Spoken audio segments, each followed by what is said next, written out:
home improvement. Offers valid through 6/28. Selection varies by location. While supplies last. More terms and restrictions apply. See Lowe's.com/rebates for details.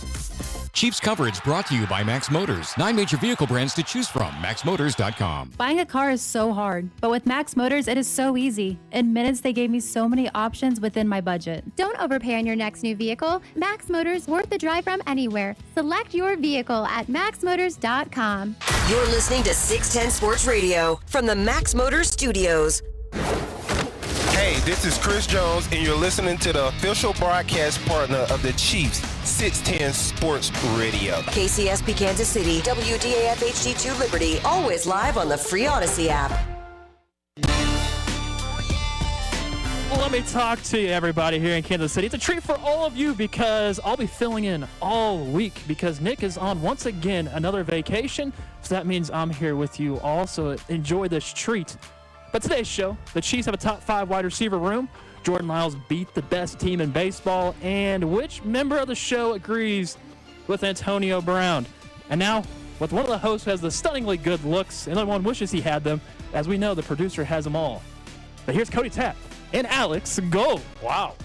Well, he's saying he's attractive. Yeah. No, one of us are. Who are you talking about? That's for up to you guys to decide. Okay. Thank you, Kramer, for the intro. Anytime. Kramer said it. He's in with us all week long as Nick decided to use a little more PTO right before he leaves Kansas City and leaves 610. So why not? Just use some more. I actually think we might need an audit on the PTO situation. Maybe. So yes. I'm not sure he used. I'm thinking he overused. He's been off for 2 consecutive weeks out of the last 3. Well, we said it early. He'll be back next week. Early in the month when I think I missed 1 day. I said, Nick, you don't want to give me a hard time for missing. I think you're working like 10 days in the month of June. So Nick is taking advantage of it. Kramer with us throughout the week as well. How was Friday? You guys hold it down. I missed out on a very good Club 610, I heard, though, on Friday. It was a good time, as always. Yeah? Club 610, a good time. I think it was my sloppiest bartending effort. Did you spill some water, some drinks? A little bit. So, and I made sure I cleaned up. I take care of the studio. We've had conversations here. I make sure I take care of the studio. What happened was I thought with my cocktail shaker, I'm like, I'm going to try to make all 5 of these drinks at once. And it turns out, not really the right size, right cocktail shaker for that. Maximum you should be making is like 3 maybe. They just get a brief shake was the one on Friday, and I tried to make them all at once. But the cocktails were very good. Company was good. Conversation was all over the place like Club 610 typically, but it was good. How was we can talk about it in a minute, but how was the College World Series? It was great. It really was. Yeah, we could definitely talk about that in a little while because I do think the College World Series might be one of the more underrated sporting events to go to. I had a great time, great weekend as well. You would have enjoyed Friday night. We were staying with a friend's house, and they had an unbelievable whiskey selection and collection at their place. I brought them a bottle of whiskey as well because I knew they liked that. But Cody, he pulled out some good stuff, some really good stuff that you would have. I think you would have enjoyed it even more than I enjoyed it on Friday night. We made the mistake though. We said, oh, we'll get some dinner later. Next thing you know, we were tasting whiskey for hours and we did not. So it woke up with a massive hangover on Saturday before we went to the baseball games. Learn, man. Yeah. You got to drink a lot of water. It was a bad mistake. We totally dropped the ball on that. Kramer's the only one under the age of 30, which means he's the only one allowed to drink with reckless abandon, and it bounced back inside of a couple of hours on that morning. It's taking a toll on me now. I'm only 26. 26? I forgot you're only 26. No, 26 hangovers were, my head hurts a little bit. Should I have a beer? It doesn't take much. Yeah, it doesn't take much anymore. A Gatorade and some ibuprofen, and you were back. Yeah. If I don't take care of myself the night before, there's almost no recovering. It's going to be the entire day of feeling absolutely insane. It took throughout the afternoon. Luckily, the game we went to wasn't until the evening. But we'll talk more about College World Series, which was pretty incredible over the weekend, and which, by the way, we'll wrap up tonight. Winner-take-all game as well. But let's talk some Chiefs football a little bit. I know we're always skeptical sometimes to talk about the good folks over at Pro Football Focus, but there was a tweet that they sent out. It was kind of interesting because it got us thinking about expectation and ceiling for this wide receiver room and where they're already at. So Trevor Sikkema, who works for Pro Football Focus, was ranking out the top 5 receiving cores in the AFC. And the usual suspects, pretty obvious, Cincinnati, Miami. Those top 2, nobody's going to argue with. My goodness. No, I mean, they both have 2 absolute studs at the position. Then he listed the Raiders. Okay. I mean, you start thinking, like, at first my answer was, come on, really, the Raiders? but they got And I'm like, Devontae Adams. Devontae Adams, one of the best wide receivers in the NFL. And Jacoby Myers was like a top 20-ish receiver a year ago. And Hunter Renfro's solid, and they did just draft a new tight end. No Darren Waller anymore. They're loaded. Buffalo Bills then came in at 4. We know about Stephon Diggs, assuming he wants to play along and be a team player at some point this season. And then the Kansas City Chiefs were ranked as the 5th best receiving corps. Now, you know I'm optimistic. You know that I believe out of this very, very young, unproven wide receiver room for the Chiefs, that there, to me, will be at least one, if not two, that do emerge, and we're going to be talking about them feeling a lot better about their wide receiver situation, whether it's Kadarius Toney somehow stays healthy and he is a 900-plus yard receiver, whether it's Richie James building off of what he did with the Giants, whether it's Sky Moore taking the massive leap in year 2. Somebody that I just mentioned, I do believe is going to surprise those that are very concerned about the wide receiver room. But I'll even admit, I don't know how their top 5 receiving room, unless we're going to go ahead and say, oh, we're factoring in the tight ends because, again, Travis Kelce is the number 1 wide receiver technically for this football team. Are we? So here's where I stand on it. It's not that it's impossible to imagine that this would be the case at some point this year, but it is definitively not the truth now, because what you're saying still has to happen. You cannot tell me right now on paper the Chiefs have a top 5 receiving unit even when you roll in Travis Kelce. Because top 5 receiving units don't have one guy who go through 1,300 yards and the next closest go for 650. Because that's currently what they sit on. Nobody in this receiver unit has had more than 700 yards in their single greatest season. And look, several of them are coming off their best seasons ever. MVS is coming off his best season ever. Richie James is coming off his best season ever. Tony's not. That was still technically his rookie season, but his best season ever was under 500 yards. So it's not that I do think it's possible, which I would say is about the highest compliment I think I'm willing to give to it, that I don't rule it out as something that it could at least occur. But it is in no way, and you and I both know, it's in no way true. And look, he was looking at AFC receiving units, so maybe, because if you start rolling it out to the NFL, Seattle's is better. Philadelphia's is better. 49ers are better. I mean, couldn't you argue Dallas or Minnesota? Here's the great thing, though, because when you look at some like Joe Burrow in Cincinnati, they got a great quarterback and they have the unbelievable wide receiver room. But Patrick Mahomes, we know, also elevates it. So if I would love to talk to Trevor Sikkema directly, like, hey, what were you basing this off of? Because Patrick Mahomes is going to elevate everybody around him. We know that. We've seen it happen time and time again. You know, I'm not so sure that Jimmy Garoppolo is elevating the Raiders wide receiver room. In fact, I think it's going to hurt Devontae Adams. Sorry, Kramer. I know you're Mr. Raider over there. So that's my question. He can probably use a little less on his plate. You know, and Josh Allen, to me, elevates wide receivers and tight ends around him. So that to me would be the argument if you're saying, hey, well, Mahomes, the Chiefs have a top 5 AFC receiving core according to this. And is he just saying, look, Patrick Mahomes is going to elevate these guys, and so it's not going to matter? I mean, offensively, yeah, they're going to, you and I are both in agreement, they're going to end up as a top 5 offense in football again. But the receiving core, even last year when they were the number 1 scoring offense, was not a top 5 receiving core, but they were still the number 1 scoring offense in football. So that's why it's not the end-all, be-all, but I was surprised to see on a national level. It's almost like there's been to see from somebody here locally. An overcorrection off of the worry from a year ago where everybody was counting the Chiefs out because they didn't have Tyreek Hill, and they're like, oh, this is the year where the Chargers are going to get them. This is the year where the Bengals are going to get them, whatever it may be. And we all know that did not happen. And now I don't know if it's just like an overcorrection. And I'm someone that's extremely optimistic about this wide receiver crew and that we are going to have somebody, maybe 2 of them, where there's a tremendous amount of upside, I do think, with the Chiefs wide receiver room heading into this 2023 season. This is a little where the text line, someone's like, the upside is a bit unhinged, just no way to get to the top 5. When you look at it that way, the one thing I'll remind you is how few times in NFL history a team has had 2 1,000-yard wide receivers. So you got to take that off of the equation. To be a top-end wide receiver unit, you got to have 1. Right, Gold?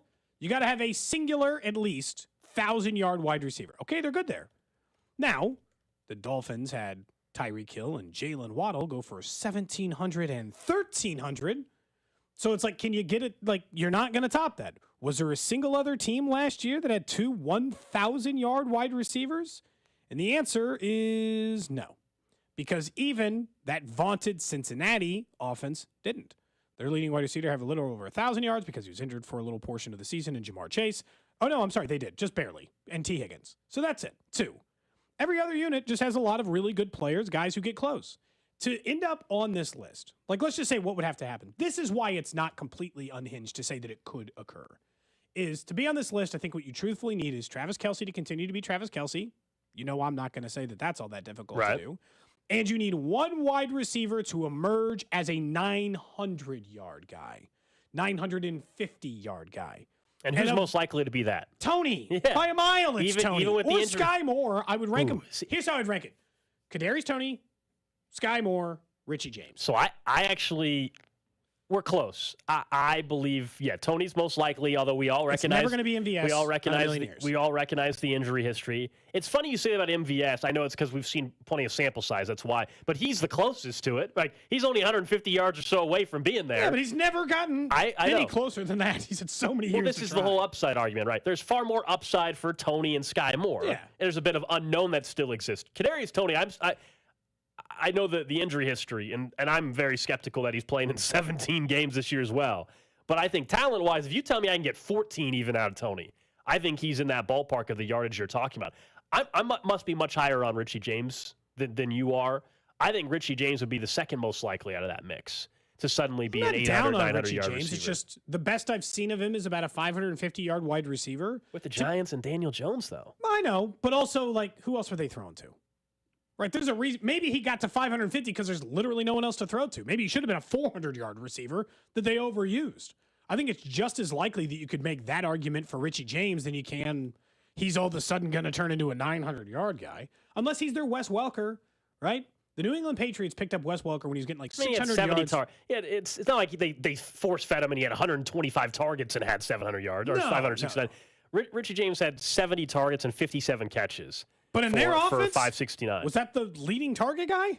Well, their wide receiver core sucked. Yeah, they didn't throw it all that much. I mean, Shepard couldn't stay healthy, right? No. I mean, Saquon, is he the leading receiver somehow? Sterling Shepard last year for the Giants. Yeah, he was hurt. He played in 3 games. So I mean, I understand you're saying, like, not force-fed by normal offense standards, but by their offensive standards? Yeah. But he might have led the damn team in targets. But that's my point, though, in general. Their offensive scheme, if you were able to do that wasn't a pass-happy off. I mean, I think Richie James has room to elevate from where he's at. Third in the team in targets. Saquon Barkley led with 76. Darius Slayton led with 71. And Slayton had 71, Richie James had 70, and he had 150 more yards. I can't wait to see when we get closer to the season. We know the over-unders come out for yardage, right? The prediction on Sky Moore and Toney, and I'll be fascinated to see where the number is for everybody, but especially Richie James. And I'll tell you what, Cody, if that yardage over-under for James is anywhere less than about 670, I'm absolutely taking the over. And honestly, I would probably go to the extent of 700, and then I would take the over. My guess is the yardage total for Richie James in the over-under that will be set either offshore in Vegas is probably going to be like 610 or something. And I would take the over on that. God, I just think he's going to end up being where he is. It's not even like a knock. You need guys like Richie James on rosters. It's just, of all the upside guys, the only thing I'm banking on is my least favorite kind of upside, which is, hey, he just had a bad quarterback. Problems are going to be solved here. And that was like the Allen Robinson defense for like 10 years, it felt like. And it turned out he got a really good quarterback, and it didn't matter. It didn't matter. I might be the only guy that is not sold on this Richie James. I just don't think he's... Well, it sounds like you and Cody both aren't. I'm not sold. I think he's fine. I think he's a perfectly fine wide receiver who will get 550 yards. And I think he's going to be less than that. With how crowded this offensive wide receiver room is for the Chiefs, there's more production elsewhere rather than Richie James. Heck, you can probably have 3 different guys on this team that's equivalent to Richie James. But what we always do, I think that's what we say about a lot of the guys in the receiver room. Like, it's going to be somebody else. But we know one constant. Patrick Mahomes will make someone is going to elevate, but also he's not going to just throw for 4,000 yards. He's going to throw between 4,350 and 5,200 yards this year. And so, I don't think we can't have a bunch of guys that are just going to have 300 yards and say Mahomes is still going to throw for 4,800 yards. There's going to be some. I don't know who it is. James, Guy. I don't think it'll be Rashee Rice, not in his rookie year. Kadarius Toney. Somebody's going to surprise us and have 300 plus more yards than we think, I believe, this year. The appeal is there's a lot of people to choose. The fact that we even have 3 guys on a list, because I'll tell you right now, there aren't many rosters you can go through right now. There aren't many rosters that you could put 3 guys on a list, and it wouldn't be absurd to say, how do they get to 900 yards? Sky Moore would take the biggest numerical leap, but he's going from year 1 to year 2, which is a historically big leap year for wide receivers. You would be talking about, Kadarius Toney, who's had 500 yards before, but everyone sees the talent in the world, and Richie James, who's had 550 yards before. So it's like, 300 yards, and they're going to be a bigger target here with a better quarterback. It's just the better quarterback argument. I feel like the success rate on that is like 1 out of 10 when we're like, better quarterback, they're going to be better. But you would recognize that the better quarterback in this case is not just the better. It's Patrick Mahomes, the best quarterback, the best offensive mind as well. Along with, I know Brian Dable did a great job with the Giants and gets a lot of credit, and he should. He was a Coach of the Year candidate. But Andy Reid's as good as it gets. Patrick Mahomes is as good as it gets. So yes, I do buy into elevating guys. Patrick Mahomes has not had a single wide receiver come in here and it become the best season of his career, ever. No free agent wide receivers just shown up and gotten way more above their mark. MVS showed up. He was MVS. Now, look, that was Aaron Rodgers. He didn't take a big dip down. Juju Smith-Schuster showed up. He was a 900-yard receiver. He's had better seasons than that by a fair margin. And there aren't a lot of examples. Sammy Watkins showed up. He wasn't like way better than the Sammy Watkins before. He hasn't taken some 5. Here's the thing. He hasn't done what you're describing. This is not a knock on Patrick Mahomes. He's the single greatest quarterback in the NFL. He's never taken a wide receiver that showed up that was like a 550-yard guy and showed up and all of a sudden he was 900 or 1,000 yards. I would argue, though, we're talking about a different circumstance. I mean, with Juju Smith-Schuster, this was a guy, though, that had 1,400 yards in 2018. So I'm sorry he didn't get 1,500 yards to have a career year. You know what I mean? Like, it's not the same thing. I get the point. And you're right, he hasn't done it yet. But I don't think the Juju comparison's fair if we're talking about can Richie James go or any of these younger guys go from, 600 or 300 to 900. Juju Smith-Schuster had 1,400 yards. Of course he wasn't going to have a career year in Kansas City because he had 1,400 yards years ago when he didn't have bad knees. Yeah, but a couple of years ago when he didn't have bad knees and he just had Ben Roethlisberger, an aging Ben Roethlisberger at that, he finished 97 catches for 831 yards. That's exactly pretty much what he did this year. He's pretty much the same guy. He was 50 yards away from a 1,000-yard season and missed multiple games. Yeah, but I mean, it was a game less in 2020, so the multiple games thing doesn't really only miss one game by, it's silly, but it's not as far off as you think statistically. He was pretty much the same guy. It's pretty much the same guy he was 2 years ago in Pittsburgh. It's not a knock. Like, sometimes we think these quarterbacks can just make these guys all superstars. I'm not telling you that they're all going to be 900-yard receivers. The question is, can one of them? And I'm telling you, there's a lot of choices. The one I'm picking out of the group is, I think there's a chance, if it's not Toney, that Richie James could end up being one of the surprises. We'll get back to this. I know. That 2020 year, by the way, it's funny. Just exact same number of games started, exact same number of games played. So that's a really good comparison year. He did have 100 more yards here. So it's not like he was definitely better here because he had to do it he did it in bigger chunks. We'll get to something that finally happened, figures that happened over this particular weekend, coming up in about 10 minutes or so. And I think a celebration might be in order as well. But you mentioned, I was in Omaha for this past weekend, College World Series, and tonight's the final game of the series, best of 3 series, Florida LSU. The winner tonight wins the national championship. And all these games, with the exception of yesterday, where it was like 24-5 or something, which is an insane amount of runs. They had been ultra competitive, had some amazing walk-offs. I think it's one of the most underrated sporting events. I've gone twice now, and I would encourage anybody to go up to Omaha at some point. This was the final weekend, but even if you go to the first weekend, there's 8 different fan bases at that point in time. It was an incredible atmosphere. It's a huge event for Omaha. Much like, we talk about how big the Big 12 tournament is in Kansas City. That city goes all out for the College World Series. You can't walk around anywhere in downtown Omaha without seeing fans. And LSU fans, I haven't gone to a sporting event with LSU fans. I must say, we always hear about how passionate they are. They outnumbered Florida 80-20, I would say, easily at the ballpark. But they were everywhere. We ran into a couple of LSU fans. We were sitting down having drinks, and all they wanted to talk about, by the way, not Joe Burrow, although Joe Burrow was at the game Saturday. Of course he was. But all they wanted to talk about was Clyde Edwards-Helaire. Yeah, I know. And Tyrann Mathieu. And I was like, immediately, so they still, Clyde was part of that national championship team as well, right? So they're still very high on Clyde. I said, yeah, people in Kansas City are He was like, have they gone back and looked at that? that roster? He was like the 14th best offensive player that was on that team. They're still big. They're big fan. They're passionate about it. So the atmosphere was guys, incredible. The one thing I have to ask you. So we stopped by Rocco's. I told you I wanted to go there before because that's the place. If you follow on social media, it's this bar across the street from the stadium downtown in Omaha.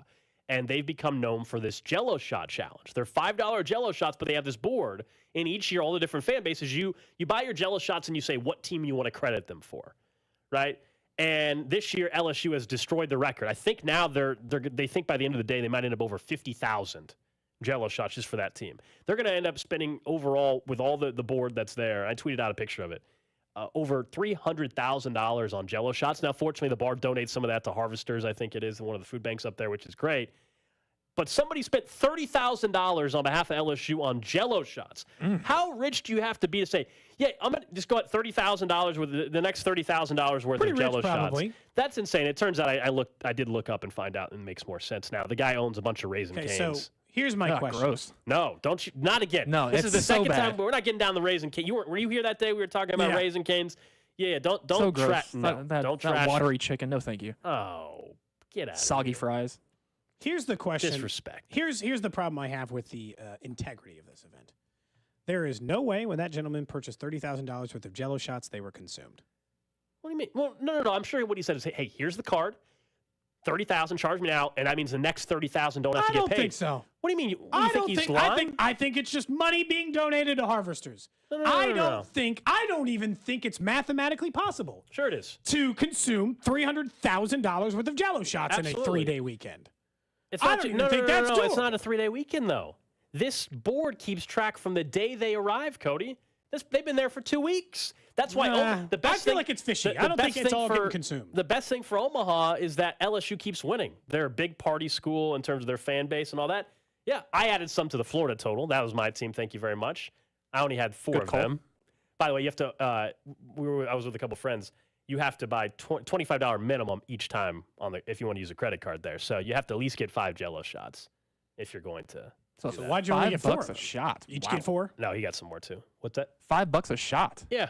That's kind of steep for a Jell-O shot. They have a Jell-O shot machine. It's all automated now. How big is the cup? Back in our day, you had to hand make the Jell-O shots. Oh, wait, they just have a machine? They have this machine that makes these massive quantities at once, and it kicks out a tray of these Jell-O shots. It's actually kind of incredible. Yeah.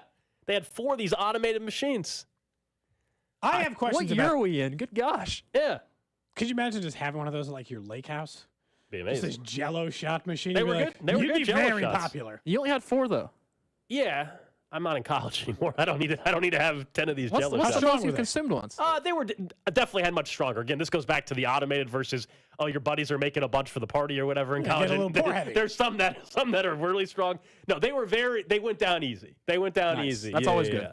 No, it was great. It was a great time up there. But you should see Kramer. I'm surprised you haven't gone.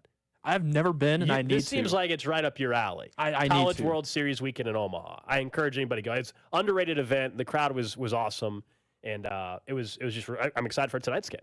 Go Florida. Go Gators. Oh yeah, go Gators. I mean, I've always watched a little bit of the College World Series. I guess I've never made it up to the event. You'd love it.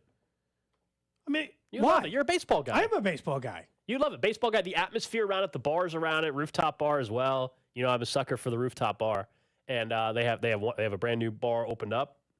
Yeah. If we ever open a Cody and Gold bar, you'd like a rooftop? Has to have a rooftop. Yep. That is your That's requirement? a requirement. If you're ever wanting me to get into business with that, it has to have a rooftop. If we ever like opened a bar as a show, we would have to make it the smallest conceivable bar. I'm not taking on some massive project. We need to be a hole in the wall. You know what we need is a shtick. Can we just do the Jell-O shot thing, but just like down near the Big 12 tournament? You want a Jell-O shot food truck, basically? Yes. That's a good idea. Yes. Oh my god. Right down there by the Big 12 tournament? We can't check IDs down there? Okay, all right. We probably shouldn't have said that part, but I mean, that's a great idea. No, but Gold. I don't know how much IDs. these And- automated machines are. Automated Dude, Jell-O shot machine. Jell-O shot food truck. You tell me someone will rent this out for a wedding?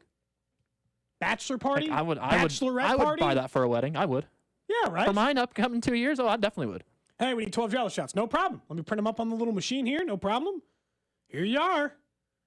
Food truck. That's about the size of responsibility we can handle as a group. It says the machine is Wi-Fi equipped. Now, I didn't have to stand next to it. You just plug it in. I don't know. Yeah, I mean, they had a bunch already ready, but somebody bought multiple trays full, and the machine just kicked out this tray, and it was a tray of like 30 of them at once.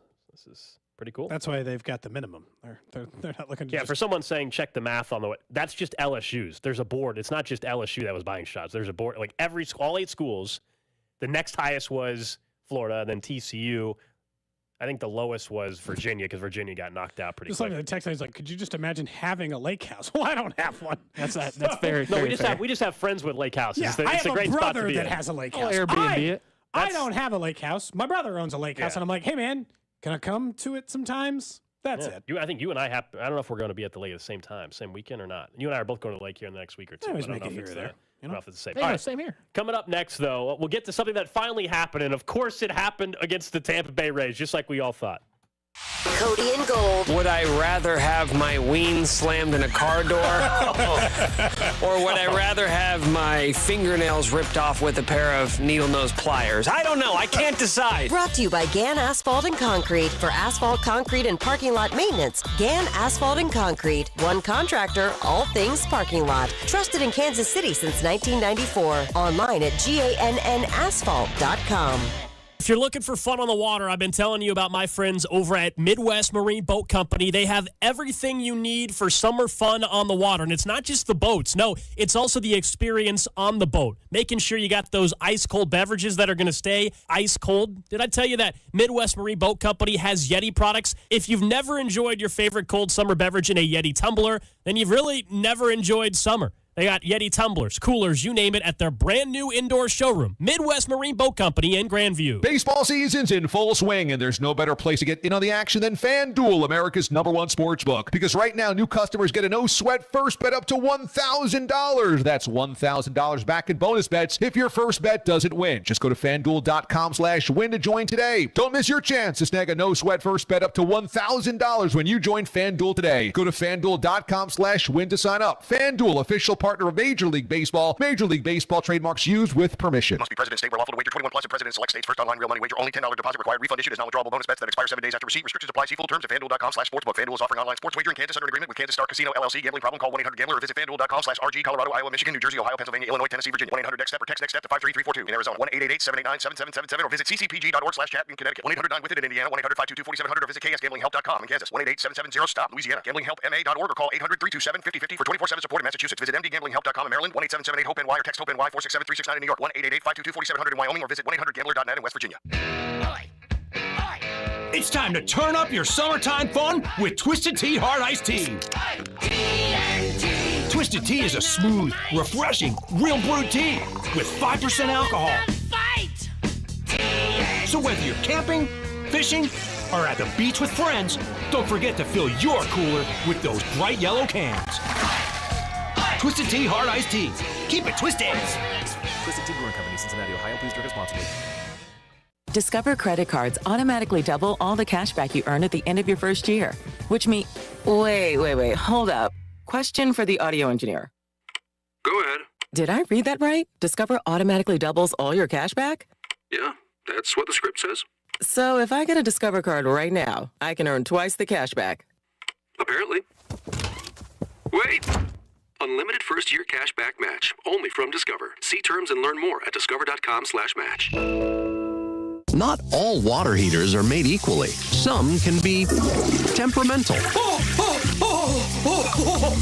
Some can be unreliable and don't even think about what happens if you have neighbors downstairs. Why is it raining inside my apartment? Not with a Navien tankless water heater. You'll never run out of hot water. You only heat water when you need it, saving you tons in utility costs. Navien tankless water heaters. Visit tanklessmadesimple.com to learn more. The following is a paid commercial announcement. Debt ceiling means one thing. The U.S. is broke and can't pay its bills, so they have to borrow more money. That's bad for the U.S. dollar. So what are you doing to protect your savings? Consider diversifying with gold from Birch Gold. Text Patriot to 989-898 for your free info kit on gold. There's no obligation, just information. With an A+ rating with the Better Business Bureau, Birch Gold can help protect your savings. Text Patriot to 989-898. Take action today. The biggest biggest corruption scandal in NYPD history. I loved being that dirty motherfucker. Harlem in the 90s. 30 cops crossing the line. Was it a common practice to break into apartments which were suspected drug locations? Yes, for money, for drugs, whatever was in there. The Set, a new Odyssey original podcast. Who's gonna catch us? We're the police. You got into the game back then, making money hand over foot. Listen to all 10 episodes of The Set right now, exclusively on the free Odyssey app.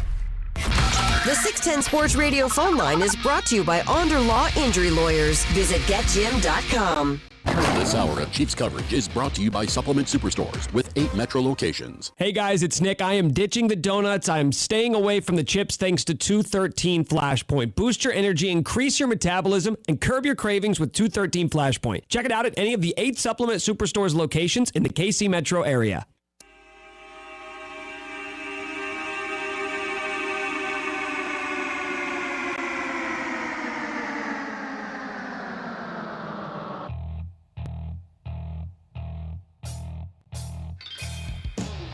All right, just getting started here on a Monday. Cody and Gold, Alex Gold, Cody Tapp with you. Kramer in for Nick this week.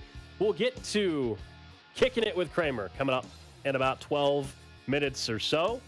But something finally happened over the weekend. It just figures it would happen against the best team in baseball. This is why betting on baseball is fun, because you can't always predict it. And even the best team in baseball is going to lose like 60 games this year.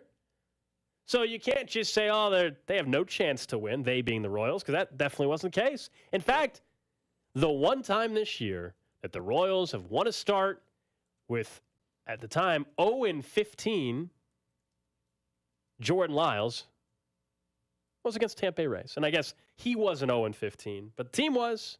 Not anymore. He got to win, man. Can I get some sort of celebratory music? I know I didn't warn you ahead of time. Anything I can start cheering myself. I got you. Cool in the gang. Just give me some music that sounds like we're having a party, because, come on. Jordan Lyles got to win. He did. Been waiting all damn season for this thing. As a matter of fact, is the intern already gone? Did he leave? No, we'll find him. He's around here somewhere. Okay. He's slithering around back here. Because I'd like to send someone to the liquor store, and on my time, I'd like us to get a bottle of champagne. This is, I will spend my own hard-earned money. We can pop a bottle of champagne at 10:30 a.m. Well, I guess whenever they get back on a Monday morning, because Jordan Lyles got to win. I don't care what day of the week it is. Yeah, it's a party if Jordan Lyles gets the win. Finally. He was 0-15. Yes. He was 0-11. Uh-huh. They're victorious. Finally, a win for Jordan Lyles. And I will say this, any excuse apparently just to drink on the show. I've noticed this from Cody. I don't think that's the case. I just like to celebrate. Any excuse. 5 o'clock somewhere. We now, every Friday, we know we're guaranteed to drink. And now, here we are on a Monday. Why not? I'm with you on this one, though. It definitely deserves some sort of celebration. What became a joke across all of baseball is now over. They have won a Jordan Lyles start. That's what's important. I think that, honestly, this is one of the biggest events of the Royal season, because I've told you, this will be the standalone event 10 years from now. When you painfully remember upon these days, you might be like, why? I'm just going to try to forget this season. That's not how I feel about 2005 or 6 or 7. No, I remember the horribly bad things that occurred during those seasons that led a team to a pacing of 115 losses. Do I think the Royals are actually going to lose 115 games? No. But do I think they're going to lose like 110? You sure? There you go. This feels way more. I will say that. By the way, is this the Venga Boys? Is that who it sings sure this? is. Wow. Why did I even know that? That's an impressive pull. That is a good pull. That is a good pull, Cody. I was just going to say about Jordan Lyles, what's weird is he actually pitched much better in his prior 3 outings than this one. I know. This one, 6 innings, gave up 4 earned runs very early in that game. The Royals offense, though, came through with 9 runs. But prior to that, he pitched 6 innings, gave up 3. Pitched 6 innings, gave up 5. Pitched 7 innings, gave up 5. And you and I discussed, I think they just let him out there way too long. As we know, they just want him to eat innings. But yes, must feel great. Must feel great if you're Jordan Lyles. This is great party music. Of course it feels great. Are we getting Kramer, good champagne? Is Speck in his office? Are we getting some good champagne at least? How good a champagne do you need? Anything above Andres, please. Indeed he is. Okay. Okay. Either him or the intern. All right, we're sending somebody. I got my card. All top. I keep a thinner wallet. It's not on the back of my phone like yours, but a thinner wallet. I'm glad you switched to the thinner wallet. That was a good switch for you. Honestly, it was one of my best moves in a while. I have the Costanza wallet thing going for a little bit. It was a It's getting out of control wallet. I realized I didn't need as many cards in there. And if I need some card from a loyalty program or whatever, most of them are digital now, but if I know I'm going to Topgolf, Cody, I'll grab it. I don't keep the Topgolf card in my phone case thing now. No, if you but know before in the wallet, it was in there. So now I basically keep the necessities. I probably need to get a few cards out of here, but for the most part, same thing. All right, I keep the cards I might need. So all we're going to do is, I think it looks like his door's closed, Kramer. So as soon as his door's open, we're going to find out where the intern is, or we're going to find Spec, and we'll see if someone will go pick us up some champagne for later in the show. Go ahead and tell him Kramer champagne and Ace of Spades. Is that what you're going to tell him? Champagne. All right, let me write it down or and something. then if you want to, Cody's got plenty of money. If you want to sneak in some lunch, please do that. Good point. All right. Please sneak that with that massive contract. Just go ahead and get us some money, please. So anything Pull out better some than money. Andres. What's your PIN code for the debit card, please? Does he need the PIN? Yeah. Yep. 5555. Should I say that just out loud in case anyone Yes. manages to get a copy of my actual card information? Yeah, get Raising Cane's since you've been trashing them so much. It's going to be soggy by the time he gets here. So anyway, congratulations to Jordan Lyles. Finally. Congrats, man. We're happy for you. We really are happy for you on this show. I would like you to keep getting more wins. And if we got to find some incentive to get him more wins, I think we should look into that. Because the more wins for Jordan Lyles the rest of the year, the better, in my opinion. Royals are already in a draft lottery anyway, so losing to be the worst team doesn't do you any good. And I don't even know if there's some superstar Bryce Harper prospect in next year's draft. There's probably not. In baseball, it happens even less. This LSU pitcher that's going to go number 2 or 3 might be available tonight. But he's going to go 2 or 3 in this upcoming draft. Yes, in 2 weeks. He's going to go to the Nationals probably, if he's available. Sucks. The Royals got really screwed bad with the in that lottery. They did. Although, let's be honest. They're not scouting well. They're not developing well. It's perfectly fine to be skeptical anyway, even if you told me they had the number 1 and number 2 pick. We just saw it with a Rays pitcher. We just saw it again, and we'll see it again tonight. We've talked a lot about the development with some of these teams that were relevant in 2014 and 2015 that have already come back around, Cody, and are some of the most exciting teams in baseball. We know in 2014, 2015, the Royals and Orioles were both playing great baseball. The Orioles had some terrible seasons, and now they're back in one of the best teams in baseball. They play tonight, and guess who they're playing? They're playing a Reds team that might be the most exciting team in baseball, and they got Ellie De La Cruz, who, other than playing the Royals, is unstoppable. The only series he didn't do anything was, of course, the Royals series. So maybe that'll happen again, at least on this end. Look, the Glasnow thing is frustrating because you watch him, and he was... And look, to the Royals' credit, that's a tough one because Daniel Lynch also dealt in that game. Daniel Lynch didn't have 12 strikeouts. He had quite the opposite of that, actually. Just had a couple of strikeouts, but pitched very well for the Royals. Didn't give up any runs, held the Rays down. But Glasnow K'd 12 batters in 5 innings. Matter of fact, he had to pitch less long in that game because he just struck out too many batters. It takes a lot of pitches to strike out batters, and because he was getting so many swings and misses, there was no choice. But yes, if I go back and I look at that draft, if I look at if you look at any draft in baseball, 2011, 12, 13, and you look at what the Royals drafted versus what was around them, you aren't gonna feel good. So it is one or the other. Either they are or were, obviously some things have changed, but not fully. Either they were really bad at scouting for a long time, or they were really bad at developing for a long time, or they were pretty bad at both. I would say that's probably the answer right there. Or they were pretty bad at both. I don't think that you have to be the worst ever. You could be pretty bad at both and it wouldn't matter. You're not particularly good at scouting, and then you're not particularly good at getting the best out of those players. Because, the 2011 draft is oh my God, what did we do? What happened here? But that's not even as bad as probably and Hochevar helped them win a World Series, and you wouldn't want to go back to that one. Christian Colon helped them win the wild card game, and you wouldn't want to go back to the players that were available in that draft because you're saying, well, Christian Colon helped them win a draft. Or helped them win a Super Bowl. I'd be yeah. World Series, yeah. But I'm pretty sure Evan Longoria that same year would have probably also helped them win a World Series, right? So it's just... Yes, he would. So it turns out. So it's it doesn't matter which year you go through, and you would have telling yourself, well, they got a World Series out of those players. It's so much worse than that. That year, that 2011 year when they took Bubba Starling, and the players who went behind were Anthony Rendon, Francisco Lindor, Javier Baez, George Springer, Jose Fernandez, Sonny Gray, Tyler Anderson, even just like good players like Colton Wong and Joe Panic and like perfectly fine Major League Baseball players. You're like, you almost had to. This is one of those drafts like that happens in the NFL or something. Like you are like the only team who did bad in that draft.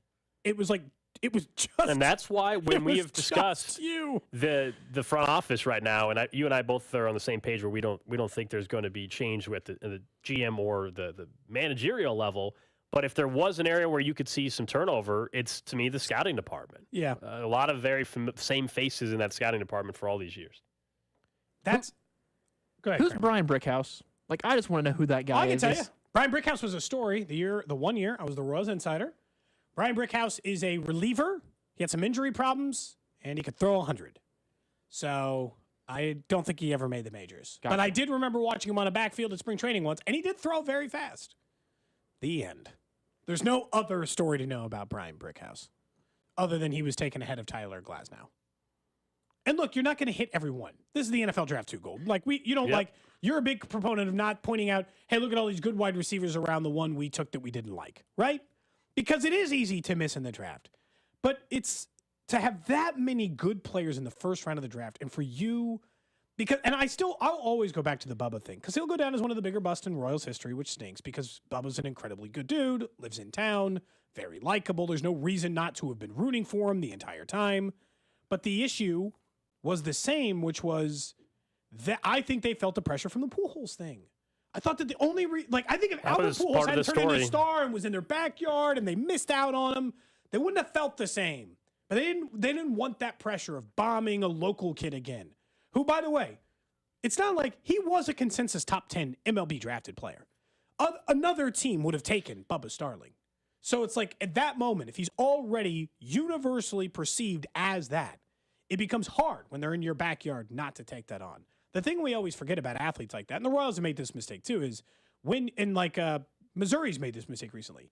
Making a hero for your school or your team, or your hometown, adds another element. This is like when you hire the former great Missouri football player to be the Missouri football coach, Gold. It adds another layer of problems. And I feel like that's kind of where they are. They still they're going to have to look hard in the mirror at the scouting. And I know we're going to have JJ Piccolo on tomorrow. We can ask him about how they feel like that process went before and if there have been changes to how they're handling that now as the draft is a couple weeks away. It's in early July. It'll take place during All-Star break. They're doing it in Seattle. They're doing it on site, I believe, in Seattle. It's one of the changes this upcoming year. We'll get to kicking it with Kramer in just a couple minutes. Did you see who was talking a lot this weekend? And guess what show he was talking on? Connection to Kansas City. So Antonio Brown, who has been an embarrassment for quite some time. Keeps being in the news, but for only really bad things. He was on Tyreek Hill's podcast. It needed to be said. Oh, yeah. And Antonio Brown, who recently was forced to sell or his team got kicked out of that arena league, the Albany whatever they were called, got kicked out because he wasn't paying and all other issues. He was talking on this podcast, and he mentioned that essentially Tom Brady and Tom Brady's, TB12 guru, Alex Guerrero, they remember that name has come up before in the past. Yeah, he is one of the shadiest people in the NFL, clearly. And he says he's not a doctor. He don't read the MRI. So he's digging in my bleep, thinking he will rev me up to play. But my ligament is torn. I can't really play at all. He said it led to a conflict between Antonio Brown and Guerrero and the team's trainer. He went on to say that he played against the Panthers after missing 7 straight games, even though he shouldn't have. And he went on also to kind of take some shots at Tom Brady a little bit. So you're trying to force him to play and that Tom Brady called him a narcissist. I'm like, look, I got to be honest. Tom sounds pretty bang on there, Antonio. I don't think this is going the way you think it is. Look, Guerrero in no way should be influencing players to play. And the fact that Guerrero can work with Tom Brady, but then also collect tens of thousands of dollars from other athletes to just work under the Tom Brady plan because he gets to hover around the team seems super duper shady. But Antonio Brown is the worst messenger of all time for this. As a matter of fact, I can't imagine a room with more ego ever than Tyreek Hill and Antonio Brown sitting down for a conversation. it must have exploded. Well, this based is all on time. that fact, because why is Tyreek Hill even? Don't listen to anything he has to say, man. He completely imploded his career. Why would you even talk to the guy? Well, you know why he gave him the platform. The same reason why anybody else gives Antonio Brown the platform, because here we are, we're talking about it in Kansas City, where people are talking about it anywhere else. That's why Tyreek Hill just wants attention for his It Needed to Be Said podcast. That's all it is. It was the same thing with the comments he made last offseason about Tua. He wanted some attention. Now he gets Antonio Brown on his podcast. Bad attention. And he gets attention for his podcast. It's the same reason why anybody has AB on his show to begin with. That's all this is. I don't take it all that seriously. I may not be the biggest Antonio Brown fan because of what he did to the Raiders. I mean, I absolutely hate it. But I honestly think Antonio Brown has some quality points in what he was talking about with the cheetah. I think he has more to talk. Like the Guerrero points are the ones I'll listen to. Like I'm not hearing any conversation around the fact that Tom Brady called him a narcissist. He is clearly a narcissist. Definitely. But also Tom Brady wanted him on his team so bad. So I could see how Tom's like forcing the issue. Like, hey, come on, let's play. Come on, let's play. Come on, let's do this. Let's do this. Let's do this. Look, am I shocked? Would I be shocked to find out that Tom Brady was encouraging Antonio Brown to get a shot of Toradol, which he said made him feel like he had Batman energy? To get a shot of Toradol to play in a game that Tom Brady cared about? No. Tom Brady is one of the most competitive people on planet Earth. I assume he's told a lot of players to go get a pain injection shot to continue to play for it. That's why every single body of every single New England Patriots player is withered into dust since the time they left that organization. No, not surprised. But also, Antonio Brown didn't have to play. He said the team's trainers are like, no, man, it's cool. You don't have to play. It was Alex Guerrero and Tom Brady trying to talk him into it, not the other way around. Yeah, you mentioned when he was with the Raiders during camp or whatever. Antonio Brown, many, many years, long before he played with Tom Brady, had already had clearly some issues going on. This wasn't just because of the culture of Tampa and Alex Guerrero and Tom Brady. I mean, Antonio Brown, long before he got to Tampa, was a problem and clearly has some stuff going on as well. It's not great. But I don't need to hear any more from Antonio Brown. For those on the text line who are asking from the 816, is this the first day post Nick? No, he's just on another vacation. Nick's final day will be July 7th, which is, roughly 2 weeks from now. Show-wise for us, it's 2 weeks from now. So he'll be back, which means Kramer's still filling in on Nick's Notable Notes. Oh, that's right. I forgot that you switched to this music. Oh, yeah. Kicking it with Kramer. Definitely here kicking it with Kramer. I would say it's a choose your own adventure, but I know that one of you guys do not want. Probably, I'll talk about it. So New Japan Pro Wrestling and AEW last night had their Forbidden Door, and I probably watched an instant classic. The Forbidden Door? Well, it's Japan Pro Wrestling? So AEW, American company, New Japan Pro Wrestling, clearly in Japan. They are a Forbidden Door is like a key word to all right, that usually never happens. It's kind of like WWE trying to go with AEW people. It'll never happen. It's a Forbidden Door. But they open that door once a year. This is the second time ever having this. And I probably watched the most intense, probably 6-star, maybe 7-star classic between Will Ospreay and Kenny Omega. I showed you guys a clip earlier on where Kenny Omega landed on his neck. It was part of that match. It was awesome. But the thing is, what you guys probably didn't know, Sting, from the 80s, 90s, early 2000s, he's still wrestling. He fought Chris Jericho last night. That guy? Chris Jericho. These are the names of people who were for 30 years. I wanted to bring Sting, that to the musician? Yeah, the musician Sting. Imagine him just out there. Just ripping. No, but they actually fought last night, a tag team match where Sting went over in the match, which was awesome. I just wanted to let you guys know, if you need to watch wrestling, watch last night's Forbidden Door episode, our show.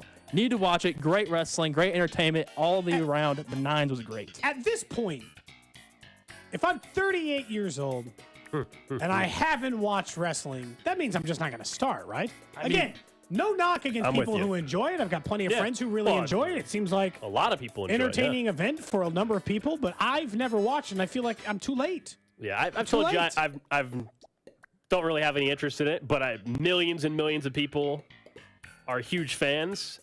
So I get that there's a market for it, clearly. So but it's just not something that It's never too early or late to start watching. Was this my Choose Your Own Adventure part, or is this a different portion? Honestly, that was... you guys probably weren't letting me to pick that one, so I just picked it anyways. Don't worry about the Choose Your Own Adventure. We'll do it later on. But yes, also later on, I would say baseball isn't dead, per se. The London series this past weekend against the Cubs and Cardinals, a split between the two. It was a good rivalry matchup. But what I'm thinking is we need to see more. There are clearly more and more areas of in Mexico series this year, London also, and I think we need to go elsewhere. I think we need to have a regular season game in Japan. They usually do it during the spring training time. Yeah. They stopped doing that since COVID. Now, why not bring it back into Australia? They were there in 2014. Why not bring it back? Didn't the team bus break down in Australia, though, when that happened? Yeah, sadly. Wasn't Greinke on that team? Yeah, and the regular season game was always really weird because they were playing it. It counted towards the regular season stats, but it was played while teams were still playing spring training. Yeah. Honestly, it is kind of embarrassing that baseball is further behind on the playing the international games well. Because their sport is already international. Yeah, I mean, football has to earn their audience. Yeah. Everybody already plays baseball in all of these countries they're going to. No, that's a fair point. It's a great one. I mean, yeah, look at the makeup of your average MLB roster and see how represented multiple countries are. Gotta go play in the Dominican Republic. You see what some of those World Baseball Classic games between Venezuela and the Dominican Republic create a party atmosphere. Baseball's old. This is the one thing they all mistake. Create a party atmosphere. That's what you really want to do. That's how it was with Mexico series. I will say, I was getting ready to mention that. They played in 2 countries this year outside of the U.S. They just got done in London and England playing over there, and then in the U.K. And then now, Kramer, what was that, in the first month of the season or so they were playing in Mexico? Yes. And the issue there was the altitude and everything. The ball was just flying out of that stadium. But yes, I'm imagining they're going to expand on the Mexico series. They'll probably this London thing's been a huge success. They're going to continue, and they're there's playing no that reason. game at the Negro League field. Is that 2024? That's going to be in Alabama, I believe, right? Yeah, the oldest baseball field in America. Giants versus Cardinals. Again, we all did nothing but talk about the execution on the Field of Dreams game. The first time, and he's walking out of the cornstalk. I think it's the Reds are involved with it. I think it's Reds and Pirates. Well, that's great timing for the Reds to be involved because they're the most entertaining team in baseball right now. Field of Dreams, Reds. Let's see. People just doesn't know. Isn't it Reds Giants? No, not Reds Giants. It's not till next year. They didn't have They're taking a year off. Why? As they should. I Why think are they they taking a should. year You off? don't want to oversaturate it. Okay. I mean, it's kind of like the hockey game on ice, right? They do that every year. I know, but I paid attention to the Winter Classic a couple of times, and now am I in it? Nah. Oh, here's why they're not doing it. It's because there's an $80 million renovation development project at the location. That's why. So they would. It's not because they thought it was getting old. It's because there's some $80 million project going on at the location this past September. We're trying to put more seats in. That's all we're trying to do. Do more event games. Put a game at Arrowhead. I don't care. And then get rid of games. Instead of 162 games, get it down to 130, and then get your ticket gate by putting it somewhere better. Also, that'd be great. Give me 100 games, and I'm happy. With the cross the pond stuff, going to the London series, the Cubs and Cardinals didn't play on Thursday or Friday. Yeah, and they're off today. So the jet lag, especially with 162 games, I get it. I understand that. But the way they changed the baseball schedule means you can have all these off days. So it doesn't even matter. It's true. All right. Hey, lastly, I'm kicking with Kramer. I drive back and forth between Missouri and Kansas all the time. You do the exact same thing, Cody. Sure. I work in Kansas. That's when I place my wagers. Same. Does nobody know how to yield? It is in the general? worst. I think for both. Yielding this is the most Kramer. This is the most Seinfeld version of the entire thing with Kramer. But seriously, does anyone know how to yield? Nobody knows what that upside down triangle that's red that says yield on there. No one knows how to do it either in Kansas or Missouri. Happens more in Missouri, is that what you're saying? I think it happens. I think it's equal out the time. Equal It's out. not singling out a state. No. I mean, heck, if we were even closer to Nebraska or Iowa, I'd probably say the exact same thing because nobody knows how to flip and yield. What's your problem with it? That they're not yielding or yielding too slow or just not yielding at all? No, not yielding at all. The ones, the one that took me a really long time the only ones that frustrate me, Kramer, are the one that are hey, the right or left lane's ending.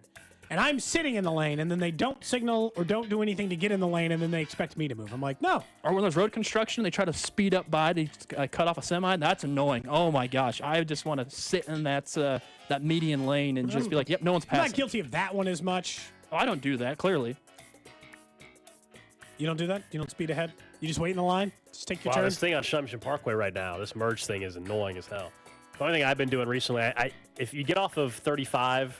If any of you driving that route, you get off 35, you know what I'm talking about. You head, I guess, be heading east on Shumption Parkway, and it is now down to one lane. It's been this way for 2 or 3 weeks, and nobody knows how to merge into that one lane. So I said, screw that. So now I get off and exit early, and then I get to the other part of the intersection, and it says clearly no right turn, but everybody's turning right anyway because... So wait, you're intentionally going away where it tells you not to turn right, but you're just turning Everybody's anyway? doing it every day? And it's saving me so much time. So much time. Is it worth the time you saved if you get, let's say, one ticket during the I'm not going to duration get of a ticket on that. What if you just get one? I'm not going to get a ticket. Was it worth it? Yes. Yes. That's what I I'm don't asking. know about that, bud. Yes. I I'm not mean, going a to get ticket a like ticket. that's only going to be I'm not gonna get a ticket for that. One last gripe. Do you guys like when you're driving? Do you like get when it's sunny out and you get that raindrops because someone's in front of you doing the wiper fluid on the highway? So annoying. Oh really? Like stop. I don't think I've ever thought to turn mine on during that. But I'm a big windows down guy. All times, under all circumstances. It can be 100 degrees out. That's no. Windows down. No. Use your damn air conditioning. It's 100 degrees outside. I agree. Does that mean even at your house, your windows down all the time, you won't turn the AC on much? No, I mean, I'll put the AC on sometimes in the car if it's too hot. I'll have the windows down with the AC going. Works both ways. I like the windows down. What's the point? If you have the windows down with the AC on, that's like all that cold air is going out. I like the windows down. Not all of it. Enough of it hits you that it balances itself. So you like hearing that noise? You like hearing that noise from like the air coming in and out? It's terrible. Doesn't bother me. And I've convinced my kids that they're windows down people now. It took a number of years to convince them of that because little kids for a while are like, it's too windy, roll the window up, and now we're in. Now they're windows down kids, so it's perfect. All right, that's Kicking It with Kramer. Coming up next, something I don't think you guys got to on Friday. I'm glad you didn't because it's a huge story involved the draft, and particularly the NBA draft, and it tells us a little bit more about how the NFL could also approach sports betting across the league. That's next. Cody and Gold. Hey, it's Vinny Pasquantino. Even though I have a real beef with Nick, tune in to Cody and Gold weekdays starting at 10 o'clock right here on 610 Sports Radio. Brought to you by Gann Asphalt and Concrete. For asphalt, concrete, and parking lot maintenance, Gann Asphalt and Concrete. One contractor, all things parking lot. Trusted in Kansas City since 1994. Online at GANNasphalt.com.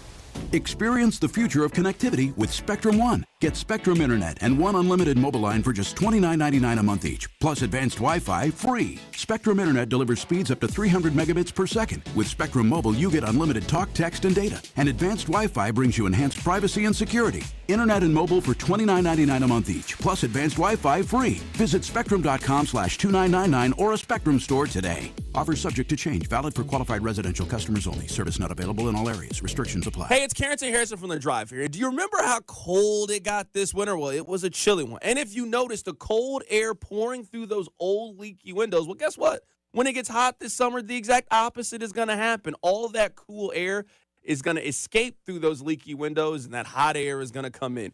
So I'm telling you right now to replace those old windows and keep your house cool this summer with the official window of the Kansas City Chiefs over at Window World. Their windows are one of 2 windows with the Good Housekeeping seal of approval, a lifetime warranty that covers all parts, glass breakage, and labor. And right now, Window World is offering 18 months, same as cash financing with approved credit. So pick up the phone right now and call this number for a free home estimate, 816-799-0820. And they can show you how they are simply the best for less. Remember this phone number, 816-799-0820, or check out the website, windowworld.com. For over 2 years now, I'm seeing better than I ever have thanks to my friends at Dairy Vision and their unbelievable process for me to not need my contacts or glasses anymore. I went in for my free consultation. You can do the same thing. All you got to do is go to DairyVision.com or give them a phone call at 913-491-3330. Or I've been telling you, you don't even have to go to the office anymore for the free consultation. They're conducting consultations virtually over Zoom now as well. It was pretty simple for me when I was thinking about where was I going to go for my vision needs to find out if I could get rid of my contacts or glasses. Dairy Vision was no doubt the choice because they're among the most experienced and respected vision correction surgeons in the entire country. Together, they've performed over 65,000 vision correction procedures with over 30 years also in refractive surgery development. Go with the best in Kansas City and make the best decision like I did. Give them a call at 913-491-3330 or go online to DairyVision.com. And when you go in, be sure to tell them Gold from 610 sent you. Do you have 3 ex-wives and your current trophy wife wants a life insurance policy 3 times the size of the policies you had to purchase for your previous mistakes? If so, you need to call Big Lou at Term Provider, 800-700-6898. Big Lou is intimately familiar with your problems, and if you're 50 or 60 years old and in reasonably good health, a $1 million policy should only cost about $100 to $200 per month. Big Lou may have a solution for your previous policies as well. You may even save enough money to lighten the load on your new $1 million policy. Remember, call Big Lou. He's like you, except he's only on number 2.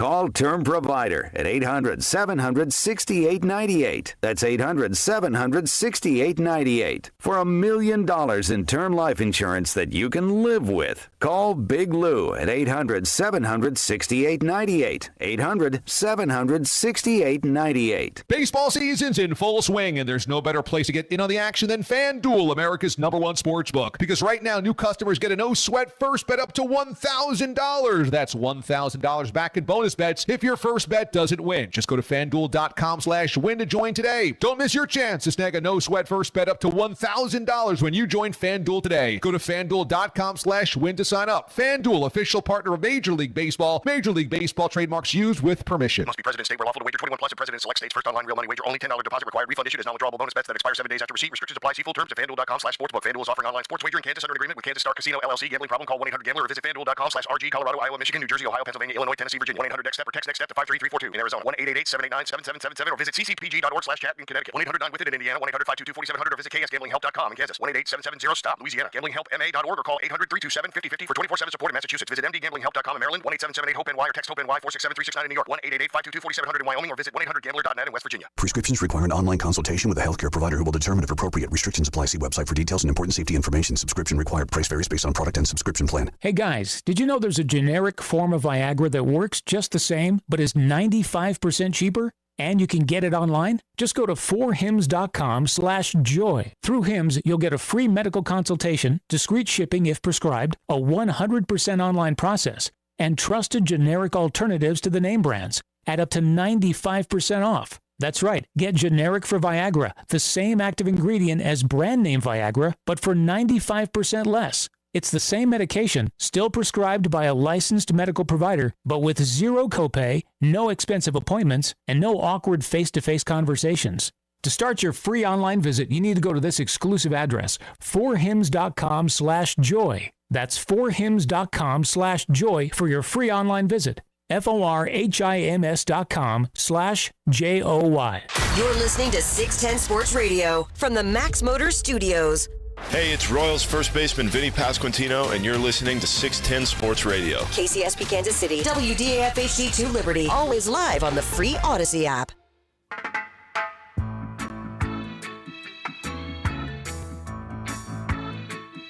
11 o'clock hour here on a Monday. Cody and Gold, Alex Gold, Cody Tapp with you. Kramer filling in for Nick this week. We'll get to the trash of the day coming up in about 18 minutes or so. I think we've been told the champagne, at least the order's been placed. Is that right? Did you can confirm the order has been placed. Okay. Did you tell him?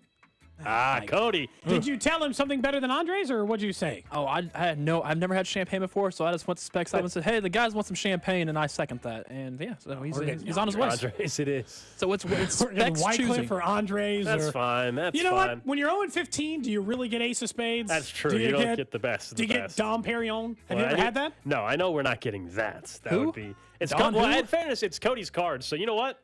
Get whatever spec. Get whatever you think is necessary for this occasion. Go for it. That's like really famous champagne, Kramer. Yeah, it's very expensive. You're out right of my at the league. age now that you have to start. should know. You should start experiencing the nicer things in life when you can. You know? I've had Dom twice. I guess. One time. Hold on, wait. One time I was working in a restaurant, and the person ordered because like their daughter graduated college. They're like, I want a bottle. I was like, cool. Brought it out, and they're like, we didn't really like the way it tasted. I'm like, well, it didn't taste bad. They're like, is it bad? They're like, no. I was like, well, then it can't really like just give you money back on a $250 bottle of champagne. What? Yeah. And I was like, well, hey, why don't I package this up? Maybe somebody else back at your house would want it, or somebody else. They're like, no, we're good. I was like, so half a bottle. They spent half a bottle, or maybe 2/3 They of a didn't even bottle. have half of the bottle. No. So we drank it in the back while we were closing. Okay. So that tells me, by the way, that tells me they only ordered Dom because they had heard people mention it before. Correct. They just thought, what is the nicest bottle of champagne I've ever heard of? Yeah. That was the nicest bottle of champagne they'd ever heard of. Therefore, they. Yeah, it's definitely not what this occasion is for. That's definitely not the bottle we picked for. But pretty close. I mean, why this not? is almost as good as your kid graduating college. Jordan Lyles finally getting a win. He did get a win. After the team was 0-15 and he was 0-11 in their starts, it's pretty close.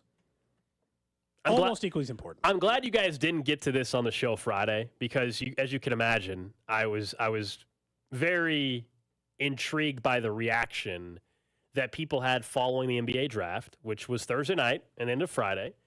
And we know that on this show Thursday, we had a topic with Nick. We were talking about the betting markets, right, with the draft. And all of a sudden, there was a report that came out that at that point, it looked like Scoot Henderson was going to go number 2 overall. Once that report came out. That was according to Shams, one of the 2 reliable NBA insiders. And Shams is with Stadium, and he's, other than Woj, the most connected NBA insider. And once he tweeted that out, we saw the betting market shift. And ultimately, Scoot Henderson did not go number 2 overall. Brandon Miller did. And later in that evening, Woj tweeted out and said, all along, Brandon Miller was going. He made it very clear in his reporting. So Shams is a FanDuel partner, okay? He goes on FanDuel TV with Kay Adams quite a bit. He has that partnership. He also appeared on the Pat McAfee show, and he provided updates on the draft and also with some of the information. He's paid by FanDuel to be a guest. Let's just make it simpler. Yes. And so Scoot Henderson got all the way up to minus 900 after that tweet. And for those who know, that means you would have to bet $900 to win 100. Okay, which means FanDuel made a lot of money. And so this has caused a ton of controversy. And FanDuel put out a statement so they're not privy to any reporting or information coming from Shams. Now, look, I don't think a situation occurred where Shams said, hey, by the way, FanDuel, I'm going to put this out there. You're welcome. No, I don't think that was going on. But the optics are terrible. And when you have someone with inside information, right or wrong information, working directly with a sports betting operator, it's going to cause some questions. It's going to make people skeptical about this. This is why when we've talked about the NFL stuff, right, where players have been getting in trouble recently, the reason why you have to have strong punishment is because it makes it way too easy for people to try to float out the conspiracy stuff because they're getting a little bit more reason to believe it to be true. And I think you're going to see very, very soon, maybe in the next calendar year, Cody, there'll be some sort of regulation or legislation introduced in some state or at federal level. I don't know how you're going to narrow it down, but to make it where insiders are not able to be paid by these operators. I don't know how you police it. How you police it, because we all know when we say insider, we're talking Shefty, we're talking Woj, we're talking Shams, whoever. But in general, technically, Cody, someone could try to classify you as a baseball insider. They could classify me or Kramer as an insider for something. Like, how do you, even though we know the difference, okay, Shefty and these guys are on a different level, but how do you classify that? I think there has to be some legislation or regulation in the future with this because it's a problem. You work in the sports betting space even more than we do on the normal show, right? Because you do stuff for BetQL, and you and I both wager regularly throughout the week. Yeah, thank you, State of Iowa, by the way. But even under these circumstances, because you've defended some other moments where like, come on, stop it. That's not what's happening here. Because people love to be like, it's fixed. It's rigged. There's too much money. It's all a sham. But this one is about as bad as it can look. This person with direct knowledge of high-level stuff sent out a tweet that made his boss a pile of money. A pile of money. FanDuel can do one very easy thing. Refund all the bets. Refund anybody who made a bet on Scoot on their side. Because that would be the easiest thing for them to just be like, hey, we swear we had nothing to do with it. So we're going to make ourselves look clean here. So I hate that as well. That's a big pet peeve of mine in general in betting. It's become this weird tendency that new bettors have, which is anytime they lose an NFL bet and the player got hurt in the first quarter, they think that's insane. No, but this is what happened. There are some sports books that have started with this, and to me it's terrible, and it's become now that people expect it. Look, when you make a bet, it is called gambling for a reason. I'm not talking about this. I'm talking about now what you were referencing. It's called gambling for a reason. If the player I bet on misses, gets hurt in the first quarter, and some of these companies started refunding bets though, and everybody, but now it's gotten to a point where people expect it, and then they bitch and moan when it doesn't happen. Insane. That's insane. But what you're saying, so I'm not for refunding the bets on this draft. The one thing I will say about the draft, both NFL and NBA. 90% of those that make bets on the NBA draft or NFL draft, they're just betting off of tweets. That's also just a terrible philosophy. A lot of people, without any other information, because they trust Shams, and they said, well, shoot, I got to load up real quick before the lines change. That's normal betting activity. I get that. He has more of a responsibility.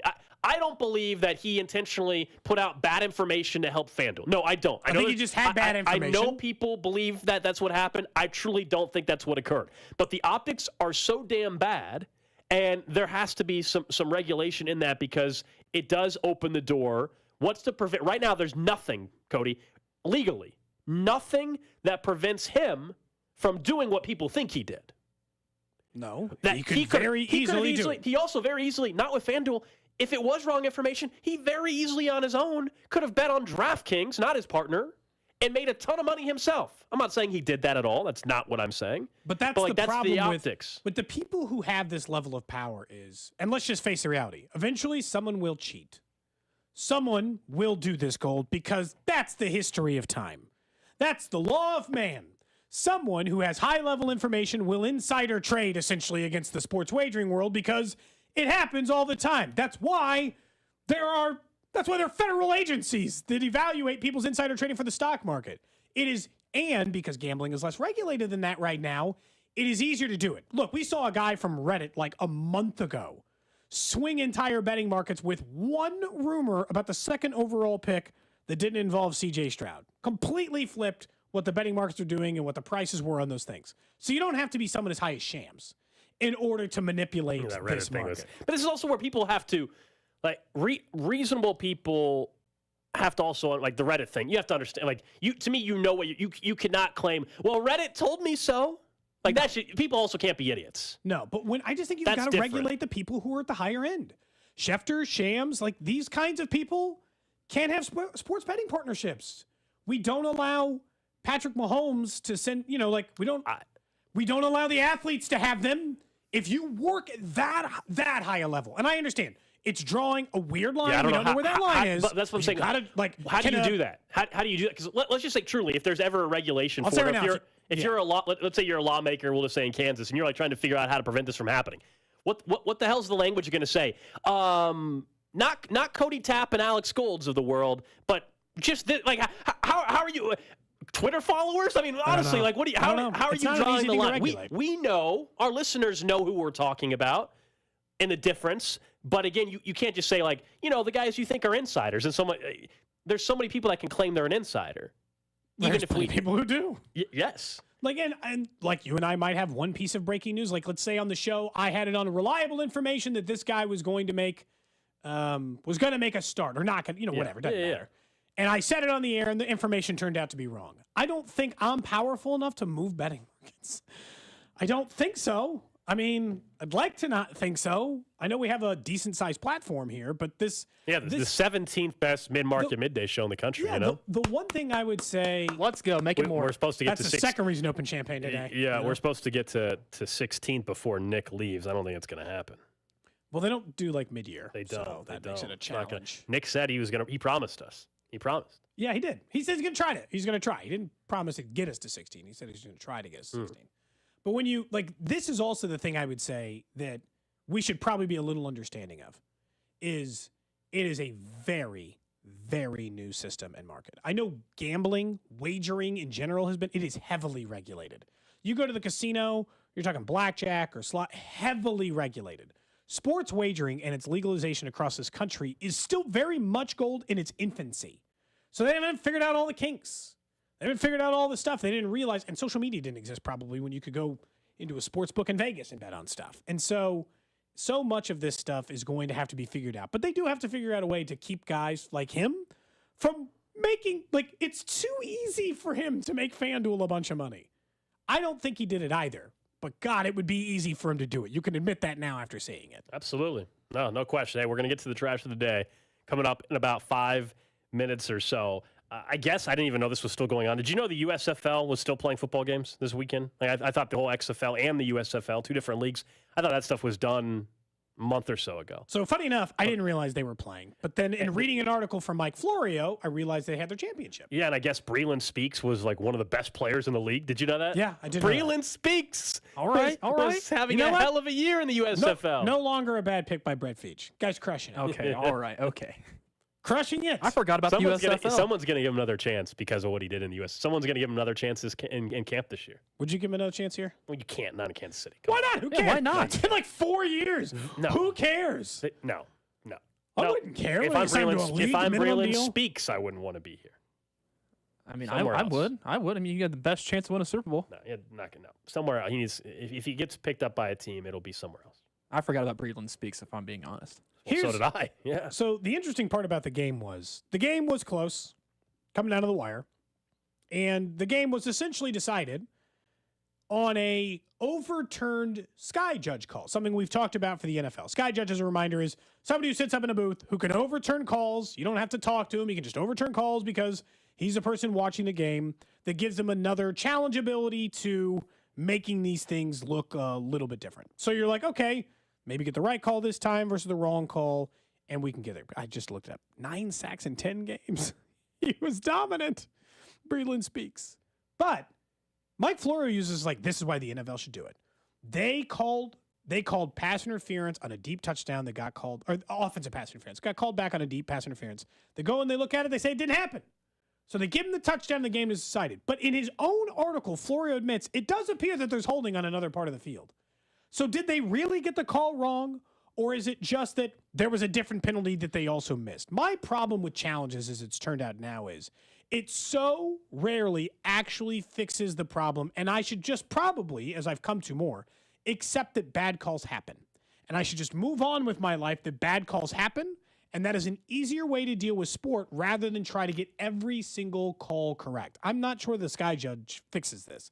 This, to me, is not an example of it fixing it. This is, to me, an example of taking away one thing, giving it to another team, and there was still a problem on the play. My thing with replay has always been I don't want it slowing down the game, first and foremost. Pace of play, right? If it's going to bog things down, which we've seen happen. Which we've seen college basketball's the worst. Absolutely. Then it's terrible. Some of those final 5 minutes of college basketball games take 45 minutes Brutal. or so. Yeah, like an hour. It's awful.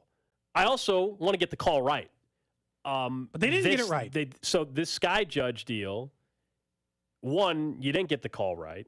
Two, I think there has to be limitations in terms of what they are looking for. So we've discussed this before during this past season when Chris Jones got nailed with the roughing the passer penalty, right? And afterwards, everybody's trying to figure out, what's the solution to fix? Should you make it reviewable, right? Should you make roughing the passer calls reviewable? I think, one, the answer, no. But also, no, absolutely not. If you're going to allow other things to be checked on, like baseball does, if I challenge something in baseball, they look at other elements of the play. We saw that play out. We see that play out every weekend, every game. But in the NFL, to me, you would have to have it set up to where, all right, I'm reviewing the catch. Am I allowing holding to be watched from earlier in the play, away from the play? No, that should not be something that gets reversed. Pass interference, if we're talking about a catch, then yeah, I think that should be reviewable. If we're talking about a specific what if it's pass catch, interference away from the play? No, but that's the thing. It's holding away from the play. It has to be from that. It Look, has to be not across the field. It has to be there. I don't want a catch 70 yards down the field being reviewed, and they say, oh, by the way, back at the line of scrimmage, there was a holding call we missed. That's terrible. Why haven't they set this standard? Because here's the easiest way to fix replay, and I still don't understand why they haven't shifted to it yet. At least one, it's not going to fix it entirely, but it's a massive step towards making replay more bearable. If you can't decide inside of a minute, then the call stays the same. It's a clock. We're not sitting here for 4 minutes while you try to decide if it's goaltending. It is either goaltending inside of a minute or it's not. And if you can't decide inside of a minute, you're like, "Ooh, tough call. Can't tell if I called it a catch, but I really can't tell if it's a catch. It's a catch. You got a minute. Shot clock. We put clocks on literally everything in sports except for replay. We let those guys sit there watching a play at second happen 4 consecutive minutes while they diagnose each conceivable. You got a minute, 90 seconds maybe, whatever it is. Shot clock this thing. Because you know what? At the very least, you've added an extra element of drama. You put the shot clock on the TV Gold. You show that referee staring over the thing. And as it's ticking away 5 seconds away, you're like, this guy's got 5 seconds, so the call's going to stand 5 seconds. Stands, and you're excited, right? Clock's ticked away. He didn't make the decision in time. It's a good thing. It adds drama to your sport. It's just replay is still so screwed. He was trying to be like, hey, this is why the NFL should get it. I'm like, what do you mean? You said that there was a bad part of the call. So really, the right team didn't get the touchdown in the first time. And then the wrong team did get the touchdown at the end. You didn't fix anything. You just wasted 2.5 minutes of viewers' time. That's all you did. You fixed nothing. You gave the wrong team the touchdown. You actually made it worse. Let me just clarify. You made the call worse, and you wasted time. So And isn't it about 90% of the plays there is a holding call? Like that doesn't get called. Yeah, that's why you can't review that. That's exactly. why that to me shouldn't be part of the and like illegal contact, like the Juju Smith-Schuster penalty, right? That Super Bowl penalty. He was clearly held, but that kind of hold occurs on like every NFL play. That's why for the brief moment, those fans were upset. They were like, "Hey, that's kind of barely a hold." We're like, "Yeah, like the Chris Jones penalty. It is technically a penalty. What he did was a penalty. It's just a dumb one." I agree with this text from the 316-913-586-7610. Someone says, if they made the rule that you're saying, Cody, where they would have a clock on replay, well, then the officials would let it run out every play so they don't have to make a decision. I do think it'd become a scapegoat for officials, though. They don't make decisions anyway. They don't want to one up. This is why the whole rule change with they never return their own guys. Well, yeah. So you have a clock. It just gives them an easy out. And then after that's over the game. Well, why didn't you Well, we just ran out of time. So that's the only thing. It'd just be used as a complete scapegoat even more than it already is. So as fans, we might hate that, but as a league, isn't this the easiest way to protect yourself? You already don't make the referees available. We already called them out for standing up for their guys rather than standing up for the correct call. Sky Judge is going to be no different. They're not going to go against their guys in the field. As much as they try to make it sound that way, it never, ever, ever goes that way. Trash of the day. All right, let's get to it. We go to Nova Scotia. Has to do with golf. Kramer, do you golf at all? I mean, I dabble. Okay. I'm not good. More than Cody? No. Are you better than Cody at golf? I mean, I used to work at tee shots. Cody told us he was going to quit. I was thinking about quitting. He's going to. I'm back in now. You know, I asked because there was a new Guinness World Record broken recently. These golfers played more than 290 holes in 12 hours. It's a lot of holes. 290. They attempted the world record on Wednesday to raise money for a hospital there. And they took aim at the record for most golf holes played by a pair using a cart in 12 hours. Originally, it was set back in 2016, where a British duo played 290 holes of golf. They ended up surpassing their goal by completing 306 in the allotted times. How does that even work? How are you playing... Even with a cart, how are you playing 306 holes of golf in 12 hours? Like, honestly. I'm guessing you take drops immediately. Let's just start there. You're not looking for a single golf ball. That thing goes into the woods, you drop outside the woods, you play up. Even with a cart, I don't know how you do that. I don't know. I mean, if you think about 18 holes taking, let's say a fast golfer. Let's say here's a video I'll show you. You can see what they're doing in the video. They definitely have those clubs that you can pee in that makes it look like that you're golfing still, but you can pee in it. They definitely have those clubs. They're just working quick. I mean, I guess. No time for break. So you said 306 holes of golf? In 12 hours. Okay, so they're playing 25 holes an hour? Yes. How? I don't know. That's too fast. Probably cortisone shots, alcoholic beverages, and probably hot dogs, course hot dogs. I'm not even sure. Like, it just seems borderline impossible to get to the ball fast enough to play that fast. Also, you really got to clear the course out in front of them. That's for sure. The course has got to be theirs for 12 consecutive hours, which I assume is the case. That would speed things up at least a little bit. But yeah, you've got to be peeing on the course. You got to be, I mean, you're not. I don't know how you're eating. I'm assuming for those 12 hours, you're just going to eat like a granola bar. Yes, yeah, because you don't want to eat too much because you might have to go number 2 on the course. We tried to break one world record on this show once, remember? We tried to see how many M&Ms we could stack. Yeah, that one was frustrating. 7, and I could only get to like 4. That one was frustrating. Why? Because you felt like you could do it? Or was that we did the Capri Sun one? Oh, we did. I still think I broke that. I still think I'm a world record holder. There's no way we did it properly. I broke the Capri Sun. There's no way we did it properly because it was too easy. Yeah, we crushed it. Record wasn't even fair. You had to open, Kramer, the Capri Sun was, you had to leave it unwrapped. You had to unwrap it, put it in the Capri Sun pouch, and drink the whole thing. You couldn't squeeze in, I think. Yeah, I definitely squeezed. So you have to just pretty much drink the Capri Sun is what you're saying. I still think I could do it, even if I didn't. I might have to do that again. If anybody else is, I don't know if anybody's re-broken the record or not. Someone said they just, for the golf thing, they didn't even get out of the cart, just follow the ball and whack it from the cart. And that's not what the video looked like, though. But also, that would slow you down. Because think about how much worse your shot would be hitting it from the cart. And you would think, too, 5th time through the course, you would know what to do and what not to do, and you're already grooved in. So I could see how they could pick up their pace by the 5th time going through. I can see that. 10.4 seconds is still that Capri Sun record. By drinking it? Not allowed to touch the Capri Sun until the time starts, and you have to use a straw on the pouch. You done the saltine cracker challenge? I've seen that. I've beat it before. I've never beat it. I've tried it. Got a lot of saliva in this mouth. I guess congrats. Is that a good thing? Is that something you wish I mean, to have said? to beat that challenge, you have to have very good saliva. Like just more than the average person? I would have to probably say so. I don't think we want to do that. We do that during Club 610. See if we can eat Is it 6 saltines? I think it might be. What's that? There's one that's TikTok has a bunch of some that aren't even world right that are just like stupid and dangerous ones. Yeah, don't do those. There's like the cinnamon thing. Don't do those. That's Don't do terrible. that. Like that's dangerous. Do the milk gallon challenge. What was the one we did from TikTok that was just tasted horrific? It was Dude, awful. this guy The absolutely vinegar is thing. squeezing the package. The world record holder. Oh, yeah, okay. That's not what I thought you were going to say at first. You're squeezing what? Hold on. All of a sudden, this guy's absolutely what? Okay. What package Okay. is he squeezing? Mm-hmm. I'm telling you. Text line says the girls must love Kramer with the saliva comment. I'm taking. Okay. I'm taking. Okay. Not sure for that reason, but I'm taking. We can ask her later for what reasons, but not that one, or maybe that one. I guess we've never confirmed. I'm telling you, man, we are both world record holders for the Capri Sun thing. Just let it be known. This show holds 2 world records. Unofficially. Unofficial. All right, coming up next, we'll get to the Chiefs Red half hour, what one national writer said about this Chiefs wide receiver core, and how it stacks up in the AFC, which surprised me and Cody. Cody and Gold. Gold, I want a new weekly segment for you called The Steam Room. But you got to do it shirtless.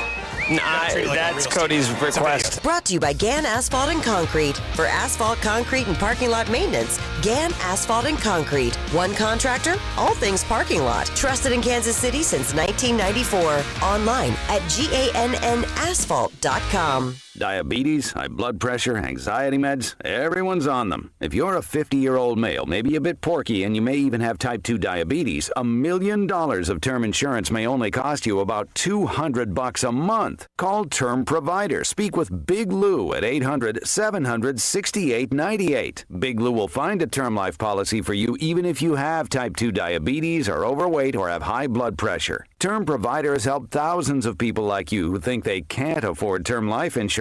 To buy $1 million of affordable term life for you, all you need to do is call Big Lou at 800-700-6898. Lou will make sure the scales are tipped in your favor. Call 800-700-6898. Big Lou will answer your call and work to fit you into a term life policy that you can afford. Remember, Big Lou's like you. He's on meds, too. Call 800-700-6898. 800-700-6898. Hey guys, Beat Up here from Fesco in the Morning. You heard me talk about playing golf all the time. It's one of my favorite things to do, but I couldn't do it real well with all the extra weight. I was weighing 444 pounds. Made that call to Slim for Life, and the weight is falling off. I'm down 29 pounds in just 3 weeks, and just this past week, I played in 2 golf tournaments, over 8 hours of golf, and I felt great. My clothes are starting to feel loose. I don't have to go buy the 6L and 7XL and 8XL. I'm rediscovering all the clothes that I couldn't wear the last couple years. Man, I feel great. Energy is great, and it's all thanks to the Slim for Life program. Are you ready to jump on this journey with me? All you got to do is make that call, set up your free consultation. Call my girl Leanne, 119th and Metcalf, or any of the Slim for Life locations. And right now, when you tell them that you heard it from Beat Up and 610 Sports Radio, you get 90 days for only $90 and lose up to 60 pounds. All services included, exclusive of products. Call 833-SLIM today. That's 833-754-6863, or hit them online at slim4life.com and tell them Beat Up from 610 Sports Radio sent you. Red, white, and dew savings are happening now at the Home Depot. Prep for all the summer guests and gatherings with up to 60% off select patio sets now at the Home Depot. Shop and save on a wide variety of sets and styles to find what suits your patio best for another season of hosting with the most. Find the perfect pieces for your space with up to 60% off select patio sets. So sit back and relax into red, white, and dew savings happening now at the Home Depot. How doers get more done. Discover credit cards automatically double all the cash back you earn at the end of your first year, which means... Wait, hold up. Question for the audio engineer. Go ahead. Did I read that right? Discover automatically doubles all your cash back? Yeah, that's what the script says. So if I get a Discover card right now, I can earn twice the cash back. Apparently. Wait! Unlimited first-year cash back match, only from Discover. See terms and learn more at discover.com/match. Prescriptions require an online consultation with a healthcare provider who will determine if appropriate. Restrictions apply. See website for details and important safety information. Subscription required. Price varies based on product and subscription plan. Hey guys, did you know there's a generic form of Viagra that works just the same, but is 95% cheaper? Just go to 4hims.com/joy. Through Hims, you'll get a free medical consultation, discreet shipping if prescribed, and the process is 100% online. To start your free online visit, go to 4hims.com/joy. That's FORHIMS.com/JOY. This can't keep your loved ones protected from pests, but Raid can. For 60 years, Raid scientists have worked to protect people around the world, including the ones you love most. Raid. Protection for all. Mostly sunny today, hot, humid, and 93. Weather brought to you by Twisted Tea. Twisted Tea Hard Iced Tea.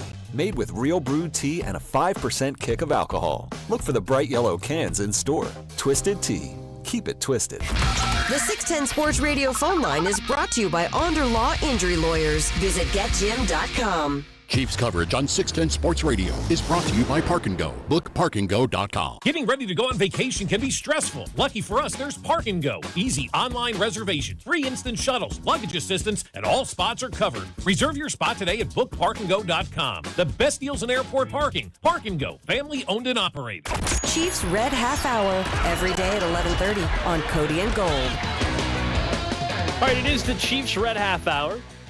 We'll get to whether or not we're all going to be upset for no reason about something throughout the football season as it comes to the Kansas City Chiefs. I'm prepared to be. Yeah, we'll get to that. I don't know if it's no reason, but we'll see. In a couple of minutes. But Pro Football Focus went through, and I think you and I were both surprised when we saw this right away. They listed out what they consider the top 5 receiving cores in the AFC. And so they go through, and Trevor Sikkema was the writer on this. He said Cincinnati, top AFC receiving core. Yeah, they're one of the tops in the entire NFL. Obviously, with the 3 guys that they got in there, with Boyd and Higgins and Jamar Chase, of course. Then they listed Miami. Yeah, Waddle and Hill. Makes sense. No disagreement. Nobody's going to argue that. Then it got a little more interesting. Then it was the Raiders. Then it was the Bills. And in the top 5 was Kansas City. And that was surprising considering the unknown. Yes, there's upside. But right now, Kansas City has Kadarius Toney, MVS, Sky Moore, Richie James, Rashee Rice, Justin Watson. Like, that's the receiving core. Now, you and I always include Travis Kelce because that's, to me, why. Well, and he clearly is. Otherwise, there wouldn't even be a conversation. That's why they can get by with not having a proven number 1 wide receiver, because they technically already have a proven number 1 wide receiver, and his name is Travis Kelce. But I'll admit, I was surprised to see the Chiefs were in the top 5. I think they have upside to where they've got a chance to get there at some point, but it's going to take the guys we've mentioned. Kadarius Toney, Richie James, Sky Moore. Out of those 3, at least one of them has to take the leap. Kadarius Toney, the leap for him is staying healthy, in my opinion. That's the leap, because I think the ability's there. I'm optimistic on Kadarius Toney, but the health is the big question, not the ability. The career stats the ability is the question I still have with Sky Moore. I'm still more optimistic on Richie James than you are. We were talking about that earlier. I think Richie James can be, a guy that ends up with another 200-plus yards than what he had a year ago in New York, which was like 570. In Kadarius Toney's best season, had he been healthy for 16 games, he would have gotten almost 700 receiving yards in his rookie season for a really bad Daniel Jones, like the worst version of him, right? 2 years ago, that was pretty bad Daniel Jones. So only last year we finally started to see some life out of the guy. So, and then he got a contract because that's how the NFL works. But in Daniel Jones' second year, Kadarius Toney only played 10 games. Had he played if he played, I'm just saying 16 because I'm saying, all right, screw it, you get hurt still for 1. Almost a 700-yard receiver. So he is the logical one. But I don't think that you can be included in any great receiving crew unless you have a second top 30 receiving option. Okay? And that's not saying an incredible amount, right? Look at the receiving yardage leaders from last year. There were 2 teams, even though the history of the NFL tells you that you're not going to have. Having 2,000-yard receivers is really hard. Having 3 is nearly impossible, as you and I both know. Yeah. But if you look at the list, all of the teams that you would think would be in that conversation have 2 top 30 weapons. T. Higgins and Jamar Chase. And a third pretty good one, typically, right, in their case, in Tyler Boyd. Jalen Waddle, right, or A.J. Brown and Devontae Smith. I think even if you talk about, like, just the total number of yardage teams had last year, T.J. Hawkinson was on that list. to go with Justin Jefferson, right? If you are looking across the board, you have to. Juju Smith-Schuster was 24th. So all you're really asking to be included in this list, in my opinion, is to have someone perform near the level of Juju Smith-Schuster. Because if you think you got to have a second 1,100-yard guy, that's not what the top-end teams do. So who is the guy most likely to do it? Well, it's Tony by a mile. Right. But you actually have three. I think the positive sign is you actually have three possible options to do it. I don't think it's out of the. I would call any of them kind of a long shot. Not a long shot, but at least, if I were betting it 2, 3, 4 to 1, right? Whatever. It's for any of them. But I would think that Tony's capable of doing it. It's possible Sky Moore because we know so little about his game. And I guess if Richie James is just a lot better than I think he is, I guess he's the other guy who could do it because that doesn't seem out of the question. Yeah, the benefit the Chiefs have, any of these conversations right here that we have about the offense in particular is what you're getting from Patrick Mahomes. You know that. And you know what you're getting out of Travis Kelce, so you're good there. But the Chiefs were the number one scoring offense last year in football. They didn't have a top 5 wide receiver core then, even a year ago. And they won the Super Bowl and they had the number one scoring offense in football. No, so but in terms of how much better than you think because they had Travis Kelce at 1,300 yards and Juju at 933. And I'm telling you, I don't only think, like 2 or 3 teams above that. Right, but as you said, it doesn't. But as you said, looking at the options the Chiefs have, they're unproven guys, no doubt. But do I think it's crazy that MVS once again gives you 700 and something yards, Kelce gives you 1,300 yards, right? But all of a sudden, Kadarius Toney's an 800-yard guy, and Richie James goes from 579 to 780. Like you're not far off at that point. So no, I don't think it's that crazy. Mahomes is going to elevate these guys, and we're going to be sitting here in the middle of the season probably talking about this being a top 5 offense yet again. Whether that means they have a top 5 wide receiving core or not, I'm not so sure. But this question of how are they going to do it? Unless you think Mahomes is regressing, that's funny, even just to say out loud. No, if anything, he's going to get better. He's going to have north of 4,500 yards. Joking. Kramer, the Raiders fan. Only joking here. He's going to have starting for the Raiders. Oh yeah, Jimmy. Well, maybe. Brian Hoyer, maybe. Maybe. Yeah, I was going to say. Jimmy G stinks. Oh, you guys are screwed. The Raiders were on this list, by the way, which is not a totally unfair characterization of their team. Too bad they can't play any defense, Kramer, and don't have a quarterback. The thing with this list, though, there's 2 teams on here that really don't have a quarterback, and that's the Miami Dolphins and the Las Vegas Raiders. So don't lump in Miami with your Raiders come on. team. No, Tua's not good. We all know this. He's not good. He can't stay healthy. He can't even be on the field for much longer, I feel like. I don't think it's going to happen. But no, for the other 3 teams, they at least have a quarterback throwing it to them. So why can't – I get the Dolphins because they have a talented wide receiver room. But how come the Jets are on this list knowing that Aaron Rodgers is there in New York and he's going to insanely help that wide receiver room, knowing that wide receiver room also consists of Allen Lazard and Randall Cobb, but they already have Garrett Wilson, who's a bona fide stud. Because normally in these cases, the way that we look at them are wide receiver units separate of quarterback. Because if we include the quarterback in this conversation, I don't remember when we said this. Then why are the Chiefs on this list then? So here's the thing. Because of Travis Kelce. That's it. So he's carrying so much more for them right now. Well, clearly he does. And Sycamore, I'm going to guess, is a big Tony guy or a big Sky Moore guy. Or because the thing about the Chiefs wide receiver crew, and the reason why we talk about him so much, which I think is more than fair, the biggest reason why we talk about him is fairly simple. They are fully and totally unproven. We don't have a single, except for MVS, who I think is proven, but proven to be a 650-yard wide receiver. So nobody else we have the full story on. Don't have the full story on Richie James. Don't have the full story on Rice or Moore or Tony. Well, that's not always a negative. I think we say we don't have the full story and we act like the book is closed. No, it means it's wide open. It could be bad, but it also could end up in a situation that ends up where we're sitting here and Sky Moore does take the leap, and Tony does take the leap, or Richie James does. I don't think all 3 are going to. I don't think you only really need one, in my opinion, to be that. Great. Just as long as everybody, because like if MVS is just MVS, and your top 3 wide receivers are MVS getting you 680 yards, you got a couple of guys who are 400-yard guys behind it, and you got one of those, just one of those guys who steps up to 9, you do have a top 5 wide receiver unit. I wouldn't make this argument for the Chiefs right now. If you made me put together top 5 AFC or NFL wide receiver units, I don't think I would include the Chiefs. But am I telling you that it could be that way at the end of the year? Yes. Yes. Why would I think that that's out of that? There's just no way that's out of the question. Mostly for what you're saying. Gold, no, it's not usually a bad thing.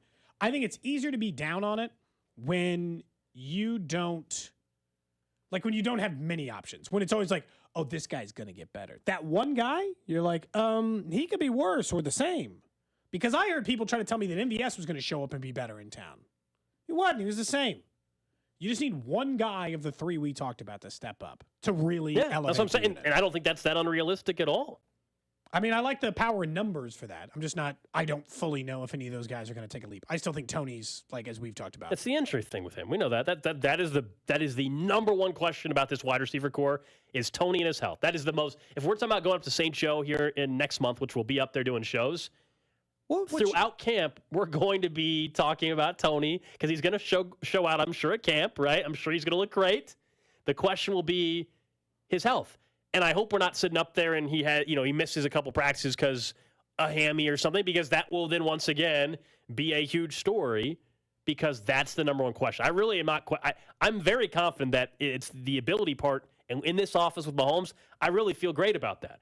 His issue is he playing 9 games for me or is he playing 14 for me? And the math, the history so far tells me it's way more likely he's playing in 9 games this year than he's playing in 14, and that's what stinks. If he played in 15 games, what yardage number do you think he would have? North of 850.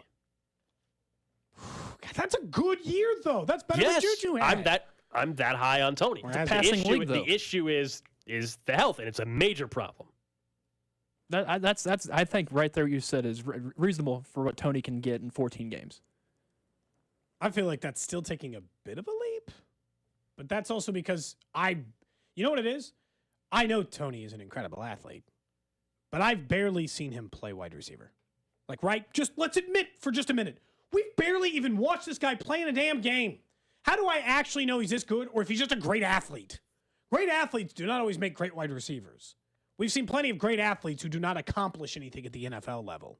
I know we've seen a little bit of production out of him in the time he's been, but it's so few games.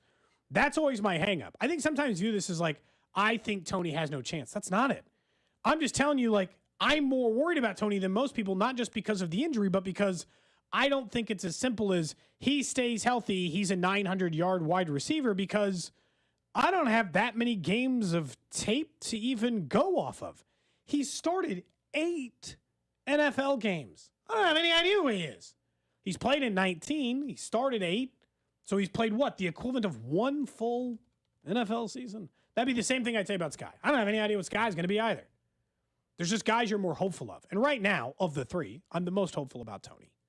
I'm the second most hopeful about Sky Moore, and I'm the third most hopeful about Richie James. Because to me, Richie James is MVS and reincarnate. He probably just is what he is. He didn't beat up Darius Slayton for the job last year. I don't think he's going to be beating out MVS and 3 other wide receivers for the job this year. He is probably very firmly a 500-yard wide receiver, which is a perfectly fine way to live your life. There's nothing wrong with that. They're going to pay you the money either way, man, so don't worry. Like, a lot of this is just, to me, it kind of comes down to the 2. Can one of those 2? I wouldn't rule it out for Richie James for the same reason I wouldn't rule it out for the other 2, which is I'd like some more games. I actually know about this unit. It's also what makes the Chiefs super interesting going into a year that they're defending a Super Bowl champs, Gold. We don't know. We don't have the full answer yet, which makes it interesting. There's no doubt, though, during this past year in particular, one of the biggest annoyances, right, was short yardage situations for this football team and those 3rd and 1 situations in particular and how this Chiefs team struggled. And we would hear Andy get asked about it quite a bit during the season. Is it a running back thing? They're just not seeing the opportunity. And you and I, the only conclusion we could come to throughout the season was scheme, right? Like, this offensive line, they're just not built to be a short yardage team. Now, they push back on that. They would disagree.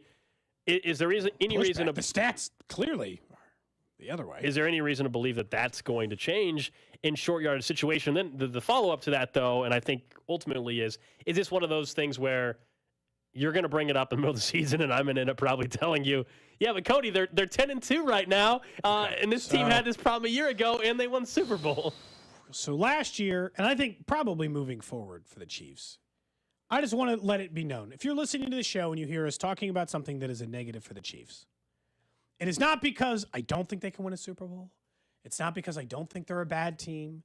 It's because I don't want the conversation we're having in mid-January, early February for why the season didn't end in another Super Bowl title, because that is the only damn thing we care about in this city, to be that problem. Last year, I thought there was a chance short yardage might be one of the things we were talking about at the end of the year being a problem. Do I think that there's hope that the short yardage can be better? They were 31st in the NFL last year in short yardage success rate. Who was last? Second to last. I'm sorry. I was just curious. A very bad team. Who the hell was worse? I'm just I'm fascinated to know. Which one of you teams was worse than that? I don't remember. Who the heck that would have been? Probably just like the Cardinals or something. No running game. Yeah. Kyler got hurt. Trailing a lot. There wasn't many short yard situations anyway. And then when you get them, you're right. Miserable at them. Probably just some loser team like that versus the team that won the Super Bowl in the Kansas City Chiefs. I want to just tell you, who cares?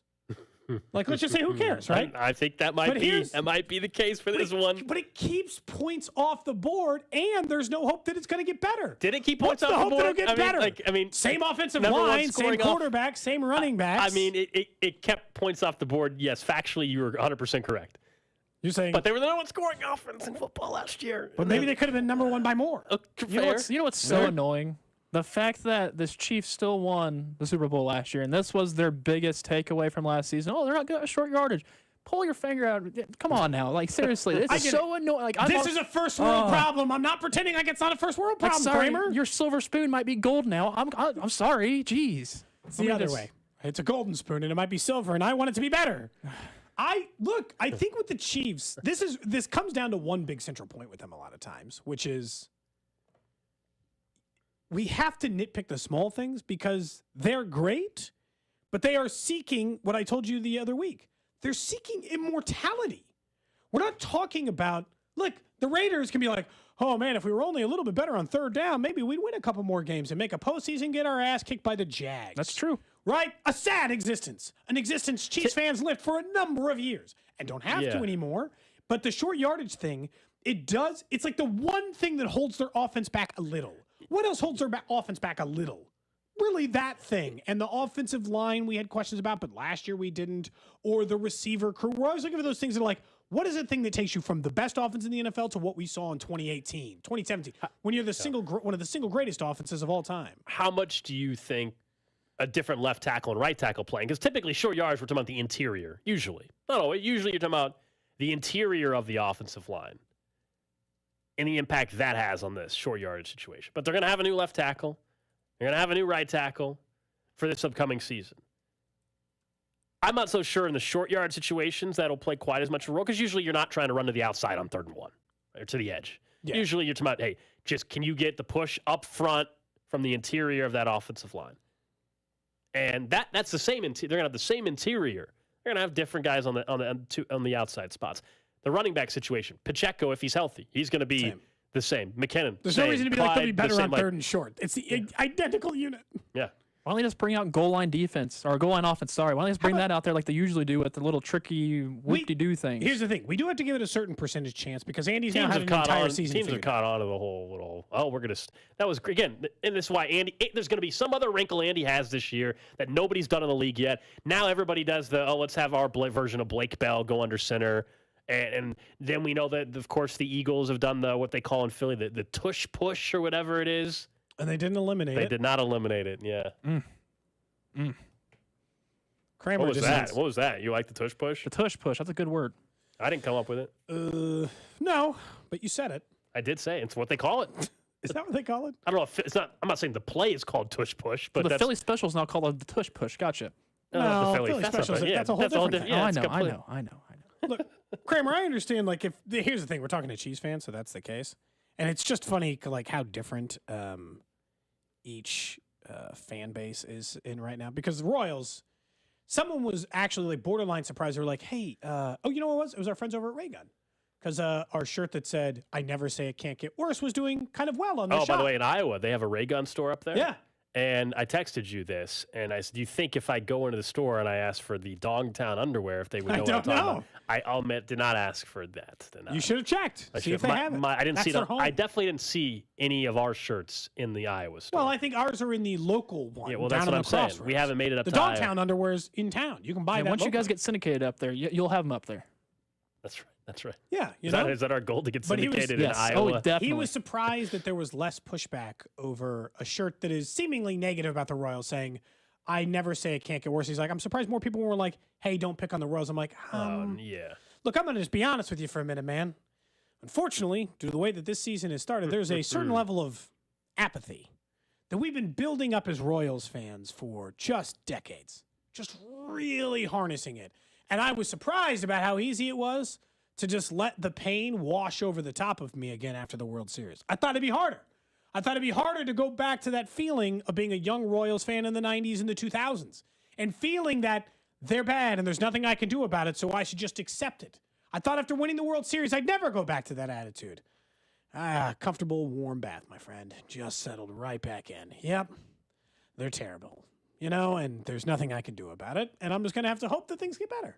Because there's nothing I can do to solve the problem. And that's why we have to celebrate the small victories. And we're still waiting for the bottle of champagne to arrive. Yeah, what's the scoop on for that? Jordan Lyles' first win as a member of the Kansas City Royals, happening on, well, at that point would have been, June 24th. It's funny. It's the opposite as Chiefs fans, though. Because we're, like, the unit now, especially because you're watching them actually celebrate the Super Bowl for the first time, really, in my opinion. We got the parade the first time and nothing else. Not a single other celebratory party. It doesn't matter. It just didn't exist. And now we get to witness it again. I would understand that if you listen to this show, you'd think we're nitpicking. But it's nitpicking for perfection. Otherwise, I would just be like, yeah, they have Patrick Mahomes. End of show. What do you guys want to talk about? You guys want to talk about? No, of course. I get that. I mean, look, to that point, though, that on 3rd and 1, more times than not, just pass. Like, Put the ball in Mahomes' hand is not something I'm ever going to disagree with. We know that the Go for it we more, know too. the QB sneak thing is just not happening. I've told you, I still think one day, maybe in the Super Bowl if it's needed. Other than that, not when Andy Reid's the head coach. They're just not going to do it. I just think that they should. But bring in Blaine Gabbert. Yeah, we screwed that up last week. I did screw that up last Not week. Blake Bortles. Blaine Gabbert. Bring him in too. Former Missouri bring him quarterbacks in. who played for the Jags. Hey, wake and bake. He can fit into Missouri. Blaine Gabbert in for the QB sneaks because that won't tip off the defense at all. Who cares? But that's the thing. It doesn't matter if you tip off the defense. It has a 92% success rate. Are you saying Blaine Gabbert under center and then Kelsey with the tush push of Blaine Gabbert and it's a first down every time? Its success rate doesn't matter that they know it's coming. It is unimportant. And it's a real NFL quarterback who's played real NFL snaps. So if you still want to run the wrinkle, you want Blaine Gabbert one time to fake it and to throw the ball 40 yards down the field, I'm still pretty sure Blaine Gabbert can run a trick play. Better than when you run it with a punter or a long snapper or the wide receiver who throws it or unless it was Antoine Randall, whose stats I saw over the weekend. I guess I didn't realize Antoine Randall, the single greatest wide receiver quarterback of all time. He is a perfect 7 for 7 for 130 yards and like 6 touchdowns and no incompletions. It was fun to watch. Just the world's perfect passer rating right there. Yeah. But so it doesn't unless I think the only thing I would ask for in the short yardage is please QB sneak it more, right? Well, that's one where it's just not happening. If you're not going to QB sneak it more, let him throw. Screw running on 3rd and 1. It's dumb. Why don't you just sign Victor Wembanyama to go under center, grab it, and take the ball over the thing? He has to cross the line. That's all you got to do. You get that 3rd and 1, you get it down right there. Fumble it a lot. Saw that. I mean, that'd be better on the goal line. Saw that first pitch. Made me not feel as bad about mine. I still think you should feel bad about yours, though. Well, I did, but man, the more I've seen, after seeing Kelsey and Wemby's first pitch, it makes mine not look as bad. Wait, briefly, Kramer's onto something here. Is there some reason that on the goal line, when you have to reach the ball over the top, is there some reason why an NFL team hasn't just found any guy who's like 7'2" to just fumble? reach the ball over? Doesn't matter. He doesn't have to fumble if it crosses the goal line. Fumble snap. Then we could teach him to take a snap. You're going to at a squat 53-man roster. You're going to have one guy that's his job. Kind of fullback for a decade. What do I care? Well, that's something they should have got rid of a long time ago.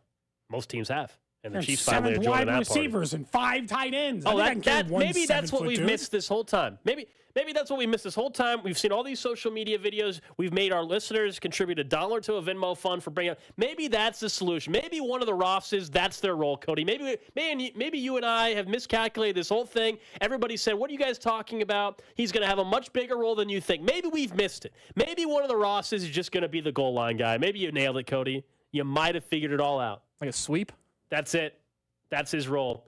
Because otherwise, he's going to be either not on the team or the 7th wide receiver on this football team. But maybe that's the role. By the way, worst time ever, the text line. You guys could always jump to the Redbirds, always wearing red all year. They stink this year, too. Yeah, I'm hoping you don't mean like the Cincinnati Reds. I think you talk about the Cardinals, right? Because the Cincinnati Reds, sure, but they're not called the Redbirds. The Cardinals, I saw some stat. Their attendance is actually down 1% this year. But I was told 1%. I was told Mr. Kramer, who's wearing a Cardinals jersey, that they're the best fans in baseball. They would show up no matter what, even when their team sucks like they do this year. They are. No. They're down. I just told you the attendance is down. Oh, my gosh. You know who's up? They're juking the stats like Nebraska. Do you know whose attendance is up this year? Is it the second to worst team in baseball? The Kansas City Royals' attendance is up 2% so far this year. Do you not see all the deals we're doing right now? Of course it's going to be up. Good job by the marketing department. Exactly. Chiefs Night got me out there. 2%. Theirs is up 2%, as crappy as they are. And the Cardinals, best fans in baseball because they tell us continually, attendance is down this year. I mean, it also helped that Lo Kane retired this year, so they all showed up because they wanted to see him. That's only one day. Well, maybe you guys got to start learning to be creative with your promotions in St. Louis, too. Oh, they have a promotion there's like a bobblehead release every single week. Maybe the promotion will be that the Cardinals are firing their manager on site that night. That'll get people in the ballpark. I would second that. No, that's funny. They actually think the manager is the only problem with that roster right now. The roster's fine. It's how you work with the roster. So you are in this camp. Ollie Marble's incompetent. Did he win a World Series? No. Oh, that was the guy before. They haven't won a World Series more recently than the Royals. They got swept by the Phillies this past year. Since I was born in 1984, the Royals and the Cardinals, text line and Kramer, have the identical number of World Series titles. So I don't care about whatever one you won in the aughts when Lefty Wisniewski or whatever was throwing 400 innings a year. It doesn't mean anything. In my lifetime, they have the same number of championships. All right, coming up next. We'll get to what's trending and then get back to reality a little bit with the Royals and what happened over the weekend that reminded us once again and why this frustrating, really 9 years or so seemingly has been for the Royals. Cody and Gold. The Disgusting Brothers. Brought to you by Gann Asphalt and Concrete. For asphalt, concrete, and parking lot maintenance, Gann Asphalt and Concrete. One contractor, all things parking lot. Trusted in Kansas City since 1994. Online at GANNasphalt.com. Hey guys, it's Nick. Back in March, I started this fitness journey with the guys at Supplement Superstore. And now that I'm over 3 months in, I've hit that point where usually I would start letting my foot off the pedal. You know, when that initial enthusiasm of trying to get into better shape starts to wear off. But that's not happening this year, and it's thanks to 213 Flashpoint. Every day for me has started the same way. I get to work, I throw a scoop of 213 into a cup, mix it with some water, and I'm off. You know, it's so easy to start your day off on the wrong foot and how from there, everything tends to get off track. But 213 Flashpoint helps curb your cravings. So that means no more donuts for me in the morning. I'm not reaching for that bag of chips at 11:30. I can make it from breakfast until my next meal without hitting any speed bumps along the way. Getting into better shape is hard. You know this. It's not easy sticking to a meal plan day after day after day, but 213 Flashpoint is a great tool that's helping me stay on track. If you're looking to make a change this summer, give 213 Flashpoint a try. Check it out at any of the 8 Supplement Superstores locations in the KC metro area. Hey, it's Carrington Harrison from The Drive here. Do you remember how cold it got this winter? Well, it was a chilly one. And if you notice the cold air pouring through those old leaky windows, well, guess what? When it gets hot this summer, the exact opposite is going to happen. All that cool air is going to escape through those leaky windows, and that hot air is going to come in. So I'm telling you right now to replace those old windows and keep your house cool this summer with the official window of the Kansas City Chiefs over at Window World. Their windows are one of 2 windows with a good housekeeping seal of approval, a lifetime warranty that covers all parts, glass breakage, and labor. And right now, Window World is offering 18 months, same as cash financing with approved credit.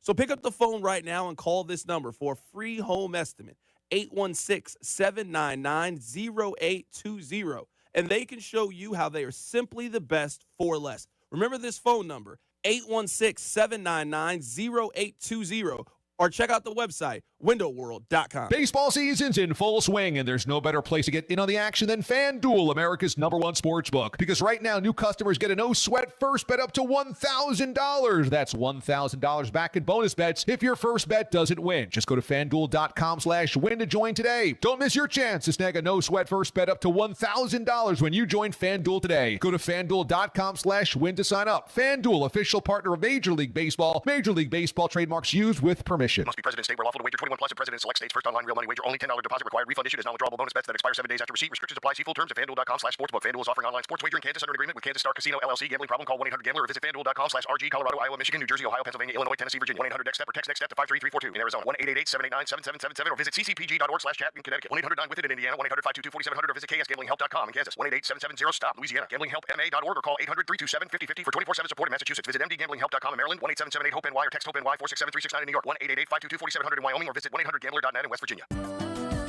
For adults with moderate to severe plaque psoriasis who are candidates for systemic or phototherapy, now there's Skyrizi, Risankizumab Riza, a prescription-only 150 milligram injection. With Skyrizi, 3 out of 4 people achieve 90% clear skin at 4 months, and Skyrizi is just 4 doses a year after 2 starter doses. Nothing in me go hand in hand.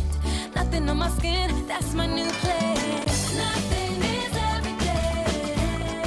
Don't use if allergic to Skyrizi. Serious allergic reactions and an increased risk of infections or a lower ability to fight them may occur. Before treatment, your doctor should check for infection and tuberculosis. Tell your doctor if you have an infection or symptoms, such as fever, sweats, chills, muscle aches, or cough, or if you plan to or recently received a vaccine. With Skyrizi, you could achieve 90% clearer skin. Ask your doctor about the #1 dermatologist prescribed biologic in psoriasis and visit skyrizi.com or call 1-866-SKYRIZI to learn more. You're listening to 610 Sports Radio from the Max Motors Studios. Hey, this is Trent McDuffie, and you're listening to the official broadcast partner of the Chiefs, 610 Sports Radio. KCSP Kansas City, WDAF HD2 Liberty, always live on the free Odyssey app. What's trending? All right, let's check in on the hot topics trending. Number 1 on what's trending, the College World Series Game 3, deciding Game 3 tonight up in Omaha. That after yesterday saw 24 runs or so on the board from Florida to get a win in a must-win situation against LSU after LSU won on Saturday. So tonight, College World Series will wrap up in Omaha. And it's been fun to watch. Obviously, we talked earlier in the show. I was up in Omaha this past weekend, had a great time. Really cool to see the different fan bases. LSU, props to all their fans. They're pretty incredible. 80-20, they outnumber the Florida fans, and it was just a fantastic atmosphere. If you haven't been up to Omaha for that, I definitely suggest you do. I think you got to go to Rocco's after the Jello Shot Challenge stuff continues.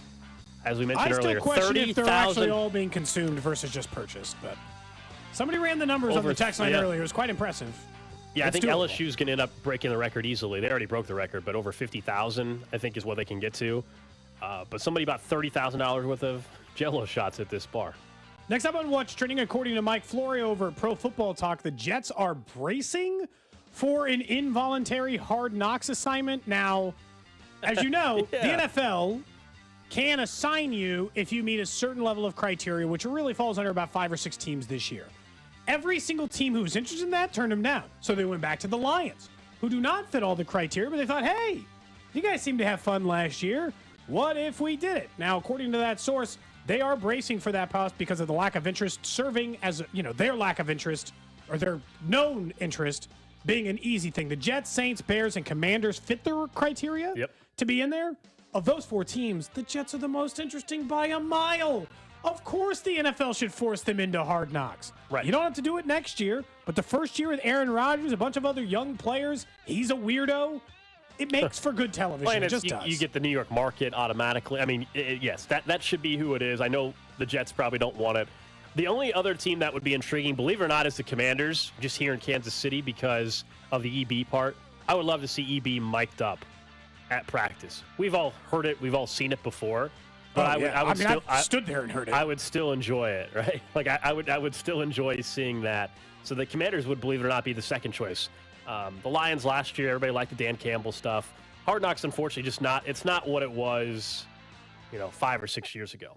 Next up on What's Trending, it's funny. I was pulling up Pro Football Talk for a second. Completely threw me off. They just redid their whole website, Cody. Tell me it doesn't look really weird now. Who? Pro Football Talk. Brand new website, and it's thrown me off entirely when I was trying to look up something during that segment as well.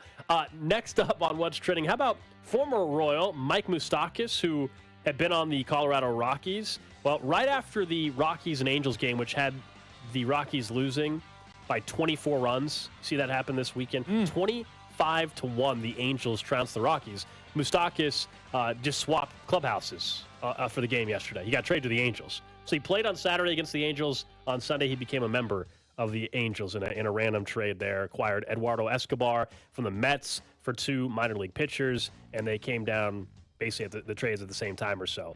Because the Mets, we all know, have been a complete disaster. Mets and Padres, 2 of the most disappointing teams, underperforming teams in all of baseball. Oh, yeah. Not even particularly close considering what they're spending in payroll this year. I would say that makes sense. Lastly, on What's Trending, the Royals split their series against the Rays over the weekend. Certainly take that if you're a Royals fan. But more importantly, the bottle of champagne is here, but we got to wait to crack it open for Jordan Lyles because Speck bought it off the shelf so it's warm. I'm not drinking warm champagne for Jordan Lyles. That man got a win. We are drinking cold champagne. Nobody wants warm champagne. Once it's warm and a little bit. Kramer said he's never had champagne. He said, is this not how you drink it? You've had champagne Never had before. champagne. What liquor do you drink warm, by the way, other than like maybe lukewarm whiskey? Right? Yeah. Maybe room temp whiskey. Is there any other liquor that you just drink that way? My guess what happened, Speck was nice enough in the middle of his workday to go grab us a bottle of champagne. He probably went in and grabbed the first bottle he saw and didn't go back to the coolers where there obviously is chilled champagne at every single liquor store. But I think he was in a hurry. He was trying to do us a favor. I guess I shouldn't complain. This is gift horse in the mouth situation, but I mean, you did pay for it, Cody, so you should have asked. But I appreciate it. What was the brand that we ended up with? Cooks. It's the exact same as Andres, man. Prepare for disappointment. That's fine. It's champagne. So I'm not. I need to lower my expectations here. This is the kind of champagne, Kramer, I would normally say people would put like for mimosas. You know? Think of a mimosa. Have you never had a mimosa? Never had a mimosa. I might have had a sip out of one, but I've never actually drink. Do you have? Didn't like whiskey last week or 2 weeks ago. Do you like any breakfast type of like cocktails? That makes sense. Like, would you have a screw? Would you drink a screwdriver? Yes. Okay. Oh, then you'd like a mimosa, fine. It's just like a sparkling. Someone says sake. I enjoy That'd be to answer your question sake about warm, drinking warm. Yeah, okay. A good Bloody Mary. Last time I had sake was with Nick in Arizona when we met those guys. Trying to get him into the Super Bowl. What was the guy's David name? and Pedro? Pedro. David and Was Pedro. it Pedro? Yeah. And they claim they could get Nick, which, by the way, in hindsight, those guys were full of you-know-what. I think the whole thing was BS. They're trying to get They you drunk. claimed they could have got you both into the Super Bowl. Not me. I wasn't trying to yeah. get in. How dare you question their integrity? I think he just. I think they were thought BSing. he had more pull. I thought he could do it. I think they were trying to be big shots. You guys told them you were in town, you were radio guys, and they were trying to be big shots. And they said big shots to local radio, sports radio guys. They thought they could convince you, and they want to be friends with you guys. You guys ended up hanging out and drinking with them for hours, right? I was back at the Airbnb, laying on the bathroom floor puking, and you guys were having sake. Indeed, they were doing that the next day. That's right. That's exactly what happened for both of them. That's what's trending here on Cody and Gold. Do you think do we need to wait on that champagne for like an hour? How long can we leave it in the freezer without it exploding? I guess is really the question. I mean, I'm gonna guess I don't think champagne freezes. Probably got to wait till the 1 o'clock hour today. Because like if liquor you wanted doesn't. to, probably got to wait till the 1 o'clock hour. Okay. In fact, I'd rather have champagne in the 1 o'clock hour than noon anyway. It says after 15 to 20 minutes of chilling in the freezer, your wine or champagne bottle should seriously cool to be the touch. So maybe in the next break we'll check. Yeah. Okay. Now everybody is texting in examples of warm drinks. Also saying it's not real champagne. Oh, Grand Marnier is served warm. I used to serve it at the restaurant I was over like steamy water. You would serve it over in like 2 cognac Of course, people are glasses. saying it's not real champagne. We are familiar that it's We've not real talked We've talked about Champagne France before. This is just as a quick reminder. We are drinking this for a starting pitcher whose team was 0-15. And he's now 1-11. In his first 15 starts. Let's go, Jordan. So we're going to start you know what? Woo! I'll tell you go, what, baby. If Jordan Lyles gets to, how many more starts do you think he has this year? At About least halfway 10. through the year? So Yeah, at probably least another 10. 15? Yeah, at least 10, yeah.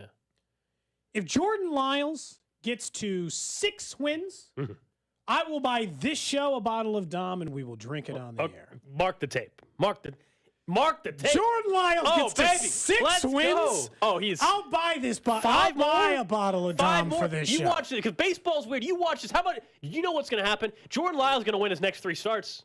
He's going to win his next 3. He's going to make your ass sweat. Mark the tape. Cody just said on June 26th around 12:09 that he will buy us a bottle of Dom if Lyles gets to 6 wins. He's got 1. 5 more over the next 15 starts. Oh, it's happening. Oh, it's happening. 6 wins. He's getting there because this is how baseball works. It's weird. After going 0-11 to start, he's going to end up rattling off a couple wins. I was trying to decide the right number that was for this. Obtainable but not super. Yes, obtainable. Kramer. We've seen starting pitchers go from the starting rotation to the bullpen. He's not going to the bullpen. They need all the innings they can out of this guy. So if he does go to the bullpen, they does got that $8 still million work? next year. Yes, I think we're Okay, all right. Yes, he said wins. Yeah, I just said wins. He said wins. Either way, It's tough a to win say. is a win for Jordan Lyles. Big Bad Brad is in the bullpen now. There's nobody that's I'm going to rooting be for my a guy Jordan. bigger I'm hoping fan. we're drinking Dom on this show. Nobody's bigger fan of Jordan Lyles the rest of the season than this show right here. For Cody, it's going to get to the point if Jordan Lyles somehow gets to 5 wins, you're going to be rooting against him, aren't you? No. I want this show to celebrate. That's why we got the champagne today. How much does that I'm bottle happy cost? for Jordan with the one he just bought. No, the one that you want to buy. He bought Couple $100, I guess? The one he bought is like $12. Better be good.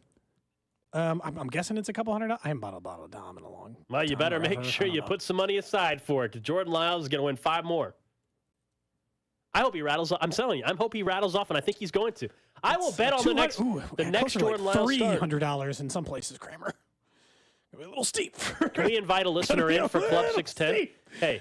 Dude, it's definitely going to be drunk during Club 610. Club 610. We're inviting a listener in for it, too. We got to add some listener incentive. We're getting bottle service for that. Sparklers, the whole thing. Who's Someone's bringing this providing, whole the thing little in. things people are going in the club doing this. Oh yeah, we got to have that. We're getting I might find somebody who works at a local club to bring it in. If we're going as far as I'm buying a $250 bottle of champagne for this show, we're doing it. Someone says, what if he gets a win in the postseason? That's right. Yep.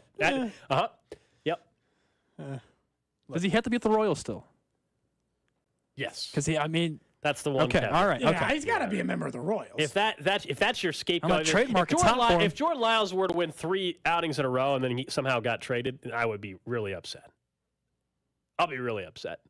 There's nobody I want to be traded less now than Jordan Lyles. Well, you're actually rooting for him. I almost said need 5 7. I more. couldn't decide what the win. I wanted it to be obtainable, but still difficult, if that makes sense. Let's go, Lyles. Let's go. I'm going to talk about him every single time on this show now. When's his next start? Friday? I think it's Thursday. Thursday? Who are the Royals playing Thursday? The Guardians are in town for this week. I know that. Oh, it's the Guardians? I guess it would be, right? That'd be the getaway day. Yep. Day game.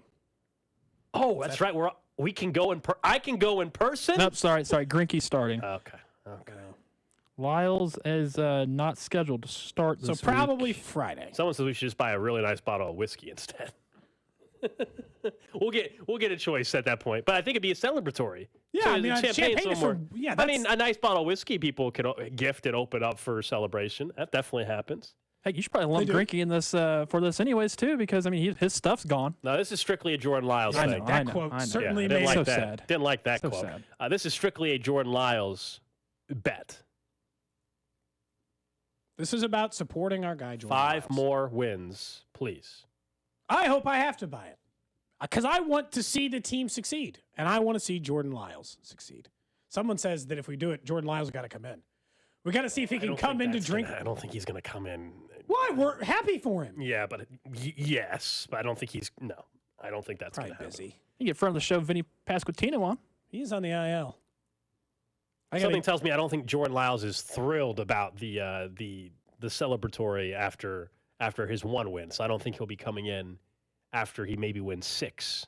They need Jordan Lyles, to be clear. They need him to make these starts. They need him to perform better.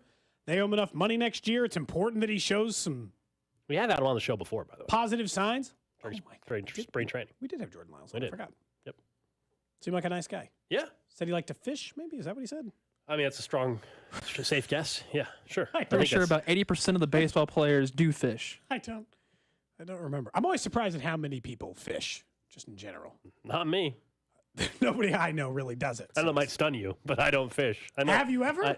I've told you once or twice in my life. I want to go like deep sea fishing. I want to get Well, like a that's- marlin with Oh my like one of gosh, those I'm not trying to huge- get imploded or something like that. I'm good. Well, he's not. No, He's a not. submarine. He's not going in a man-made vessel. No, I want to be on top You go of the fish. water. You want to be on a boat in the ocean? No, thank you. Oh, a boat I have no problem with being on. In the I love ocean, going no on the thank- choppy waters, I'm good. I love going on boats. I'm not going on a damn submarine. Okay. Is that too risky? Getting on a boat in the middle of the ocean? Yeah. Seems like they always come back. If we play that game, there's risk in everything we do. The difference is don't go in a damn submarine. That was the problem. Okay. I think that was the problem. Going on a boat in the ocean is not a problem. 90% of the ocean is unexplored. Yes, Top, but middle, and bottom. I'm good. in a boat.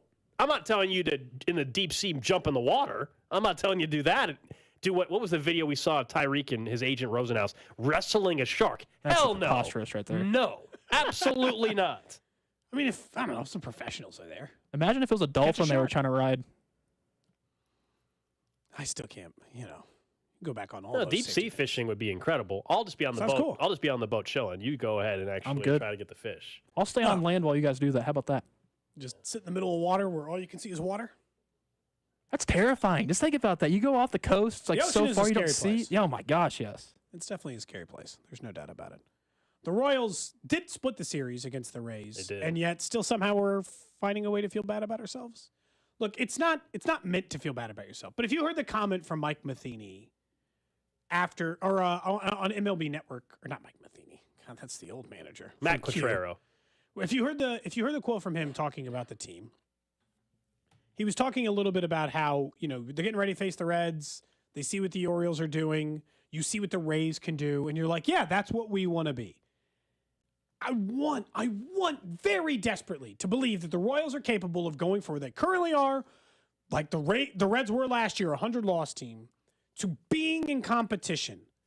But it requires every single young player they have right now kicking it back into gear. And more importantly, guys like, not just the Lyles thing, showing actual signs of starting pitching. And it's hard because I watch a guy like Laz now who 5 Royals players were probably taken before they even took him in the draft. And I'm watching all the Royals starters struggle. And I'm ready to see signs of life out of that group so you can start to believe that. Because that's the only way I'll believe it. They could play great offense for the next 3 months and I'd still struggle, wouldn't you? That this is even possible? Let alone a long shot, right? Yeah, I mean, the Reds and the Orioles are two teams that get brought up a lot. We've done it on this show because of where they were when the Royals had their height in 14 and 15, and those teams hit rock bottom multiple years ago, and including a Reds team last year. But they've already recovered, and that adds to the frustration when you see some of their young players having instant success. And now, I mean, like, De La Cruz is also just, I think Vern even, I was listening driving in, he's right. He's just a freak. He's just a freak. That's even a whole different story. But if you're like, hey, where's our guy of that? Well, that was superstar guy was supposed to be Bobby Wood Jr. I mean, if you're like, where's our superstar? That's who. He just didn't burst onto the scene the same way. And we've said it over and over. Bobby Wood Jr. is going to have a very, very impressive MLB career when it's all said and done. I really do believe that. Superstar, no. The superstar thing's it's not going to happen, unfortunately. Now, is that... I haven't written that off yet, but yeah. I think it's a lower chance than I would have thought before he came up. Sure. If he was coming up with a different team, would he still be... I don't know. Maybe so. This goes back to the development question. Also goes, this is not a scouting issue when we're comparing these two players. The scouting issue is the long, long track record, in particular of pitchers and guys that were whiffs and guys that have... Did they underachieve? Or was it all along they were misevaluated from the very beginning?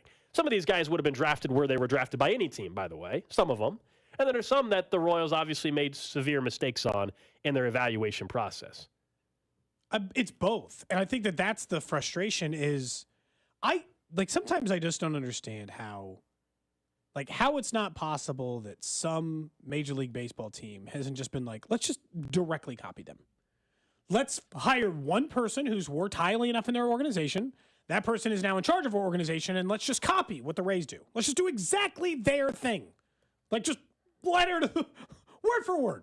Same amount of pitching machines, same amount of development, same amount, but they've developed such an insular system that everybody is on board and views baseball the same way. And that's not how your organization works yet, and they've got to find their own way. Because finding their own way is what got them a World Series the last time. They were just unwilling to continue to change as baseball changed around them. That's what got them in trouble. And it turns out, when they were at their peak, had they continued, Gold, to really draft well, right? Because that's the thing. They got all those college pitchers because of all those players. It worked out kind of perfect. They let them all go. They let Lorenzo Cain go. They all signed these big contracts because they were just free agents. They got all these comp picks. They got all these big-time college pitchers. Looked like it was just going to be the next cycle through, and they've fallen short. So had you just simply scouted and developed well, we wouldn't be in this position. But it's like, how quickly can you solve that, knowing in baseball, how long does it take for a player to get better? That's the frustrating thing, because you should be able to look at the Reds and going from a 100-loss team to now, I still think the most exciting team in baseball right now. And you should say, oh, that's reason for optimism. Well, look how quickly. But actually, to me, it's more depressing because of what we're just discussing. There isn't this vast amount of talent. Is there any percentage chance you would say the Royals are next year's Reds? No. Next year they could win? Dude, they don't have the talent coming up. They don't. You tell me one person in that farm system that you're like gravitating towards. Like those guys are up right now. Exactly. And those guys aren't reaching the level that everybody expected them to reach. I'm kind of interested in Marsh or Nick Lofton, but if you're asking the bigger names that came up, the ones that the Reds have continued to call up here lately, those guys what you're discussing but about what if all those guys develop? What you're discussing about that flip, that would have been like that amazing turnaround would have actually been this year. Because those guys are all now up in some cases in their second year, not in their first full season, but sometimes their second year in the big leagues. That about the Reds other than Ellie De La Cruz. Is that not what happened? Like, I don't watch the Reds enough to not know that were all their young guys up and then they just got better, or did they just start calling all their young guys up? Their young guys are good. Friedel, Matt McClain, like you but name it. But they were up last year and bad, and now they're good. McClain wasn't. McClain got caught up this year, and he's just hitting left and right. So, I mean, it's not as insane as you think. I want to believe Q. And that, I do believe Q and him saying, like, that's what we want to be. He's not saying that's what they are going to be. Because they did the same thing, right? Their Jordan Lyles signing this year was Will Myers, and it didn't work. They let him go, but they're just good everywhere else. And that makes a huge difference. It's tough. And they show occasional signs of life, but when you put in the Royals' entire perspective of the season, it comes down to a failure of starting pitching, which is where they put all of their assets. Because the hitters, by the way, have shown signs. Bobby has shown signs. Vinny has shown signs. Massey has shown signs. Michael Garcia has shown signs. I mean, let's be honest. The most disappointing player has actually been MJ Melendez. Yeah, he's been the most disappointing of the entire bunch. If you're asking like who's looked the most lost consistently at times. Yeah, he's been the most frustrating one of the young ones. Yeah. He's heating up, though, right now. He's heating up. But that's the thing. So if MJ Melendez all of a sudden is the kind of player we thought he was going to be, and a couple of these guys take a step forward, you do see, and Prado's been way better. Like, you actually do see some version of an offense that kind of makes sense. But if the offense is there, the pitching won't be. So you kind of go back to that teeter-totter. Yeah, not unless Brady Singer's just going to turn his season around. We'll find out tonight. Lynch. Or tomorrow. Can I ask you this? Lynch was good. When we talk about the Chiefs wide receiver room, and I'm optimistic, I'm Mr. Optimism on I'm not optimistic about this, by the way. On upside. Sorry. Well, no, but like the way you're talking, you're like, well, if Brady Singer does, my point being, I just want to clarify, because I feel like when we talk about the receivers, you're almost like, well, that's asking a lot for all this upside. When we talk about the Royals, I feel like you talk about it as if, no, this is pretty likely it could happen. I'm like, in fairness, it's unlikely, man. The way I was trying to talk about it there is, do I want to talk myself into some hope? And I'm telling you, I can't. Like, for the wide receivers, the same thing. I could talk myself into hope for them. There's no doubt about it. There's a lot of unproven, and I would say the same thing about the Royals players, is that there's a lot of unproven. It's just, for me, it's easy with the Chiefs to be optimistic about the team because Patrick Mahomes exists, and so I don't have to be as optimistic probably about that. To talk yourself into the Royals, you have to talk yourself into this. And honestly, the pitchers, I haven't been optimistic at all about them in a very long time. Yeah, I mean, just like tonight's, the Reds and Orioles are playing each other tonight. And these are two teams, not only where they were when the Royals were at their height in 14 and 15, but Kramer knows the answer to this. Where the Orioles are calling up some top prospect again tonight to add to what they already got. Like, they have guys to call up. I think they're calling up one of their best infield prospects or something like that this evening for tonight's game.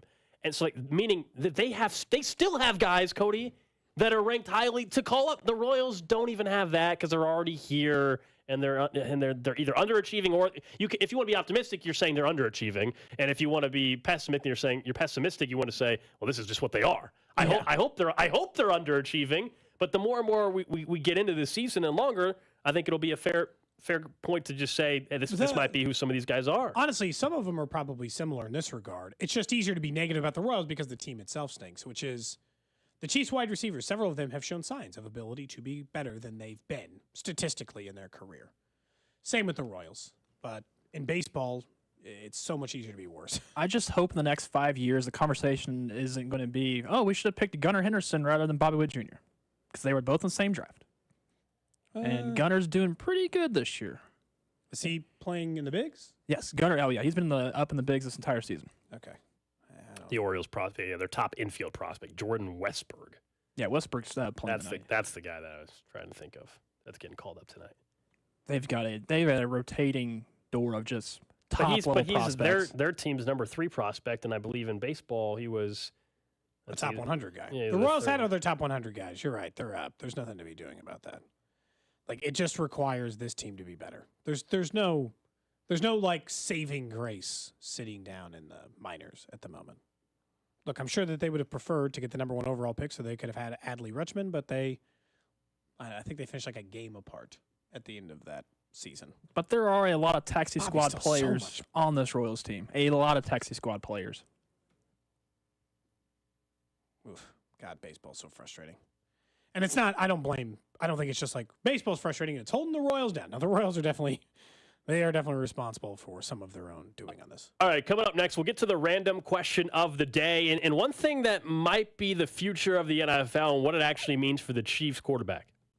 Cody and Gold. A gentleman named George Bancroft, who is an American historian, statesman, prominent in the the entire 1800s. Are we almost done with this conversation? Brought to you by Gann Asphalt and Concrete. For asphalt, concrete, and parking lot maintenance, Gann Asphalt and Concrete. One contractor, all things parking lot. Trusted in Kansas City since 1994. Online at GANNasphalt.com.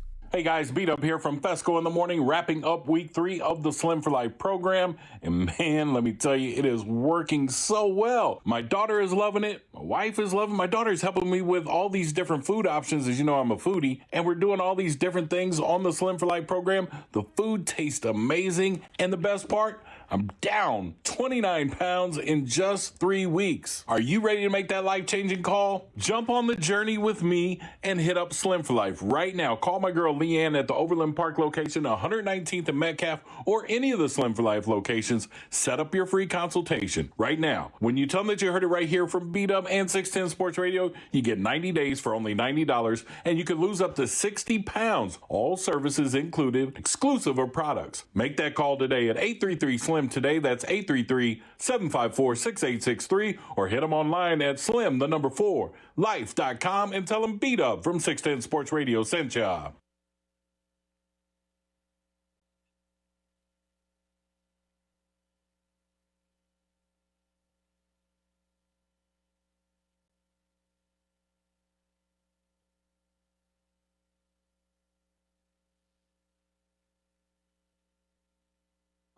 These programs, which the credit card companies like to keep secret, exist to aid American consumers struggling with overwhelming credit card debt by offering tremendous savings and real debt relief. Accredited Debt Relief has established a special hotline for you to call and learn what savings you qualify for. They've helped qualify consumers with over $1 billion in debt and are A+ rated with the Better Business Bureau. So don't wait. Get the relief you need during these hard economic times. For this free information, call the Accredited Debt Relief Hotline now. Call 800-873-7171. 800-873-7171. 800-873-7171. Baseball season's in full swing, and there's no better place to get in on the action than FanDuel, America's #1 sports book. Because right now, new customers get a no-sweat first bet up to $1,000. That's $1,000 back in bonus bets if your first bet doesn't win. Just go to FanDuel.com/win to join today. Don't miss your chance to snag a no-sweat first bet up to $1,000 when you join FanDuel today. Go to FanDuel.com/win to sign up. FanDuel, official partner of Major League Baseball. Major League Baseball trademarks used with permission. Must be present in state where lawful to wager. 21 plus. present in select states. First online real money wager. Only $10 deposit required. Refund issued as non-withdrawable bonus bets that expire 7 days after receipt. Restrictions apply. See full terms at FanDuel.com/sportsbook. FanDuel is offering online sports wagering in Kansas under an agreement with Kansas Star Casino LLC. Gambling problem? Call 1-800-GAMBLER or visit FanDuel.com/RG. Colorado, Iowa, Michigan, New Jersey, Ohio, Pennsylvania, Illinois, Tennessee, Virginia. 1-800-NEXT-STEP or text NEXT-STEP to 53342. In Arizona, 1-888-789-7777 or visit ccpg.org/chat in Connecticut. 1-800-9-WITH-IT in Indiana. 1-800-522-4700 or visit ksgamblinghelp.com in Kansas. 1-888-770-STOP. Louisiana. GamblingHelpMA.org or call 800-327-5050 for 24/7 support in Massachusetts. Visit mdgamblinghelp.com in Maryland. 1-877-8-HOPE-NY or text HOPE-NY 467-369 in New York. 1-888-522-4700 in Wyoming or visit 1-800-GAMBLER.net in West Virginia. Wesley Financial Group is not a law firm. This story is called The Ugly Truth About Timeshare. If you think you've done your family a favor by buying a timeshare, you need my help. Hello, I'm Chuck McDowell, CEO and founder of Wesley Financial Group.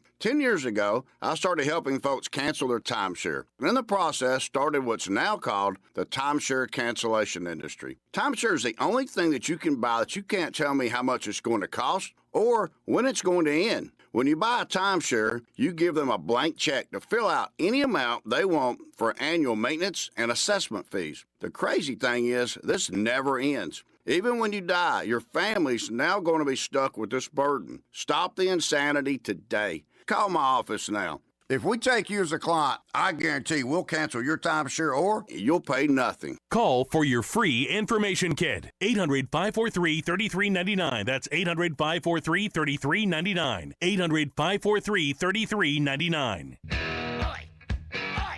It's time to turn up your summertime fun with Twisted Tea Hard Iced Tea. Twisted Tea is a smooth, refreshing, real brewed tea with 5% alcohol. So whether you're camping, fishing, or at the beach with friends, don't forget to fill your cooler with those bright yellow cans. Twisted Tea Hard Iced Tea. Keep it twisted.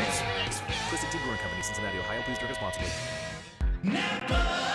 The roar of our engines, the pump of our heartbeats, the pedal to our metal, the sparks that ignite us, the pistons that push us, the passions that drive us. From the feelings that move us to the places that pull us on the roads that unite us. With nearly 6,000 stores and over 17,000 auto care centers, Napa has America's largest network of parts and care, here to keep you firing on all cylinders.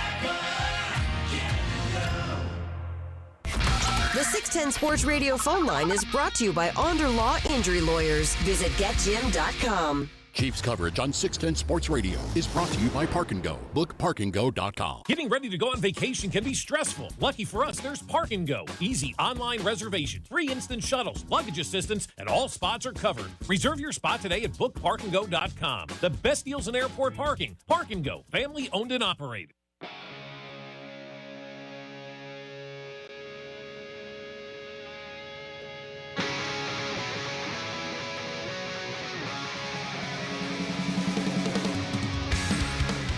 All right, well, we checked during the break. The champagne, technically, it's close. It's close. We're going to wait till 1:30, I think. The champagne is on ice officially.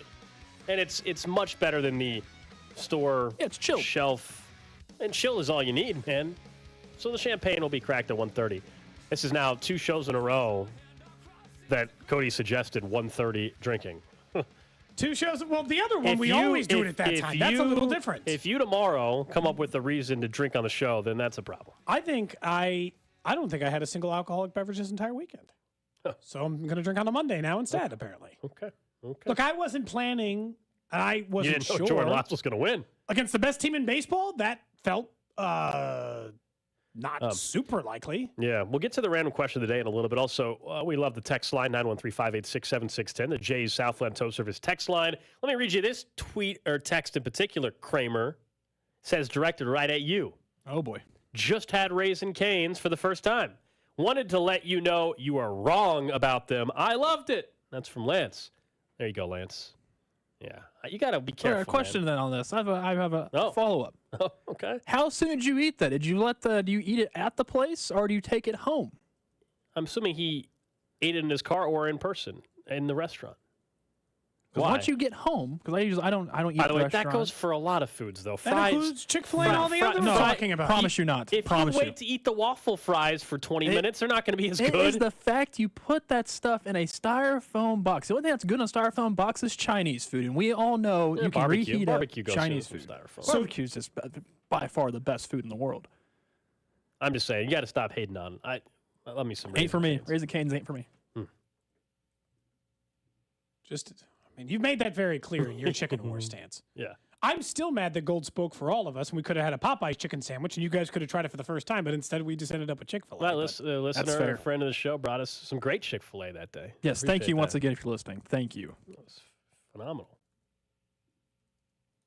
We'll get to the random question coming up in a little bit. But the Ringer had a little breakdown about where the league is headed, the league being the NFL, and the future of the NFL at the quarterback spot, which is funny to think about because Patrick Mahomes is the future, right, of the quarterback position. He's already the best, and he's not just the future, he's the present.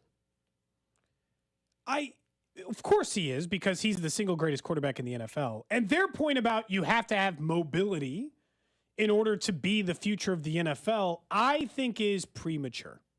Because their article headline is very simple. Why mobility is the future of NFL quarterbacking. And you and I both know Patrick Mahomes is very mobile. He's not a running quarterback. That's not how I would describe him. But he is incredibly mobile. He uses that mobility. But right now, Lamar Jackson, Josh Allen, these are like super running quarterbacks, right? Jalen Hurts. We saw Justin Fields go for 1,000 yards last year, even though I'm not totally sure. Yeah, I'm not so sure about his throwing ability, but yeah. I'm not so sure he should be a part of the conversation either. But when they were talking about it in their podcast, I have a hard time thinking that it is fully the future yet. Because you know why? Because 3 of the top 10 quarterbacks in the NFL, in my opinion, are not what I would call running quarterbacks. I don't think Patrick Mahomes is a running quarterback, although I would not dismiss his athletic ability or his mobility. I mean, we saw the big run on a bad ankle in the Super Bowl. Of course. I'm not saying he can't do it, but he's not a running quarterback. If you're just simply, putting it down to you have to be mobile in some way, fine. But 2 guys who aren't mobile at all are 2 of the top 10 quarterbacks in the NFL, Justin Herbert and Joe Burrow. So if those guys can still exist in the NFL, I think what we'll see, Gold, is more of a mix. You will sometimes be an NFL team who values and uses mobility in your scheme because that is the quarterback who is available to draft. See Bryce Young or C.J. Stroud. Or you'll be the team who had the stand-up, upright quarterback who was available to draft, and that's the case. I will say that less and less in the draft do I see those non-mobile quarterbacks being at the top. Probably because in college football, they're starting to dominate. And if you're the best quarterback in college football, you are likely going to be the highest drafted one in the NFL. Yeah, Caleb Williams, who you're referencing there, is going to be the number 1 overall pick. And he's a dual threat quarterback. Yeah. It's not even just, dual threat. That's a better way of putting it. Yeah, because people hear negative and they think, they hear running quarterback and it makes me feel like they can't throw. Lamar Jackson can throw. Jalen Hurts can throw. Dual threat quarterbacks. Yeah, nobody should be doubting the throwing ability after last season from a guy like Jalen Hurts, who I'm still convinced, whether we agree or disagree on the stats behind it, if it wasn't for the injury, the narrative around Jalen Hurts was going to win the MVP award because the narrative was way too strong in his favor. And whether the stats were going to back it up or not, which they weren't, they were still going to be in favor of Mahomes. I think Jalen Hurts would have won MVP last year if he stays healthy, just based off of where everybody was talking about the type of season that he had.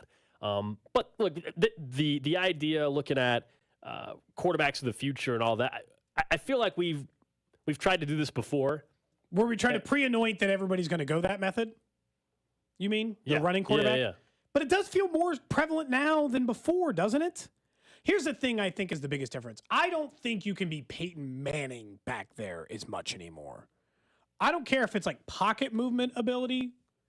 I think you have to have some physical ability to move. But at the same time, Joe Burrow is not. You didn't put him in the mobile category. He's fantastic in the pocket, though, being mobile. There's mobile. He in makes the pocket. people miss. Yeah, mobile in the pocket. But hasn't that always been the case? Tom Brady was good about moving around in there and not getting hit. Yeah, his footwork's great. I mean, most quarterbacks are not Phillip Rivers back then. They'll just stand back there and wait to get hit. Most of them move some. Like, that's been the theme for a while. All I think we're seeing now is, I think you think that because human beings are better athletes. I just think that. I think human beings are better athletes now than they were 30 years ago. So you think that they're all more mobile. No, they're all just better athletes. That's a large portion of this, in my opinion. And I'm kind of with you. I think it's a little early to pre-anoint this is like, here we are, and this is the NFL future, and we should all just accept that this is the motion that we're going for. I think sometimes we get caught up because, like, for instance, I don't think Justin Fields is yet a dual threat quarterback.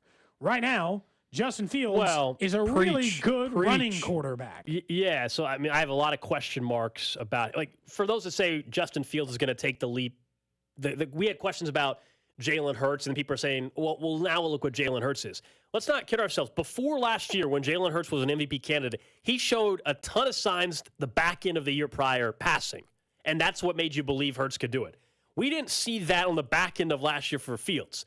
So, I think we're skipping a year. Maybe at some point Justin Fields can be that. But the comparison of what Hurts did the year before he blew up and then where we're now with Fields, to me, it's not accurate. Because Hurts had shown more as a passer the year before last year. Justin Fields, I think, will improve, but I'm extremely skeptical still about his abilities. We'll get a firsthand look at Justin Fields early in the season when the Bears come to Arrowhead this year. I just wonder whether or not, and you know what?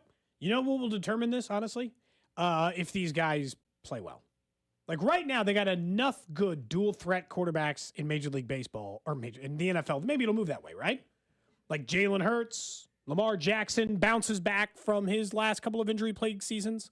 But if it goes the other way, if Lamar Jackson still can't get on a field, Jalen Hurts gets nicked up this year, and then all of a sudden Josh Allen's hurt, let me just tell you right now, they're not going to be thinking so much about mobility again. Because that's what it's always come down to, shelf life. The reason why it's never stuck, that there's always been dual threat quarterbacks in the NFL, but the reason why it's never stuck is the quarterback you get married to for 20 years is health. Gold, you've brought this up a number of times. And because even like Cam Newton, who was an MVP winner and the size of an absolute freaking diesel truck, even he started getting hurt. So if all of a sudden Josh Allen can't stay healthy, Lamar Jackson still can't get on the field, Jalen Hurts starts dealing with ticky-tack injuries, I'm not so sure that mobile quarterbacks will be the wave of the future as much as it will be the level of mobility Patrick Mahomes is, which is, hey man, just be good enough to be able to run and get the hell out of this. We're not designing any runs to be around you. When I hear mobility is the future, I hear dual threat offenses designed around the run. What was the theme a couple weeks ago between both offensive coordinators in Buffalo and Baltimore? You brought up Josh Allen and Lamar Jackson. Now, we'll see if they actually do it. Both teams said they're going to run their quarterback less, right? The new OC in Baltimore, Greg Roman's out. Yeah. And he came out and said that, hey, Lamar's going to run a little bit less this year, which I still think Lamar, when he's improvising, that's when he's been at his best. That's when Mahomes runs his best. And so Josh Allen, to me, it's a bigger deal if Josh Allen is running less, because that was design plays, yes. And he doesn't know how to protect himself. But he'll initiate and welcome the contact. Lamar Jackson obviously isn't the same size as Josh Allen, but he didn't try to initiate the contact the way Josh Allen has, and that's got to change probably going forward. No, I think a lot of this is just dependent on whether or not you trust that someone can do it. And look, maybe that is a shift. Maybe the first 3 years when you're in your early 20s and nothing hurts, we're just talking about Kramer with hangovers to start the show. Yeah, you're in your early 20s and nothing hurts. You can just bounce right back and play an NFL game the next week. Fine. You start to get into like 27 or 28, and it hurts a little worse to wake up on a Wednesday morning after you just took a beating. Maybe then you start staying in the pocket more, which is fine, because then you can work on your passing ability can become a bigger and bigger strength 2-3 years on it. If you have that kind of mobility, I'll say this, it buys you longer in the league. Because if Justin Fields passed anywhere close to this level and had half of the rushing ability he has, we'd be burying the damn guy.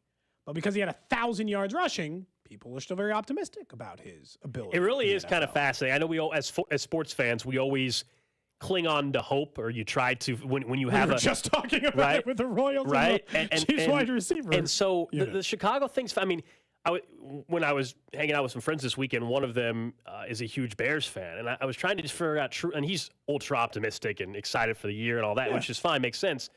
But I truly am confused. Did they see something that we didn't in Fields? Because maybe it's just the fandom part, and that's a simple answer. But it's mind-boggling to me. You would have thought that Justin Fields went out and had a season where he threw for 4,000 yards and rushed for 1,000, and they won 9 games, and now you're thinking they're going to go win 12. That, by the way, did not happen last year. No. Maybe they get to 9 this year if they're lucky. You know what I mean? Like if they play really good football. Yeah, it'd be an incredible upswing for that organization. I just don't see it yet from Fields. Maybe that will be the quarterback we're sitting here in November, and I'll be eating crow about it. I don't believe the Bears are going. In fact, I think the Packers are still going to finish better than the Bears in the AFC North this year. The Packers? Yes. I don't know anything about it's the Lions division. They are the favorites. I still think the Vikings are getting slept on. Their defense is horrific, but they still Really overall bad, offensively are going to be in a lot of football games, much like last year. Like I don't think the Vikings are going to get anywhere near the 13 wins. I also don't think the Vikings are only winning 7. And to me, to be last in the NFC North, you're probably going to win like 7 or 8 games. Here's the last thing that hurts this theory, by the way, is they better start winning Super Bowls. Here's the Super Bowl winners by year. Patrick Mahomes, not a running quarterback. Matt Stafford, pocket. Brady, pocket. Mahomes, same thing we just talked about. Brady, pocket. Nick Foles, pocket. Tom Brady, pocket. Peyton Manning, pocket passer. When's the last dual threat quarterback? Truly dual threat quarterback. The kind of guy who goes 700, 800, 900 yards to win a Super Bowl. Russell Wilson in 2013? That's the last damn one? 2014? Before that, by the way, it's not a bunch of rushing quarterbacks before that. Random question. Yeah, we're going to get to it because we waited for a texter. A texter said, hey, I got to go grab some water. Don't start the random question yet. And then they just texted in and said, we're good. So they're back. that's why we're going to it now. On cue. Okay, gotcha. Okay. Yep. For you, Gold. For you, Kramer, over on the text line, 913-586-7610. This random question today comes via TikTok. We're a young show. Oh, the boy. youngest show at 610. Do you have TikTok on your phone? I do. Yeah. I don't use it all the time, but I'm trying to get into it a little bit more I because don't. I'm realizing At that one point if I Twitter did. dies, I feel like I need a second social media for this show. I don't We know, stream man. on Twitch, so I'm trying to figure it out. I get it. I used to have trying it. to figure out TikTok. I used to have, I don't know. Eventually, I don't know. I don't know. That who knows if TikTok will be around long. Oh, it's going to be here forever. It's I like the don't next know. YouTube. It's the next YouTube, guys. There's literally some states that aren't allowing it. Yeah, we're aware. So. But either way, I'm trying to figure it out. So this question was, I don't know, just one of those like sitting around talking shows like this. And I think we might have a different answer, so that's why I chose it. The question I have for you today is, would you rather have $2 million today, you're good, tax-free, or I'm an listening. unlimited Amazon Prime gift card for life? I'll take my $2 million right this I think second. I might take the Prime gift card. No. I can buy literally anything I need for the rest of my life. Yes. No. Forever. No. I'm taking the $2 million. Why? I will invest that. You can grow on that. It'll become more than $2 million. Yeah, but there's also bad investments out there. You could lose your $2 million. I can invest on things I buy on Amazon and resell them. It doesn't matter. I can do whatever the hell I want with that. You can buy anything you want. Anything. Everything. Let's say I need a shed for my house. Done. Purchased. Look, I can't buy real estate on Amazon yet. What do you think? 10 years from now, I can't buy a damn house on there? But you save your I'm money. just banking on the future. You save your money and buy that house with your money, and you could still furnish the place with Amazon Toilet gift paper, card. Toothpaste. I know. Food. I know what Amazon sells. Dude, I can buy literally I know. And everything. Amazon, Forever. It's Amazon. I mean, Prime Day is coming up like July 11th. That'll be a big day again. I'll still take the $2 million cash. It's cash. I'll take that. That's wild. I'll take that. That's wild. You could probably buy a boat on Amazon if you wanted to. Dude, yeah. You could, Unless you're by the way, this is one of those where like you're kind of cheating the question if it's like, well, I'm just going to go buy stuff and resell it at half the value on Amazon and make money. Work. Like that's I mean, like it's work, right? Yes. If you're going to allow that loophole in the question, then obviously I guess you could theoretically do that. You could buy And something get for you $2 million. $500 and only sell for $200 and you don't care and you'll be rich. Let's assume that you're not allowed to make an e-commerce set up half of the e-commerce site. I'm talking about you get to not spend money on anything that you can buy on that site anymore, not make money off of it. It's just like all of the, you know what it is? Part of it would just like, part of it to me is like the life enjoyment.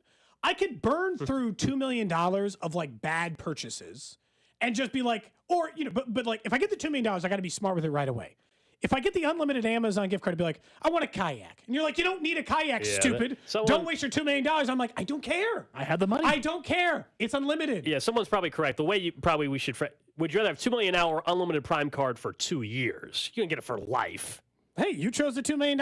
Mine was for life. That's my random question. No, I chose the $2 million. I'm just asking, what would your answer be if that was the question? If it was only for 2 years? I'll take the $2 million. Okay, yeah, I don't think I can spend $2 million worth of stuff on Prime in 2 years. You could stock up.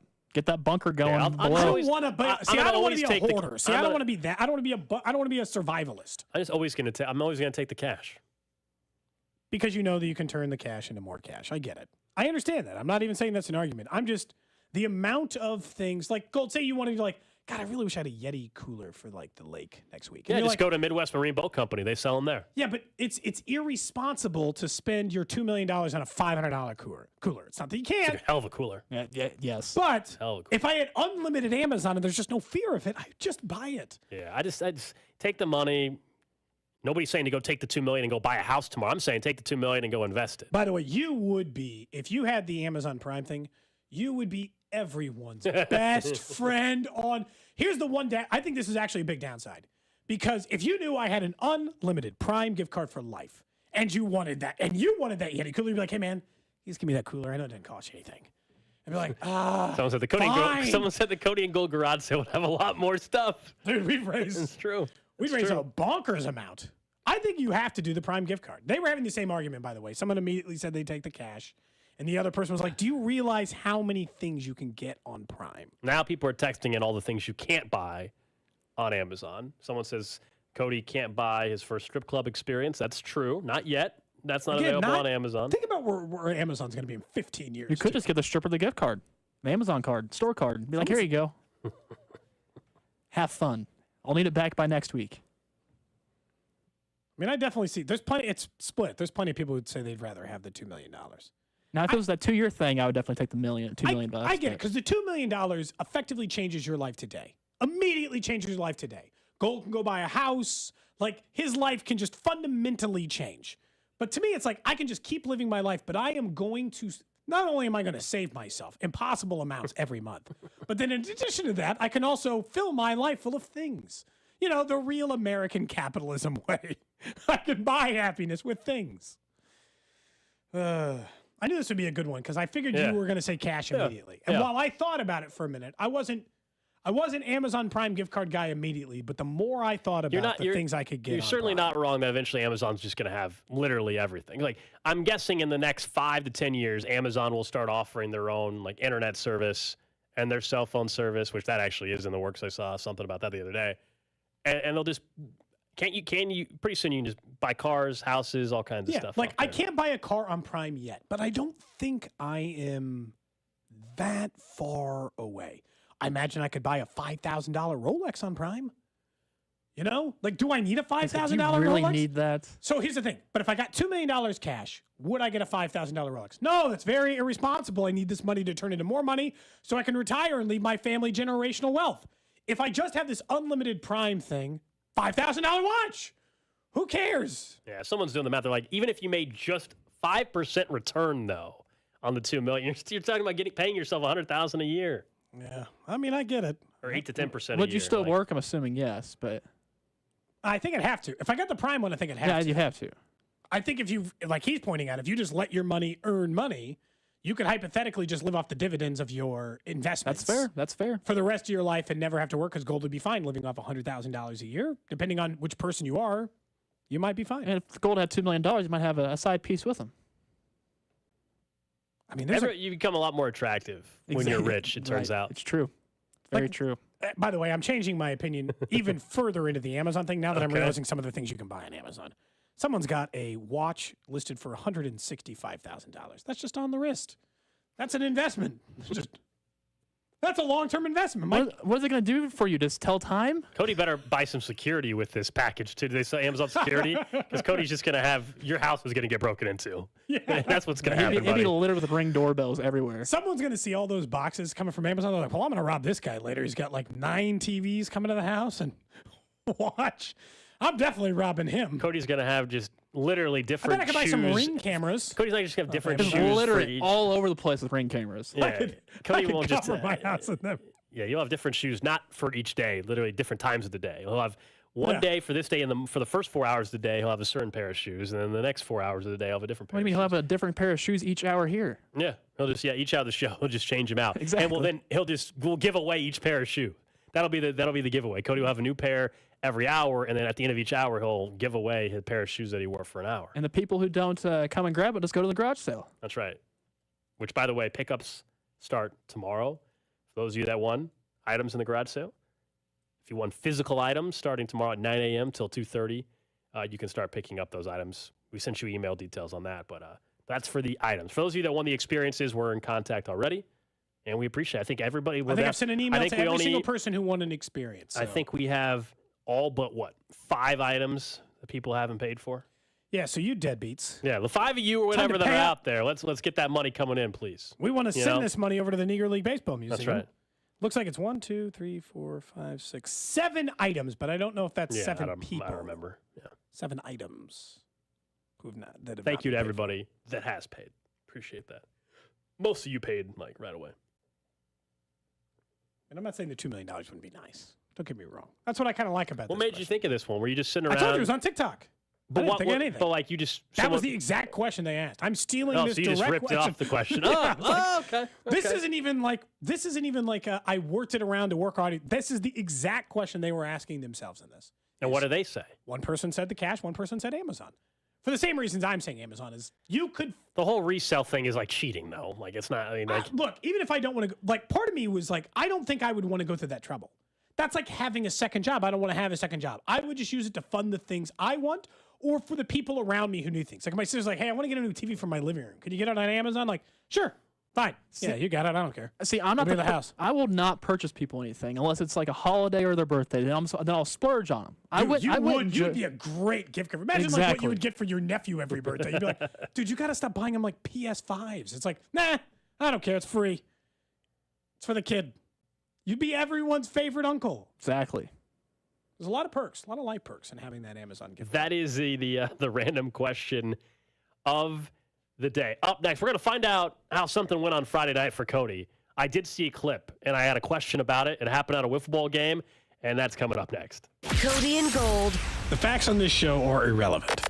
Brought to you by Gann Asphalt and Concrete. For asphalt, concrete, and parking lot maintenance, Gann Asphalt and Concrete. One contractor, all things parking lot. Trusted in Kansas City since 1994. Online at GANNasphalt.com. Baseball season's in full swing, and there's no better place to get in on the action than FanDuel, America's #1 sports book. Because right now, new customers get a no-sweat first bet up to $1,000. That's $1,000 back in bonus bets if your first bet doesn't win. Just go to FanDuel.com/win to join today. Don't miss your chance to snag a no-sweat first bet up to $1,000 when you join FanDuel today. Go to FanDuel.com/win to sign up. FanDuel, official partner of Major League Baseball. Major League Baseball trademarks used with permission. Must be present in state where lawful to wager 21 plus in president select states. First online real money wager only. $10 deposit required. Refund issued as non-withdrawable bonus bets that expire 7 days after receipt. Restrictions apply. See full terms at FanDuel.com/sportsbook. FanDuel is offering online sports wagering in Kansas under an agreement with Kansas Star Casino LLC. Gambling problem? Call 1-800-GAMBLER or visit FanDuel.com/RG. Colorado, Iowa, Michigan, New Jersey, Ohio, Pennsylvania, Illinois, Tennessee, Virginia. 1-800-NEXT-STEP or text NEXT-STEP to 53342. In Arizona, 1-888-789-7777 or visit ccpg.org/chat in Connecticut. 1-800-9-WITH-IT in Indiana. 1-800-522-4700 or visit KSGamblingHelp.com in Kansas. 1-888-770-STOP. Louisiana. GamblingHelpMA.org or call 800-327-5050 for 24/7 support in Massachusetts. Visit MDGamblingHelp.com in Maryland. 1-877-8-HOPE-NY or text HOPE-NY 467-369 in New York. 1-888-522-4700 in Wyoming or visit 1-800-GAMBLER.net in West Virginia.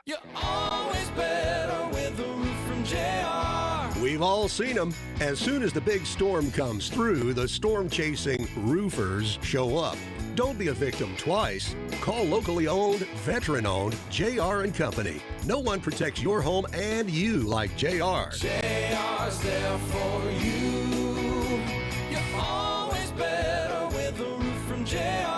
In fact, JR & Company can let you know if you even need to be worried about storm damage. Online, visit jrhailcheck.com. Plug in your address and we'll pull a storm report. If there's nothing on the report, we'll give you hassle-free peace of mind. And if it looks like you got hit, we can come out and do a free inspection and help with any insurance claim. We'll never try to sell you a roof you don't need. But if you do need a new roof, You're always better with a roof from JR. go to jrhailcheck.com. Celebrate this 4th of July with good friends, great food, and a little help from Hy-Vee. Your perfect holiday cookout starts with the highest quality hand-trimmed beef, specialty brats, or Hy-Vee's famous chicken grillers. Top it off with fresh and ready side dishes and a sweet treat from the bakery. Rather not prep, cook, and hassle with all the cleanup? Let Hy-Vee Catering do the work. It's easy, delicious, and affordable. Just one stop to create a bang this holiday at Hy-Vee. Voted Kansas City's best grocer. Hey, it's Kling. Wednesday is an awesome day at Hy-Vee for steak lovers. I took advantage of the first week at my neighborhood store at 135th and Antioch because it's 4 for $24 steak night. Wednesdays, we can get 4 tender, delicious Kansas City strip steaks for just $24. I even asked for some recommendations on seasoning at the meat counter, and they're always helpful with that. And don't forget the side dishes. I grabbed some twice-baked potatoes and some baked beans. So go in on Wednesdays for 4 for $24 steak night, only at Hy-Vee. Men, it's summertime. That means getting outdoors, having fun with friends and family, going on vacation, and so much more. It's also the time when we celebrate Men's Health Month, which is a good reminder for all of us to keep focused on our health. This is Jeff for Heartland Men's Health. And if you're like many men, perhaps this summer you're not feeling quite like yourself. Indeed, if your energy is down, your workouts are off, if you can't sleep or your sex drive is off, it's very likely you have low testosterone. And if that's the case, you need to call Heartland Men's Health and get treated for low T and change your life. If you're like most guys, you'll feel so much better with improved sleep, more vitality and clarity, greater strength and energy, and higher libido. Plus, most men see results in just a few weeks. So call us. Just $99 gets you a PSA, T-test, and a medical consult. And if you start on testosterone the day of your appointment, your visit is free. Call 844-447-6600 or go to heartlandmenshealth.com. That's heartlandmenshealth.com. Heartland Men's Health, a Promenic restorative health practice. Hi, I'm Henry Winkler. My eyes are very important to me. My eyes connect me with things I love. I loved my late father-in-law dearly. He always lit up a room, but his vision dimmed with age. He had age-related macular degeneration, or AMD. And since partnering with Apellis, I've learned there's an advanced form of the disease called geographic atrophy, or GA. His struggle with vision loss made me want to help others know about GA's warning signs.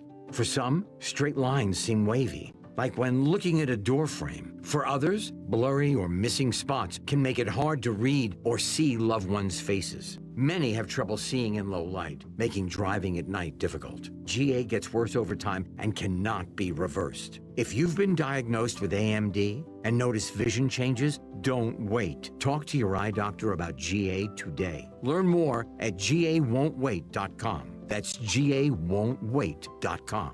You're listening to 610 Sports Radio from the Max Motors Studios. Talking with Lorenzo Kane here on 610 Sports Radio. Honestly, that trade to Kansas City was the best thing that could have ever happened to me. 610 Sports Radio, KCSP Kansas City, WDAF HD2 Liberty, always live on the free Odyssey app.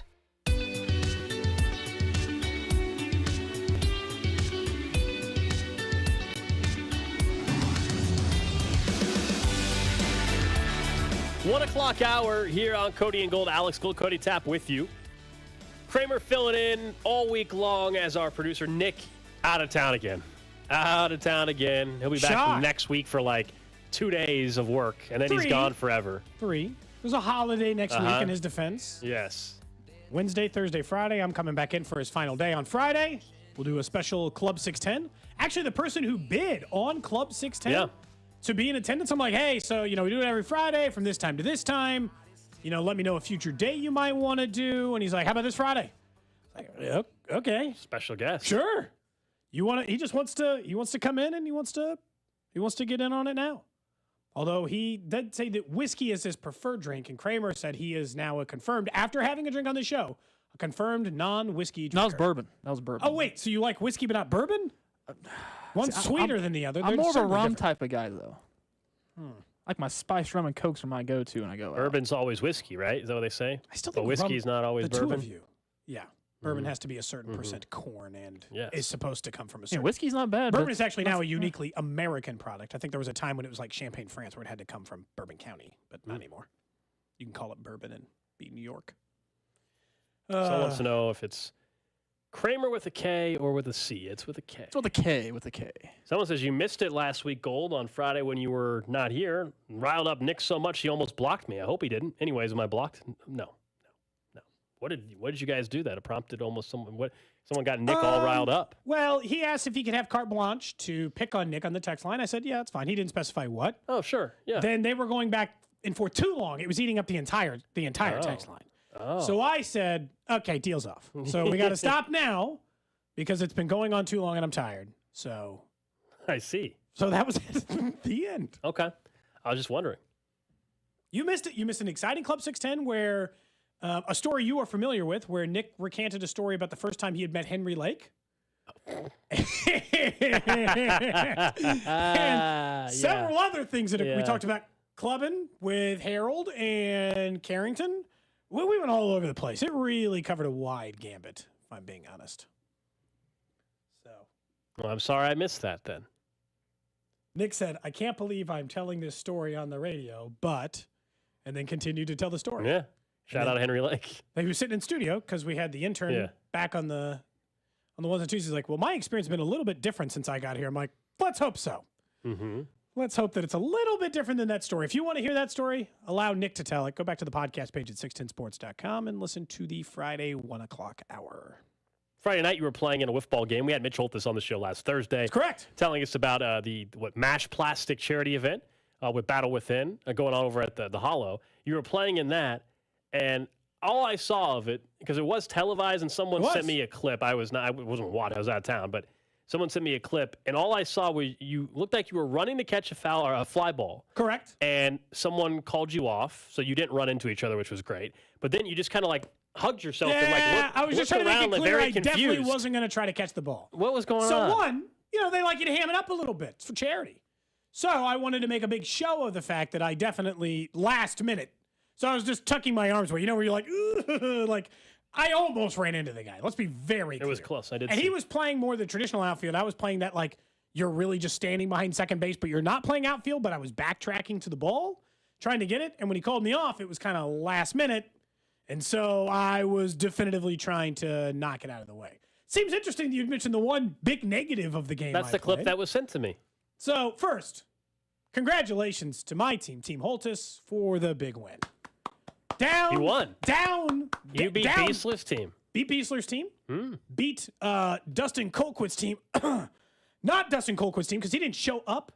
What? Ducking Say this team. show. It's his team. No. Dustin Colquitt no-showed the event. Are we sure there wasn't a family emergency? I am just before you trashed the guy. Hard to say. Okay, all right. I don't know what the circumstances in which he did not show up. Cannot confirm or deny. I was told he did not make his flight. For whatever reason, could not make his flight. So Gary Dieter stepped in.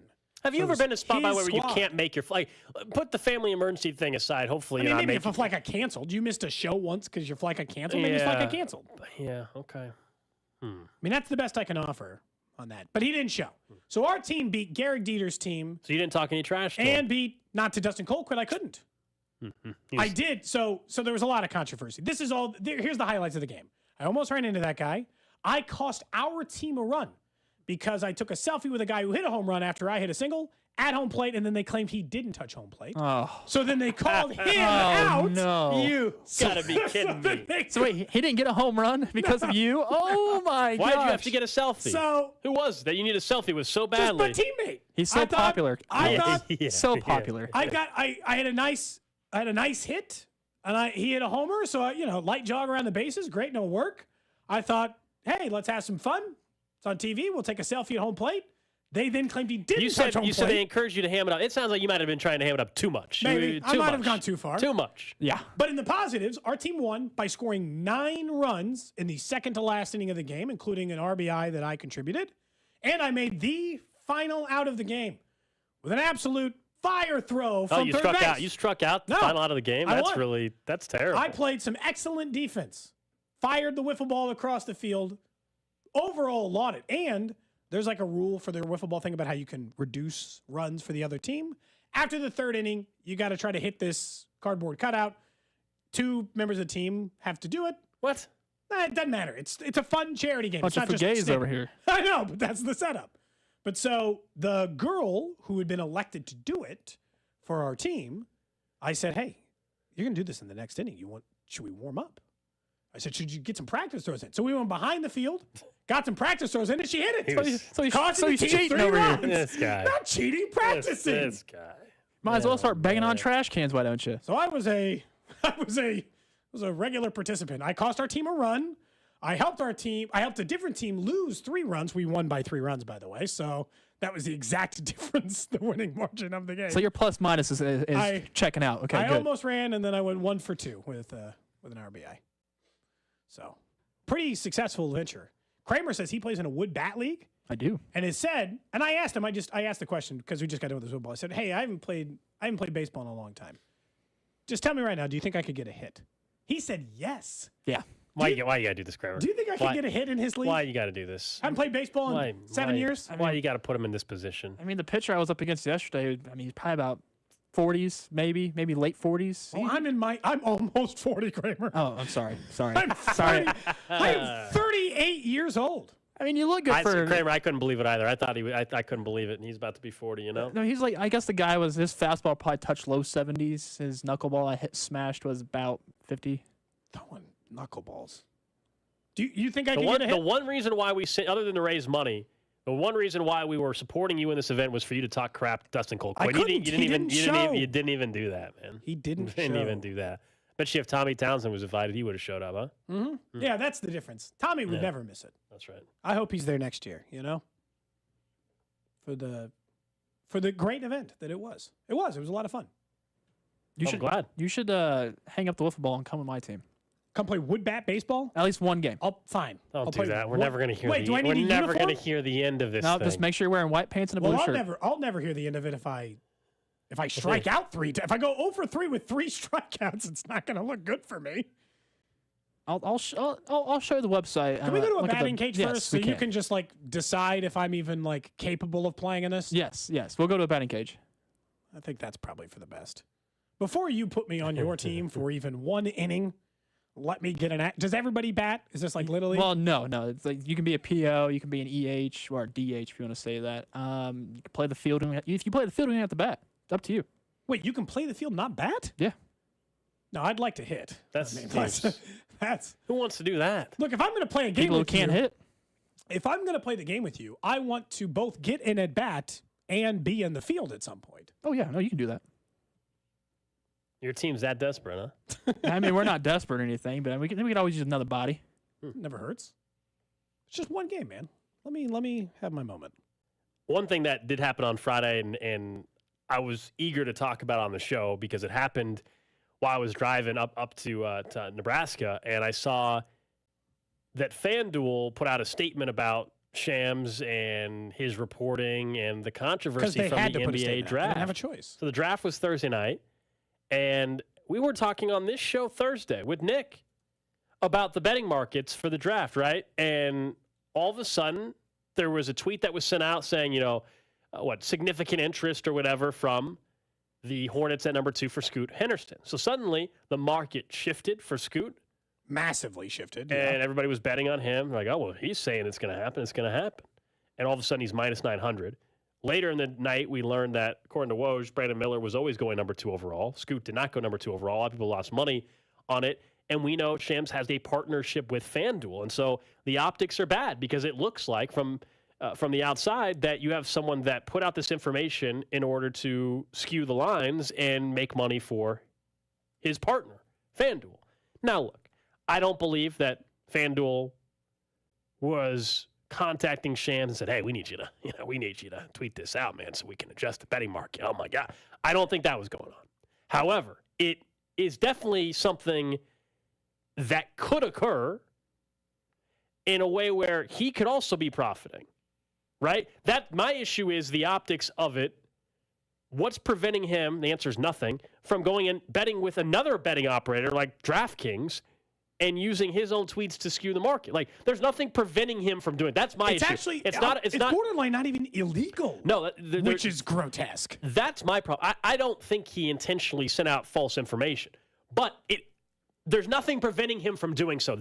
So maybe it's a good thing this is bringing attention to it, because I think at some point in time there's going to have to be some regulation or legislation that if you're an insider, I don't know how you have to word it though, Cody, because technically someone on a local level can claim they're an insider for a certain team. Let me ask this question. Vern's our Royals insider. Now, we know Shefty and Woj and Shams, obviously they're national newsbreakers, are different.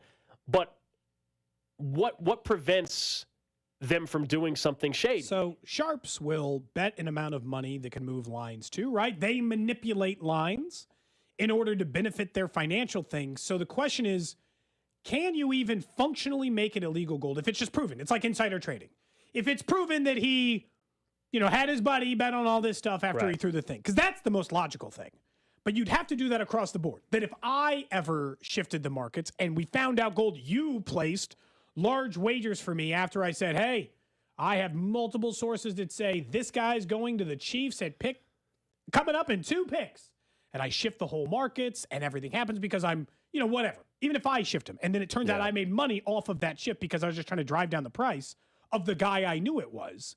That to me is the only logical way to do it. And that still seems really hard to police. I think the biggest issue here is because sports wagering is still very much, in my opinion, in infancy stages. It's still new enough that they don't have all the kinks worked out. Yeah, and the draft in particular is also different than betting on a normal spread for a baseball game or run line for a baseball game or spread for a football game, because the draft, a lot of people, probably not the right way to operate, but they react to strictly what they see on Twitter. Sure. And people, that's where the rumors start on the draft. When we're talking about drafting, this was the same thing happened during the NFL draft too. It's a lot easier. Happened with the number 2 overall pick. So much of draft betting is based on what people see on Twitter. And so I do think, Cody, there's a balance. There's a responsibility for the bettor as well to understand it still is gambling. You can't base it solely off of a tweet. And this is where it gets iffy and I think tough to crack down on, because you have to have responsibility as a bettor, but also you can't intentionally mislead. And if he's an insider that's a partner with FanDuel, that's where it crosses the line at that point. But this is no different. There was an issue up in Massachusetts recently with Barstool Sportsbook, because they had a deal a year or so ago. It was called like the I don't know if it was can't miss parlay or something. I can't remember the verbiage of it. And it was if you knew Big Cat from Barstool, he makes a joke about him being a terrible bettor. Yeah. So can't miss parlay, they named is a joke. They named it like can't miss parlay, but if you knew him, it was a joke. Well, in Massachusetts, they don't, by the way, they don't offer that parlay anymore because they've cracked down on it and said, hey, you can't say it's can't miss. Their argument on the Barstool and Penn Entertainment side was, well, look, anybody that knows him knows.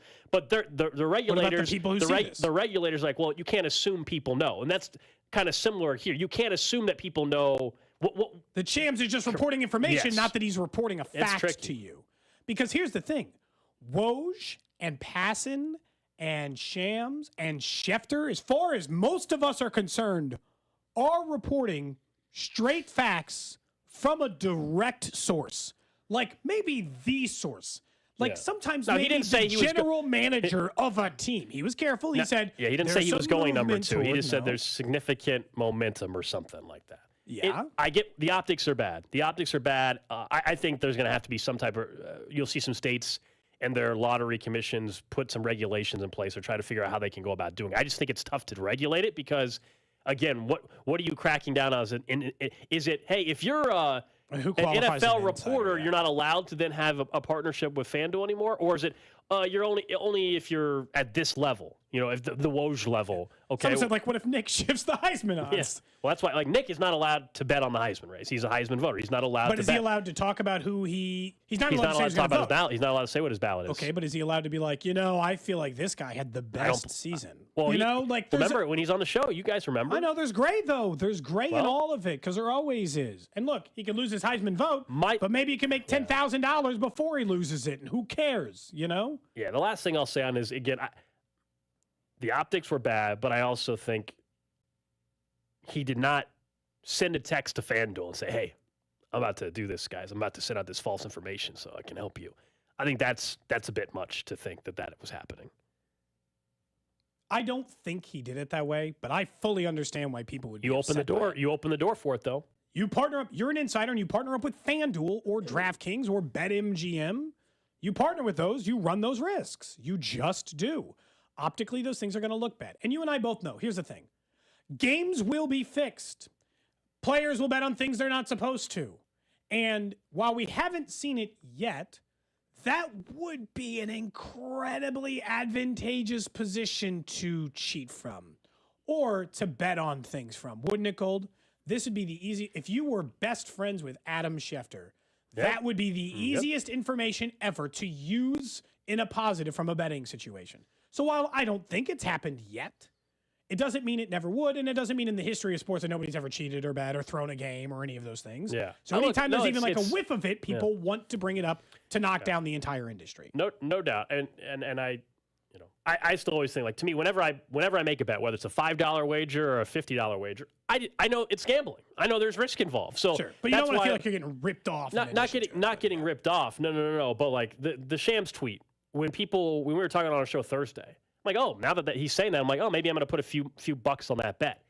I didn't think it was 100% a guarantee that Scoot Henderson was going to, but I felt much better about it because of the tweet. So most people did win and put a few bucks on it. But if you thought any bet is 100% guaranteed, I'm sorry, like, that's just not a smart way to operate on anything. There's no such thing as a 100% sure bet. It doesn't exist. No. So we joke on that betting show that I do during the fall. Like, they call them the Stone Gold Locks, but I always joke about that.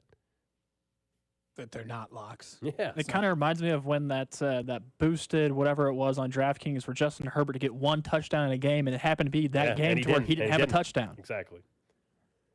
And I put a lot of money on that, and I did not win money, clearly. I think they actually gave people some of their money back on that one. They did, which is a whole nother conversation. Because they want you to win it. They want you to take that money and put it into other bets. I think the one I bet on last year was that it was over one completion, which... Well, that's different. That's a given. I'd hope. I will note real quick on the text line, someone is looking up Kramer's baseball stats now. Wait, those are up on the site? Someone said there's a website you're hitting for it. 400? Yeah. I went 1 for 2 yesterday, so it's only going to go up. Wait, how many games have you played? I've played 14. Oh, okay. I thought you were getting ready to say 3, and I was like, well, I mean... This league goes all the way until September. So you can get me in a game. I could, yeah. Like I said, I could. Wait, who's the manager of this? Are you sure they're going to let me in? Or are you just speaking for them? You know who our part-timer Rocco Scarcello is, who fills in at times over on the BZ? He's my guy. He's the owner. Oh, he's the owner. Well, I mean, him and another guy. Rocco. Okay. I'm probably embarrassed myself. My team, we took second place last year in the championship, which was held at Monarchs Legends Field, actually. Who's the best team? Monarchs. That's their team name? Yep. Wait. Yep. Are they just full of old T-Bones guys? Oh, my God. What? Yep. Huh. Cody. Cody, they're 15. They're 15-1 right now, and they lost a game. Not to us. They swept us our first game of the series. The very last time I played wood bat baseball was the same thing. I was filling in for a team, and I had to pitch because this team I was. You're filling in, and they made you pitch, dude. They were so desperate for players, and then I pitched, and I pitched a scoreless first inning, and the second inning I stayed in the game.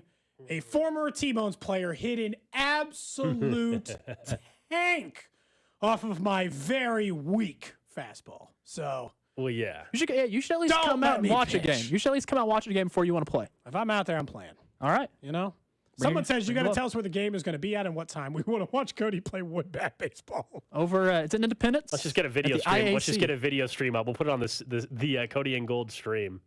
That'd be Bring great. the cameras out there. We should. Hey, all right. This is a series now. We have to film you preparing for all of this. Someone said shaking their head. All these players have to earn their spots. Cody just thinks he can show up. Oh no, you're batting last. You're clearly going to be batting last. That's fine, and I'll play whatever position you want me to play. Maybe put him in out. left field. Yeah. Wait, I can play some defense. What position did you play throughout growing up? Center and third. Did you play in college? Field. No. Center and third is what I played growing up. We can always use a third baseman. No, I did not play in college. Hey, I thought Are people afraid to play third? Is that what it is? Dabbled a little bit, then I decided that. Yeah, I thought you did. Yeah. Are people afraid to play third? Is that what it is? No, I play first and third. So why do you always need a third baseman? Because usually our third baseman goes on the pitch. Oh, okay. I'm not going to be. I'll be honest. I don't really have the arm for third anymore. So I don't know if none but offense. I can get it over there. None offense. I can get it across the diamond. I've been once called a vacuum at first base. So if you can get it to me, I'll get it. Okay. This is sounding like it's going to happen. This is sounding very real all of a sudden. Gold is just shaking his head. He looks so disappointed in me. Maybe you can throw out the first pitch, Gold. Yeah, at this game. Yeah. Jeez. Throw the first pitch of the. Oh my goodness. I like that. Dude, there's a guy in the team hitting 780. Yeah, that's Connor. He's hurt right now. He's our ace too. I play hurt, so. I'll send you the link so you can check out everything. Okay. Send me the schedule, I guess. Make him sign a waiver. Make sure you guys have him sign a waiver. I assume that's Make sure Cody signs multiple waivers, actually. No, we don't be held liable. You It's need on a few him. bucks for the That's what I'm saying. umpires. Make sure he signs the waiver. Not Okay. you guys. Oh, you're right. Do you have to pay the umpires? Do you need like a few bucks for the umpires or something? Yeah, yes. Oh, you want to bribe the umpires? No, I think you have to pay them. Well, You're no, gonna bribe the umpires. So the thing that's annoying. Cheat. The thing annoying with this league is there's not many umpires. So yesterday's game is. Let me up. This is gonna sound a little Mickey Mouse. Yeah, like hold on. I mean, go for it. But we had no behind the plate umpire. The guy was calling ball and strikes was behind the pitcher's mound. Oh God! Yeah, let's go get behind the plate. Yeah, call some balls and strikes. We'll get you gear. Reason why? Because I mean, clearly how people treat umpires, it's kind of like that in this. I won't league. treat you like that, man.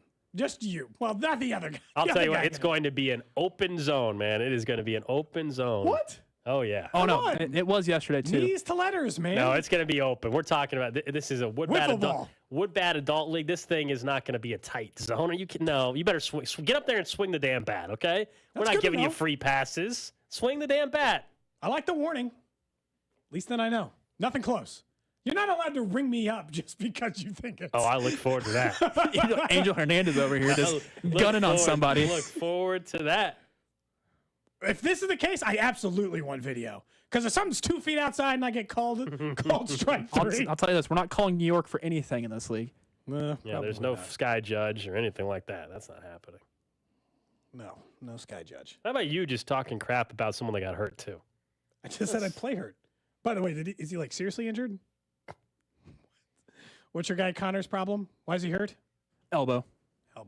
Tommy John, huh? No, but that's he should be back. I swear to in God, 2 weeks. if I play one baseball game and I have to have Tommy John surgery, I'm never gonna play a sport. You know how ever sad that would be. You better stretch. Well, they probably wouldn't even have you do Ice. Tommy John. They'd be like, "Well, you're not gonna ever pitch, so we'll just let." Like, a lot of these guys, like, you're not. If you don't need to pitch, you may not even necessarily need the Tommy John surgery. It's true. Just, Look at Bryce Harper. I think he had it. The only team I don't want to play is against that Monarchs team. Some former T-Bones. By the way, that same guy who hit a tank off of me also threw me out going home. Thought I got a pretty good jump on a single to left, and he also threw me out at home. I was like, God, that guy got me? He's like, yeah, he did. Absolute rope. Yeah, Cody, you're not going first to home. No, it was second to home. It was just a regular single, and the guy gunned me. You're almost 40, man. I just hope we Yeah, make it it's back true. because I was on crutches the last time when we made it to the championship last year. So that's why I'm playing it. Coming up next, we'll get to what's trending, and we'll pop some bottles of champagne, or at least one bottle. One, maybe multiple. We'll see. One bottle, thanks to Jordan Lyles. There's Kelsey to the end zone. Cody and Gold brought to you by Gann Asphalt and Concrete. For asphalt, concrete, and parking lot maintenance, Gann Asphalt and Concrete. One contractor, all things parking lot. Trusted in Kansas City since 1994. Online at GANNasphalt.com. Don't miss the Chiefs Red Half Hour every day at 11:30 on your official broadcast partner of the Chiefs, 610 Sports Radio. While you are celebrating the 4th of July with friends and family, or grilling for one, go to your local grocer and pick up bottles of Gates sauces and seasonings and experience that flavor explosion found only in Gates products. Or maybe you would rather pick up a couple slabs of ribs or a party tray for the park. Gates 5 locations are open and ready to serve whichever you choose. Or you can purchase online at GatesBBQ.com. Make Gates a part of your 4th of July. Gates Barbecue is a Kansas City tradition. At Jackson County Parks Plus Rec, there are countless ways to make your day. Ooh, that's a great shot. Take the Fred Arbanis Golf Course with 18 holes of championship-level golf and panoramic views of Longview Lake. It's no wonder GolfLink has named it the #1 public golf course in Missouri. Way to sink it. Nice birdie. The Fred Arbanis Golf Course at Jackson County Parks Plus Rec. Resort feel, affordable play. Learn more at makeyourdayhere.com. Baseball season's in full swing, and there's no better place to get in on the action than FanDuel, America's #1 sports book. Because right now, new customers get a no-sweat first bet up to $1,000. That's $1,000 back in bonus bets if your first bet doesn't win. Just go to FanDuel.com/win to join today. Don't miss your chance to snag a no-sweat first bet up to $1,000 when you join FanDuel today. Go to FanDuel.com/win to sign up. FanDuel, official partner of Major League Baseball. Major League Baseball trademarks used with permission. Must be present state where lawful to wager 21 plus in president select states. First online real money wager only $10 deposit required. Refund issued as non-withdrawable bonus bets that expire 7 days after receipt. Restrictions apply. See full terms at FanDuel.com/sportsbook. FanDuel is offering online sports wagering in Kansas under an agreement with Kansas Star Casino LLC. Gambling problem? Call 1-800-GAMBLER or visit FanDuel.com/RG. Colorado, Iowa, Michigan, New Jersey, Ohio, Pennsylvania, Illinois, Tennessee, Virginia. 1-800-NEXT-STEP or text NEXT-STEP to 53342. In Arizona, 1-888-789-7777 or visit ccpg.org/chat in Connecticut. 1-800-9-WITH-IT in Indiana. 1-800-522-4700 or visit KSGamblingHelp.com in Kansas. 1-888-770-STOP Louisiana. GamblingHelpMA.org or call 800-327-5050 for 24/7 support in Massachusetts. Visit MDGamblingHelp.com in Maryland. 1-877-8-HOPE-NY or text HOPE-NY 467-369 in New York. 1-888-522-4700 in Wyoming or visit 1-800-GAMBLER.net in West Virginia. Discover credit cards automatically double all the cash back you earn at the end of your first year, which means... Wait, hold up. Question for the audio engineer. Go ahead. Did I read that right? Discover automatically doubles all your cash back? Yeah, that's what the script says. So if I get a Discover card right now, I can earn twice the cash back. Apparently. Wait! Unlimited first-year cash back match. Only from Discover. See terms and learn more at discover.com/match. Shop the best deals of the summer now at Lowe's. Freshen up your home inside and out with buy one, get one 50% off on select interior and exterior paints and exterior stains via Lowe's gift card rebate. Plus, save big on select patio furniture and accessories with up to 50% off. Lowe's knows July 4th savings. Lowe's knows home improvement. Offers valid through 6/28. Selection varies by location. While supplies last. More terms and restrictions apply. See Lowe's.com/rebates for details. Get in the zone, AutoZone. Washed and waxed? Check. Gassed up? Got it. What about that check engine light? That, You know you gotta treat your car right. I know. Then you should know about the free AutoZone Fix Finder service. Head on over to AutoZone, get your engine light checked, and get a report for free. Don't even take a minute. Free AutoZone Fix Finder service. Your car will thank you, and then you can thank me. Get in the zone, AutoZone. Restrictions apply. You could throw your flip-flop at a bug. Ew, a bug, get it. But the chances of actually hitting it Over there. are statistically It's still alive. unlikely. Good thing nature's got your back. Stem bug killers combine powerful active ingredients found in plants, like lemongrass and geraniol, and scientifically engineer them into effective bug-fighting formulas, safe for use as directed around people, pets, and throughout the home. Stem, rooted in nature, optimized by science. The 610 Sports Radio phone line is brought to you by Onder Law Injury Lawyers. Visit getjim.com. This hour of Chiefs coverage is brought to you by Supplement Superstores with 8 metro locations. Hey guys, it's Nick. I am ditching the donuts. I'm staying away from the chips thanks to 213 Flashpoint. Boost your energy, increase your metabolism, and curb your cravings with 213 Flashpoint. Check it out at any of the 8 Supplement Superstores locations in the KC metro area. What's trending? All right, let's check in on the hot topics trending.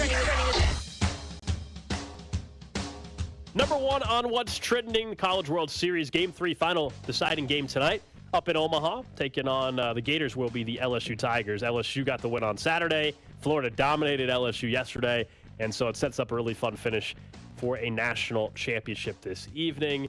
And the College World Series, I can promise you yet again, it'll be 90% LSU fans there this evening. They have been in Omaha for the last 2 weeks or so.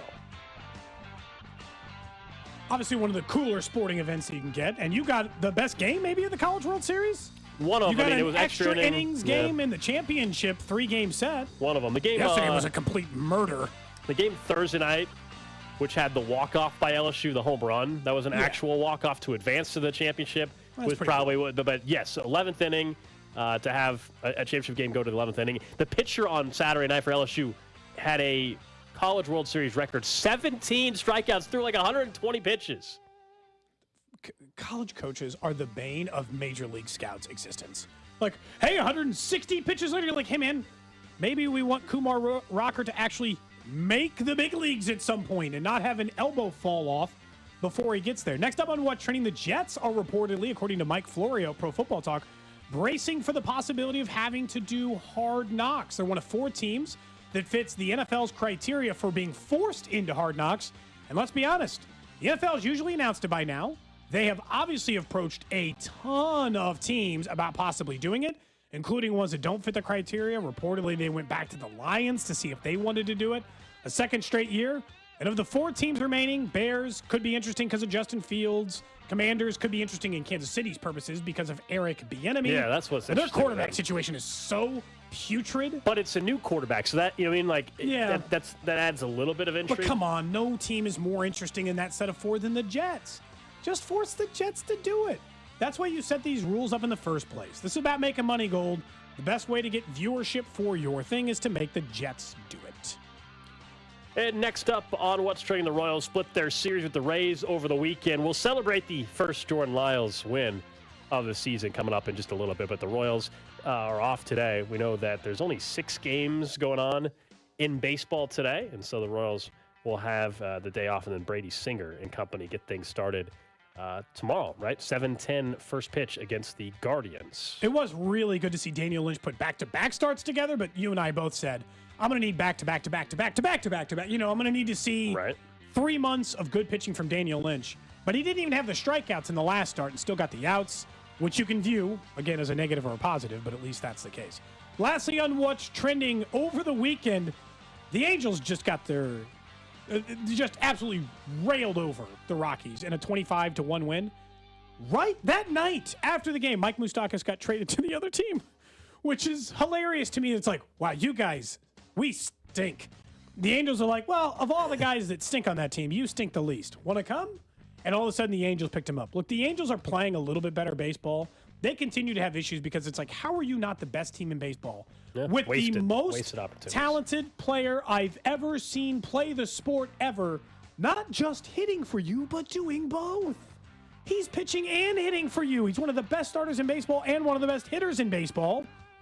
And you're still mediocre, which is frustrating. But it's just funny over the weekend that Mike Moustakas got traded from one team to the other right after they lost 25-1. Next on What's Trending, an update from Tom Pelissero here in the last couple of minutes that 49ers quarterback Brock Purdy headed to Jacksonville today to throw the next couple weeks with a quarterback coach and with a orthopedic specialist, which he says is another sign that Purdy's progressing through his rehab following that elbow surgery. The team believes he remains on track to be ready for the 2023 season. The question still there, is he ready for week 1 of the 2023 season? I'm sure he's going to play this year, but will he be good to go week 1? The report also is that Trey Lance is not the number 2 quarterback, if that's the case. That Trey Lance is listed as like the number 3 quarterback. I saw, it was like maybe 2 weeks ago, I saw a redraft of that year's draft. And Creed Humphrey was a first-round pick, and Nick Bolton was a first-round pick, and they still had Trey Lance going ahead of both of those guys. And I'm like, in what world? The team that has him doesn't want to start it. What's weird about Trey Lance is we still don't know. We really don't. No, we don't have any idea. I can't say definitively that he's a bust. I just don't know. He's been hurt. We really don't have our answer yet. But he's been hurt, and they want to start a 7th-round rookie over him. So, to me, that tells me part of the story. If they were enamored, if they loved what here's also why, to me, they have to go. You have to go. Well, you mean Lance? Like they have to go Brock Purdy also. Because imagine if they started the season with Trey Lance, and he sucks. Oh, then you're going to go back. You can't mess with everybody that way. All of a sudden, you go back to Trey Lance and Brock Purdy stinks? No, because I think Trey Lance ultimately is going to be moved. Yeah, they got to get him out. So Sam Darnold is the number 2. Yeah, that was. I can't remember oh my gosh! If the season started, that Trey Lance would be behind him. They got to let Trey Lance go, man. Just cut At least heading into camp. At least heading into camp. I forgot Sam Darnold was even on the 49ers. That's what's trending here on Cody and Gold. So it finally happened. We did it. Jordan Lyles. Yeah, don't take credit for his success. Jordan Lyles, no longer 0-for. He's 1-11 now. The Royals are no longer 0-15. And Jordan Lyles out. They're 1-15. 1-15. And we're happy for our guy Jordan Lyles, which is why I told you that if they won, I told Vern, remember when he was on the air? Celebration. That we would have a celebration once he won it. And Cody wants any excuse to drink. Picked up a bottle of champagne. Should we make the class? I shouldn't pop it in the air. That'd be a bad idea. Well, you're going to break I guarantee you'll break that light. I can aim it. Well, I'll just pop it in my hand. It's fine. There it is. Yeah, we just need the noise. We don't have to hit anything. We just need the classic champagne. This is only the finest champagne. The ASMR version here of Cody and Gold. Well, look, so here's the thing. This is a cheap bottle of champagne. But we want Jordan Lyles to keep winning. This is true. Because despite the fact the Royals have been a frustrating team, we still want them to be good because it's good for us. It's good for the Royals. It's good for future hope if they're good. Which is why earlier in the show, I promised that if Jordan Lyles gets to 6 wins this season, I will upgrade this bottle of champagne to a bottle of Dom purchased on my own. I think it's great. Which, by the way, I don't know if that's a smart bet on your part. I'm telling you what, baseball is weird, and I'm all about Jordan Lyles now. I'm going to be rooting harder for Jordan Lyles than any other pitcher the rest of the year. Jordan Lyles going to get us to 6, so we have to make you buy a bottle of Dom. And cheers to you, Jordan. Cheers to Jordan Lyles. Finally got the dub. Celebration is in order, and I'm going to laugh if he wins like 3 in a row. If he wins 3 in a row, I'm going to be, it's too sweet. Oh, we need Dom. This is just not very good champagne. I think it's very fitting for a 1-11. I'm kind of scared to try it. Dude, it's just cheap champagne. It's a bottle of Cooks. He probably paid $9 for this. It's probably like $8.99 on the shelf. That ain't bad. That ain't bad. Is this one of those things where, like, if you haven't had it, you're like, oh, this actually is better than the other stuff? I don't like the aftertaste to it, but it's not bad going down. This is champagne worthy of 1-11. We work our way up. Yep. He gets 6 wins.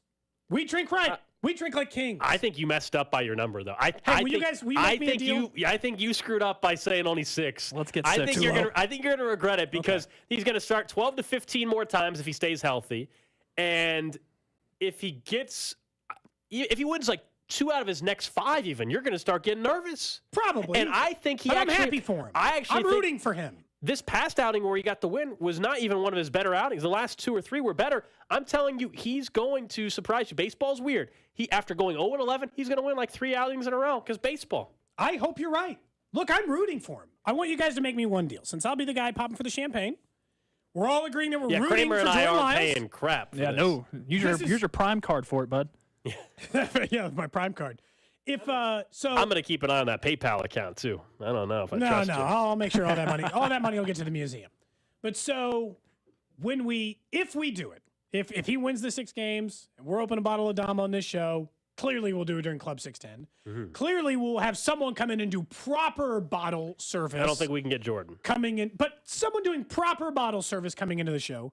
Will you guys wear club clothes? They better have sparklers or on a that. suit at the very least. I want your most change into a suit. Like clothes for the I'll event. change into I mean, not during the whole show, but during the break, Suit. I'll switch to a And suit. I want the button to be, I want a button down lower than you would normally wear a button. One button lower than typical. Okay. You know? It doesn't be all, but one button. Are we wearing a suit or are we doing a club? Are we doing full suit or are we just, Suit jacket, suit jacket and a low button shirt.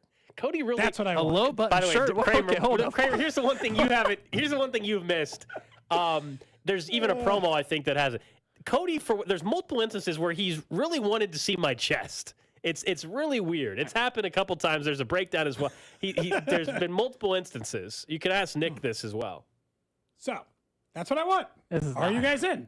I mean, I'd be down. Of course I'm in. Also some chest hair. I don't care. Of course I'm in. I don't know who else. Kramer, I guess no matter what, because you were here on the show during this thing, whether it's a Nick show Now, if I get or whatever, invited to this, I think this is my you should be invitation. invited to Club 610 on that day Okay. no matter what, even Sounds if it's good to me. just as a guest, right? Absolutely. That seems more than I fair. still think you screwed up, man. I almost said, what would you have said if I said if it was 7? I almost said 7. 6 is only 5 more. 5 out of the next 15. That's a lot of wins. Would not be shocked if he ends up losing his gig, going into the bullpen and getting the wins that way. Would not be shocked. That's the easiest way to do it too. That is terrifying. He does have to remain a member of the Royals. They need him to eat up innings. I think he's in the That's rotation true. That's the rest fair. of the year. When Brad Keller comes back. If he gets traded, I'm going to be pissed. Oh, very. I'll be pissed. I don't know who the hell's trading for him, but yeah. Someone says, I'll play the part of Jordan Lyles. I'll wear his jersey and pretend to be him to have the champagne come out. Someone said, I missed the opportunity to saber the bottle. I'll do that if we do the dumb. I've done that 2 times in my life. Do you know what that is? Where you knife it off?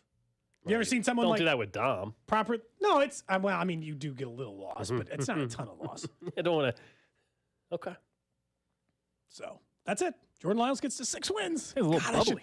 What is the number I should You say it's a little bubbly? Yeah. What champagne? It's not a sparkling white wine. It's my first time drinking champagne. Come on now, guys. I still can't believe, like on a New Year's Eve or something, you've never just had like a ceremony, like a. You think I make it past then without anything else in my hand?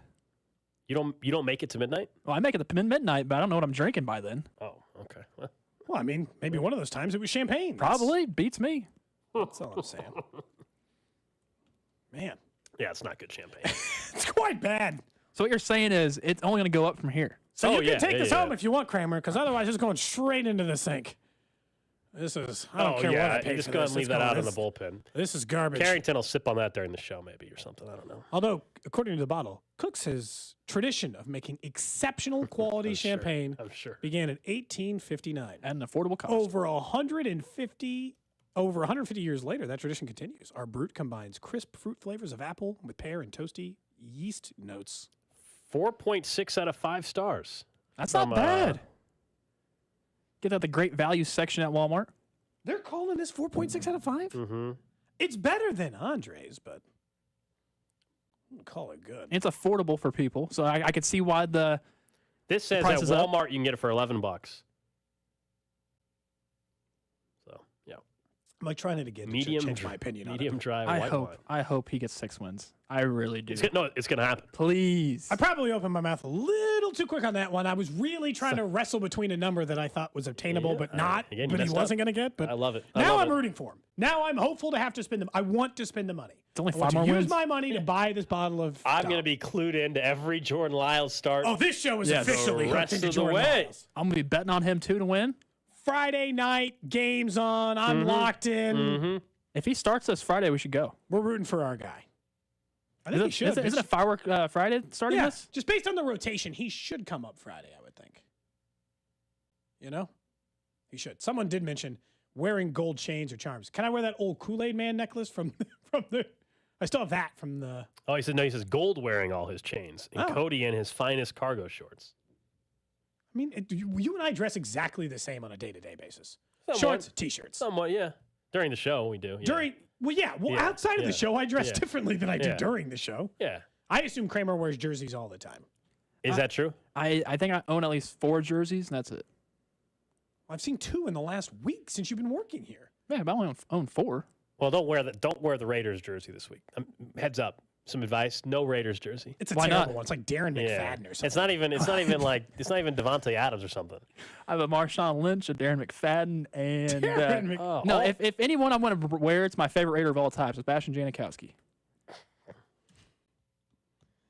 Favorite Raider of all time? Oh, no comments to that. Okay, I don't know. We're Janikowski fans. Polish legs. Sea bass. You get some foot fungus while you wear that too at the same time. Yeah, I drink a lot of beer when I wear it too. Yeah. He did too during his game, so that's all that mattered. Sea bass. Raiders Not a name you first think round of very pick on a often kicker. anymore. Why not? First round pick on a kicker. Speaking of the NFL, I think a constant conversation an argument you and I have had probably over the course of the show is how much or what is the appropriate amount of replay?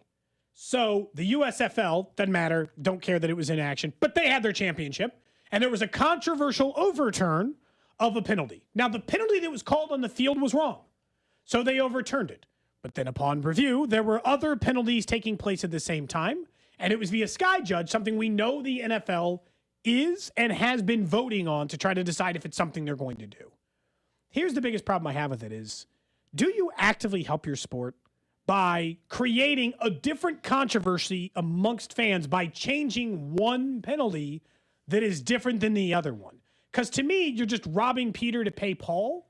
And if on the field there are penalties on every play, we should just accept human error as a huge part of, honestly, the more I think about it, kind of what makes sports entertaining in its own right. And I know I've been advocating for robot umps, balls and strikes, but I don't want umpires off the field. I just don't want them calling balls and strikes. One portion of the game is all I'm asking for. So I know that it doesn't make sense, but if this is how Sky Judge is going to be implemented, did it really even work? Yeah, and this all stems from the USFL, who wrapped up their season this weekend or whatever. I think the issue you always have with this is, are they willing to correct their peers, right? And that's come up with referees to begin with.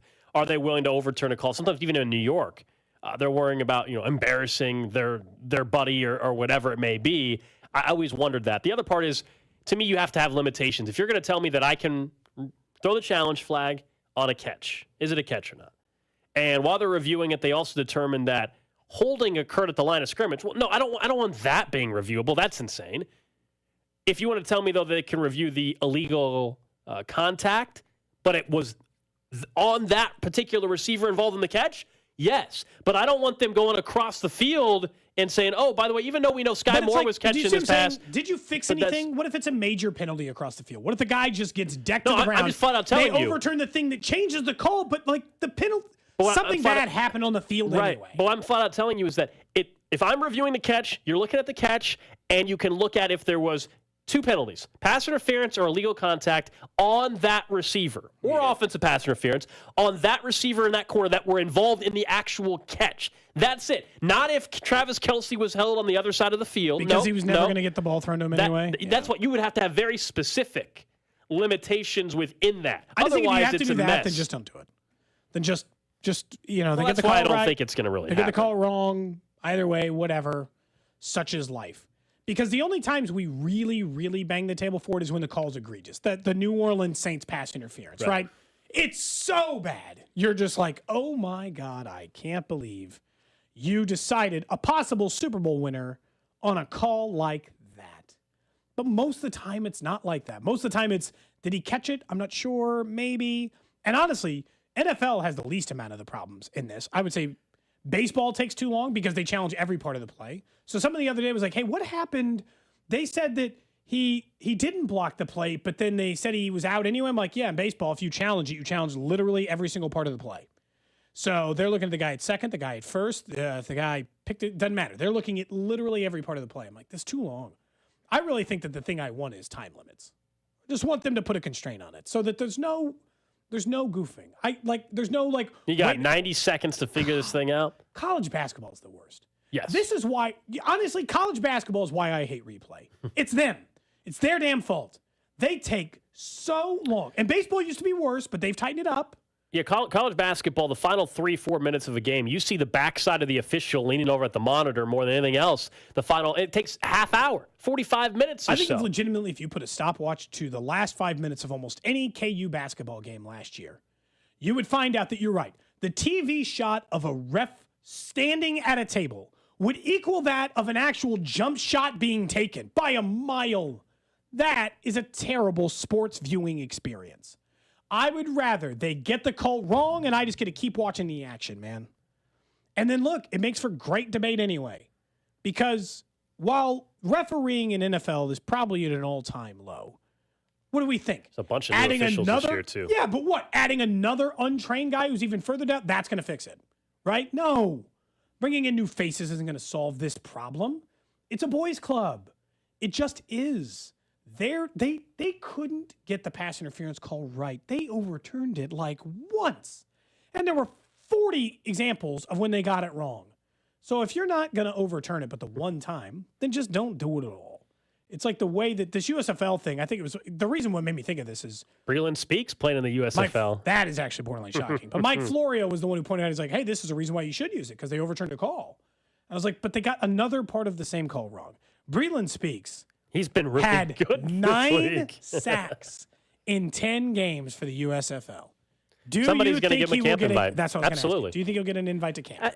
Absolutely, and he should, right? I mean, if you're going to be in these secondary leagues that may not be around for very long, but you were dominant. You have to flat out dominate this league to get attention. And to his credit, he did. And so, yeah, somebody will probably give him a flyer and see if there's not something there that never occurred, as we all know, in the NFL, just never had it. And so, good for him, right? Some team will take a flyer on him. I'm not saying he's going to make a roster, but a camp invite, absolutely. Honestly, he'd probably make more being on a practice squad than he would on a USFL roster. Didn't he rap? Did he what? Didn't he rap at some point during the I don't know. training camp up in St. Joe? I don't remember. That was some other Chiefs person then. I mean, Tom Ali raps. I don't know. Breland Speaks to that. Cody, collaboration for you. Yeah, there you go. Rashad Breeland rapped. That might be That's who I'm thinking of. Breland Speaks, Rashad Breeland. It was Rashad Breeland. Yep, it was a different Breeland, man. Yeah, different Breeland. They're all Get your Breelands right. Man, my bad. Raiders fan over here. You still have to pay attention to the Chiefs. Oh, yeah. Work in KC. I also work for Arrowhead Pride as well. So, I mean, I pay attention to the How did Chiefs. that happen? How did they let a diehard Raiders fan write for a site called Arrowhead Pride? Shouldn't he be writing for, what is it? I'm assuming it's like silverandblack.com or something? Yes. Okay, yeah. You going to transfer to that? No. I'm actually the Madden simulations guy. So I get my predictions out there. By the way, does Pete only find writers who work as either full or part-time producers at 610 Sports Radio? We're a breeding ground for him. Does he dig anywhere else, or are we just we're a breeding or his ground. minor league? Yeah, we certainly are a pipeline for Arrowhead Pride. It's nice of us to boost them up a little bit for him. You snagged Nick last year. 2 years ago prior to that was Serta. And Serta's basically my boss. I'm filling in for Serta this week, if that shows you anything. Serta's basically your boss? Yeah. Wow. But I actually have two bosses, Serta and Pete. So, yeah. Must be hell. It's actually a good time. A really good time. I get so much crap. I'd say that about it on the air about my bosses, too. That's smart, man. You want to make sure the check keeps coming. We get it. I can't just come on the air and be like, Speck's the worst boss of all time. You can't say stuff like that. That gets you in trouble. Yeah, that's why Nick is leaving, as we know. That's why he called out Boss on the air last Thursday by name. Couldn't believe that. Not even boss. Well, is that guy our boss? Starts with a D? Here's the thing. There are only two people in this building I'm confident are. There's only two people in this building I'm confident are my boss. Steven Spector and Roxanne. Those are the only two people I'm sure are my boss. That is it, yes. I'm not. Yeah. Well, they send out don't they send out a flow chart? Okay. You open that? No. Yeah, that's a great question. Hold on. Because I work downstairs. Do you guys actually look at that? Because someone that I know myself is the one that creates that. The flow chart, I know, like Cody just said, I know who's in charge. Where I've been here long enough. I don't need the flow chart. I know the people I need to know. It's true. There's a lot of Okay. Hmm? Nothing. What? Oh, nothing. I know the people I need to know. That's true. Wait, is this made so that people like fall in line? I mean, I think so. I got to be honest. Just like to be organized around here. I think that guy's our boss, at least in some way. Based on this flow chart, I know what you're talking about. I think it says it's like That's why you and I didn't say anything negative on Thursday. I gotta be honest. Good choice. Nick did. Good choice. Nick chose to. Good choice. I gotta be honest. I think Nick's- that person's our boss. Nick didn't care because he's leaving. Their rectangle's a little higher than Yeah. Spec's rectangle, It and you know it makes me think if he's above Spec, then he must be above me. I can only imagine what Nick's going to say on his final day here. We cannot. Yeah, Can only that's imagine. again. That's next Friday. I won't be here that day. I'm going to be out of town, unfortunately. But Nick and I will have a final show together next Wednesday. Next Wednesday, we'll have that. I mean, this person might also. I mean, I don't even know how many of these people are in charge of me. We can talk after the show, and I'll let you know. Based on the color coordinated squares, I think it's just 3 people. But that guy's included. I think there are 3 people who are my boss. Pretty sure he's included. I think he's one of them. Even though we've never... Dude, how can he be my boss if we've never said 2 words to each other? That's impossible. That can't be done. A boss has to speak to you. Words. Where did Brandy go? Man, no Brandy? What? Oh, my goodness. You're just kicking Nick out Brandy's right getting away. comfortable. Wow. I mean, I like this song. Don't get me wrong. And it makes a lot of sense. I'm not going to lie. I kind of forgot what the song was called. And this is the first thing that popped out of my mind. I mean, this makes sense. I can dig it. But I'll admit, I wasn't expecting for Brandy to be done already. Like maybe at some point Nick's in time, still working maybe here. Brandy He'll be will. here next Maybe tomorrow, Brandy will, yes. after July 7th. Maybe it is time to get rid of Brandy, but I don't think it's there yet. Text line's not going to be happy with you about that. No. We'll talk to you guys tomorrow right here on Cody and Gold.